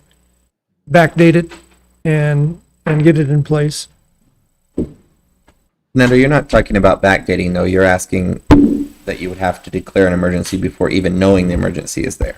That's Right. So they said basically you're going to have this huge rain that could cause this huge flood.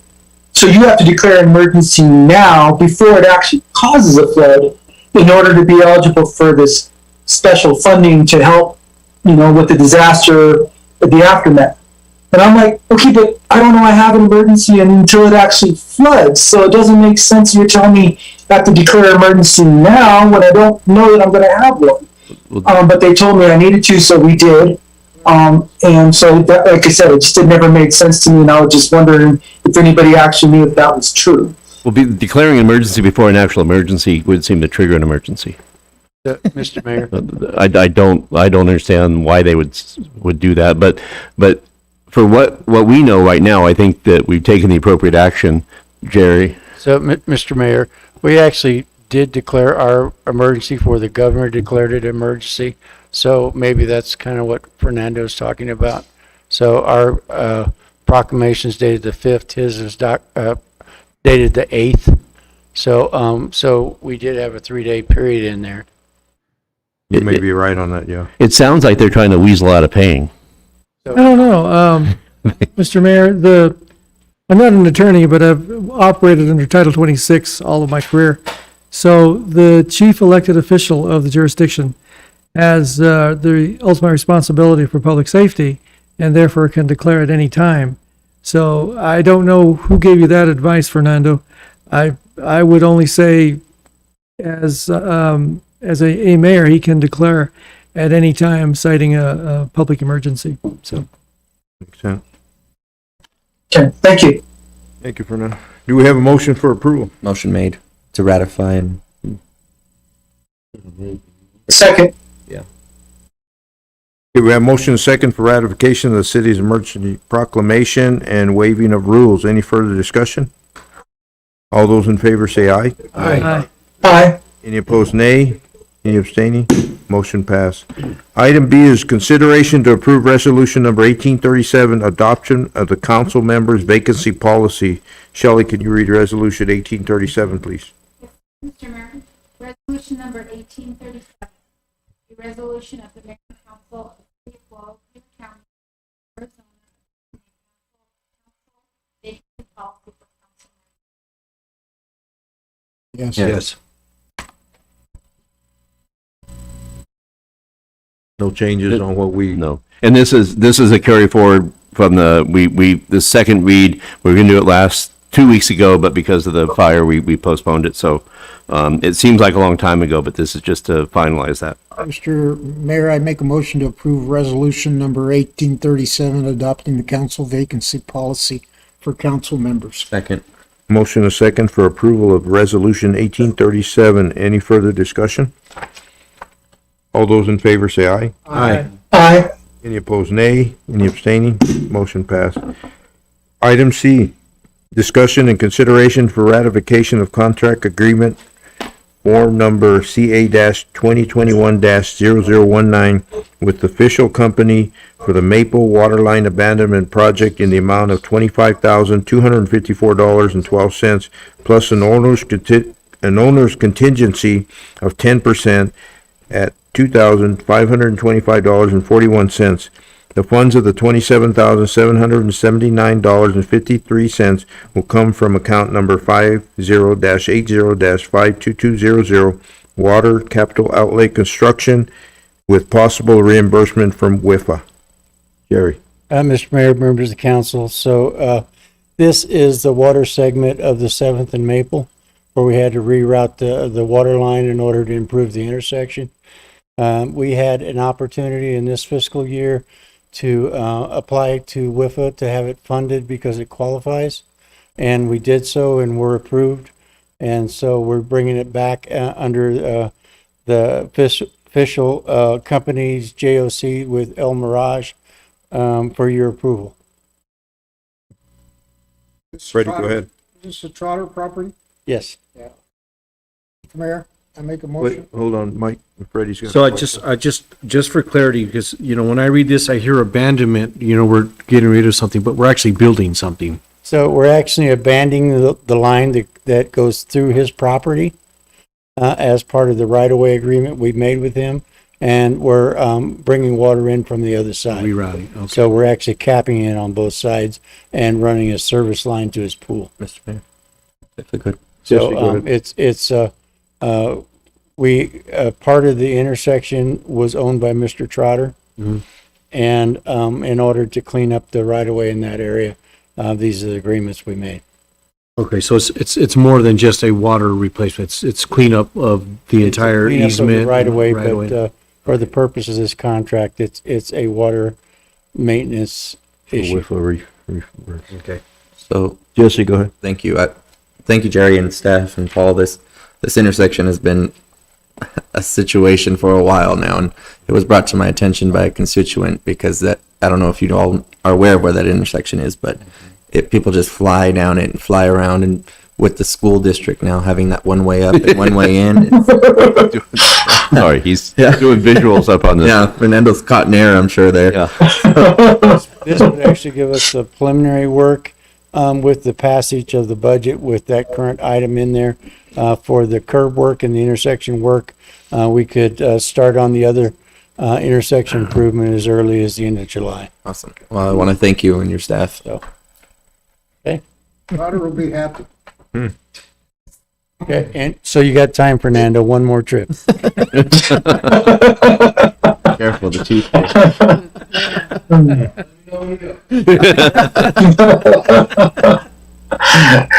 So the trick to that is that if your car hits the roadbed, it's actually comprehensive, so not an at fault. So you got to consider a roadbed collision. So just FYI.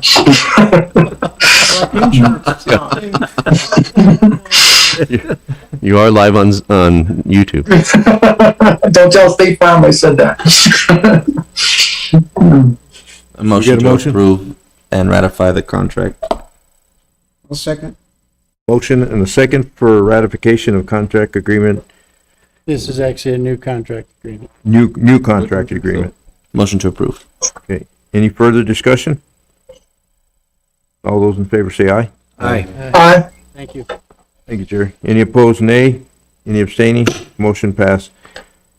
Late agenda item 6A, discussion and possible approval of contract number CS-2021-0018 with EarthQuest Plumbing Incorporated for Phase 2 plumbing at the City of Globe Police Department main building for a contract amount not to exceed $28,368.41 to be paid out of account number 10-57-52200 Capital Outlay Construction and request to waive City of Globe Code 2-4-10 prior discussion rule.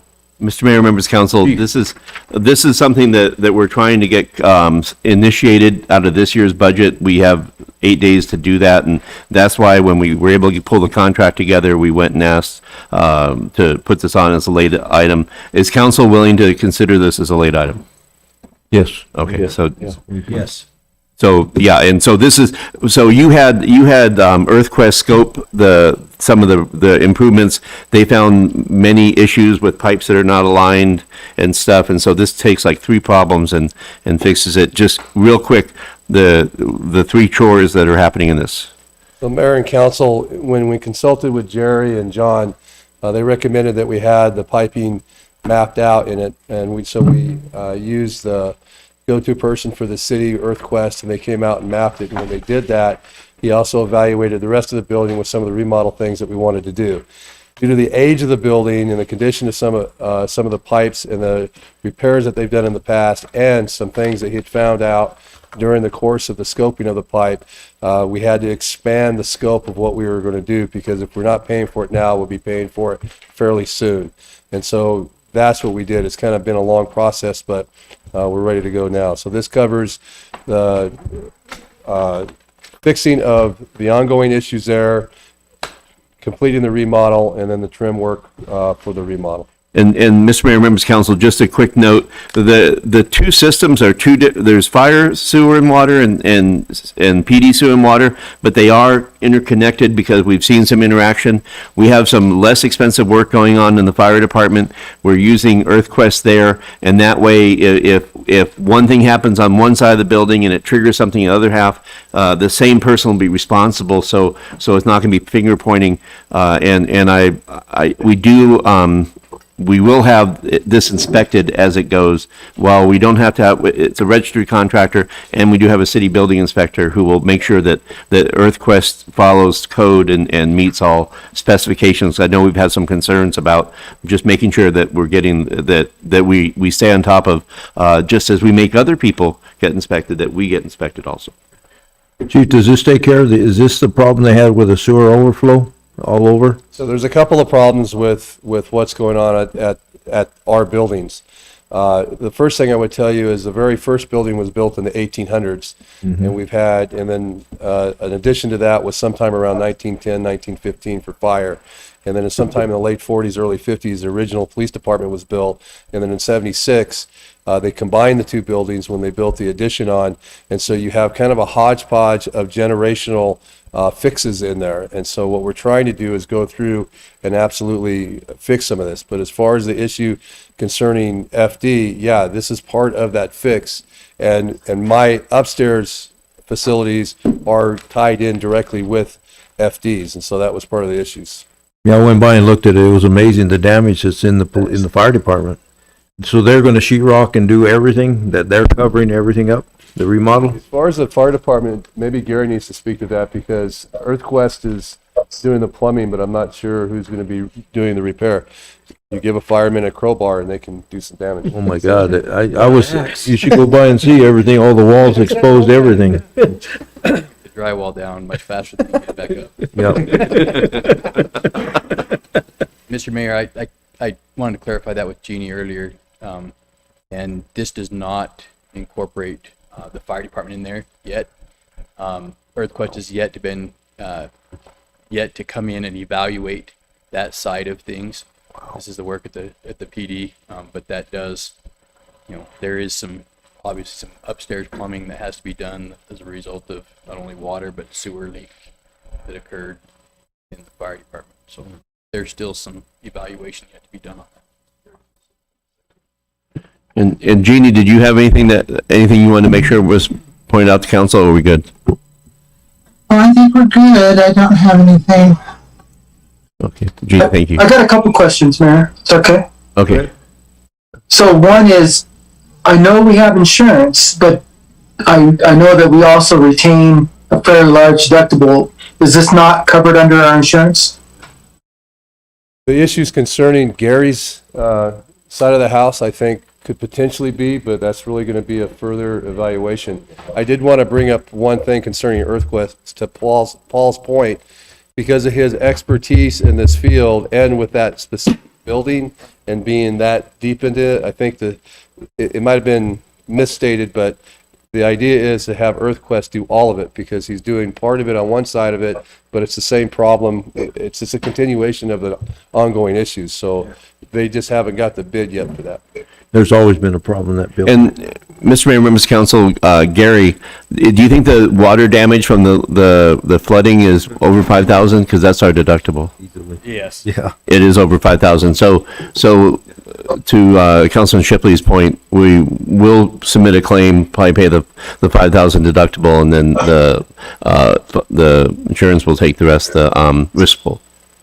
So one of the most expensive parts of a claim is the water remediation, because if you don't get the water completely out, you'll end up having a mold problem.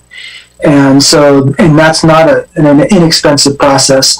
The other part that I had to this is, I know that we have future plans for the police and fire department. Are we taking care of the future with this right now, or are we going to then have to come back in and reroute plumbing later? Because I'd rather do it all at once. No, I will tell you that we're not, at one point we had roofed half the roof. This is a full-blown, we're fixing everything that we come across, and we're not doing that building's gonna be functional, and my direction has been fix it right the first time.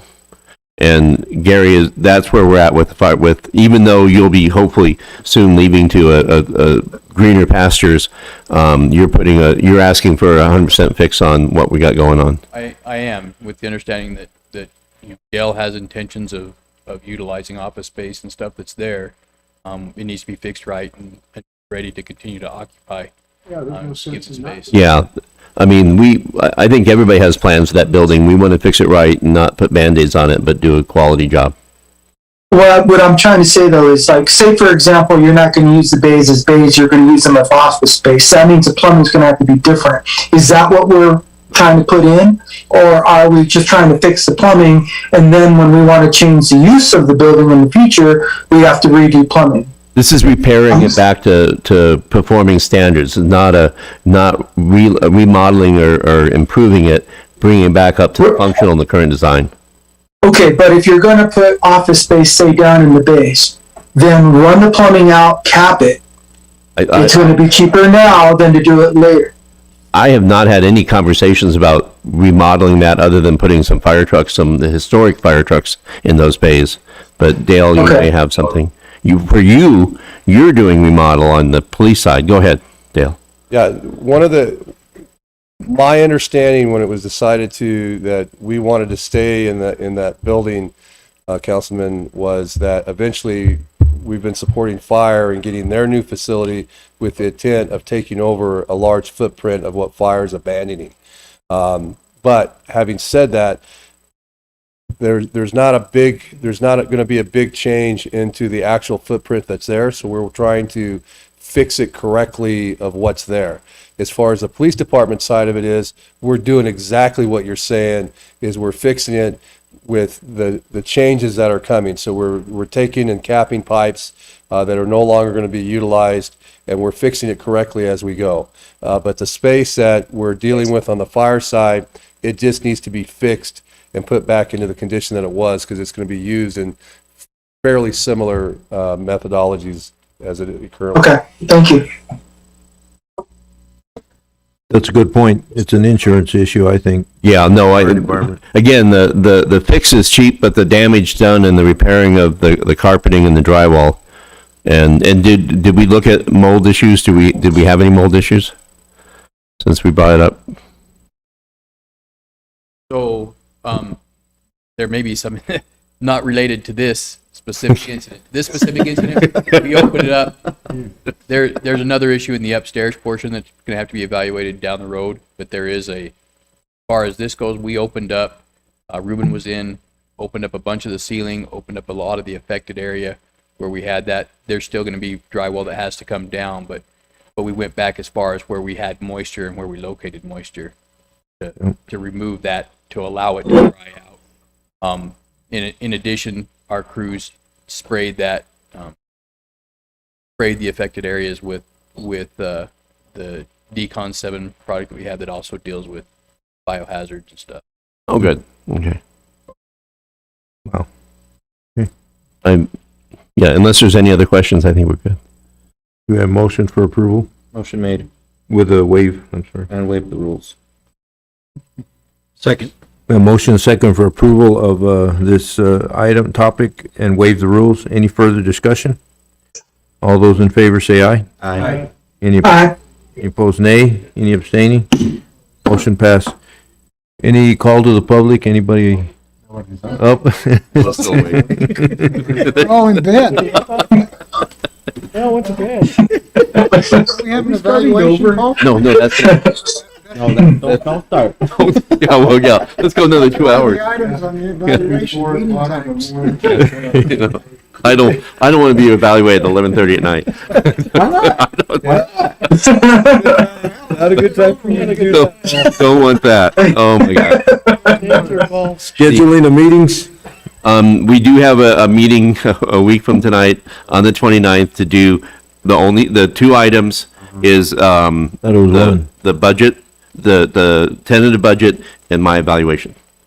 And if you want to A week from now? a week from tonight, and if you want to move the valuation, it's up to you. Next Tuesday? Next Tuesday, the only thing that must happen next Tuesday is we do have to meet and adopt the tentative budget Okay. before July. And I'm happy if you want to say just the tentative budget. I don't think we have anything else. The only other, the Silver King, which is the purchase on that, those two items. Anybody have anything else that's got to go? Let's do this. I do. on a Separate night. I do, Paul. Pinal Gila Council emailed me the new contract, and they need that to be So approved beyond- by July 1st. Jeannie, we could put that on consent? Yeah, So yeah, it's an annual thing, so sure. Eval separate, or do we want to go with the next meeting? Yeah. no, I mean, it's your call. I'm happy to LaCoya is lined up and she's available, but we can postpone it if you want. I know it's hard to do back-to-back meetings.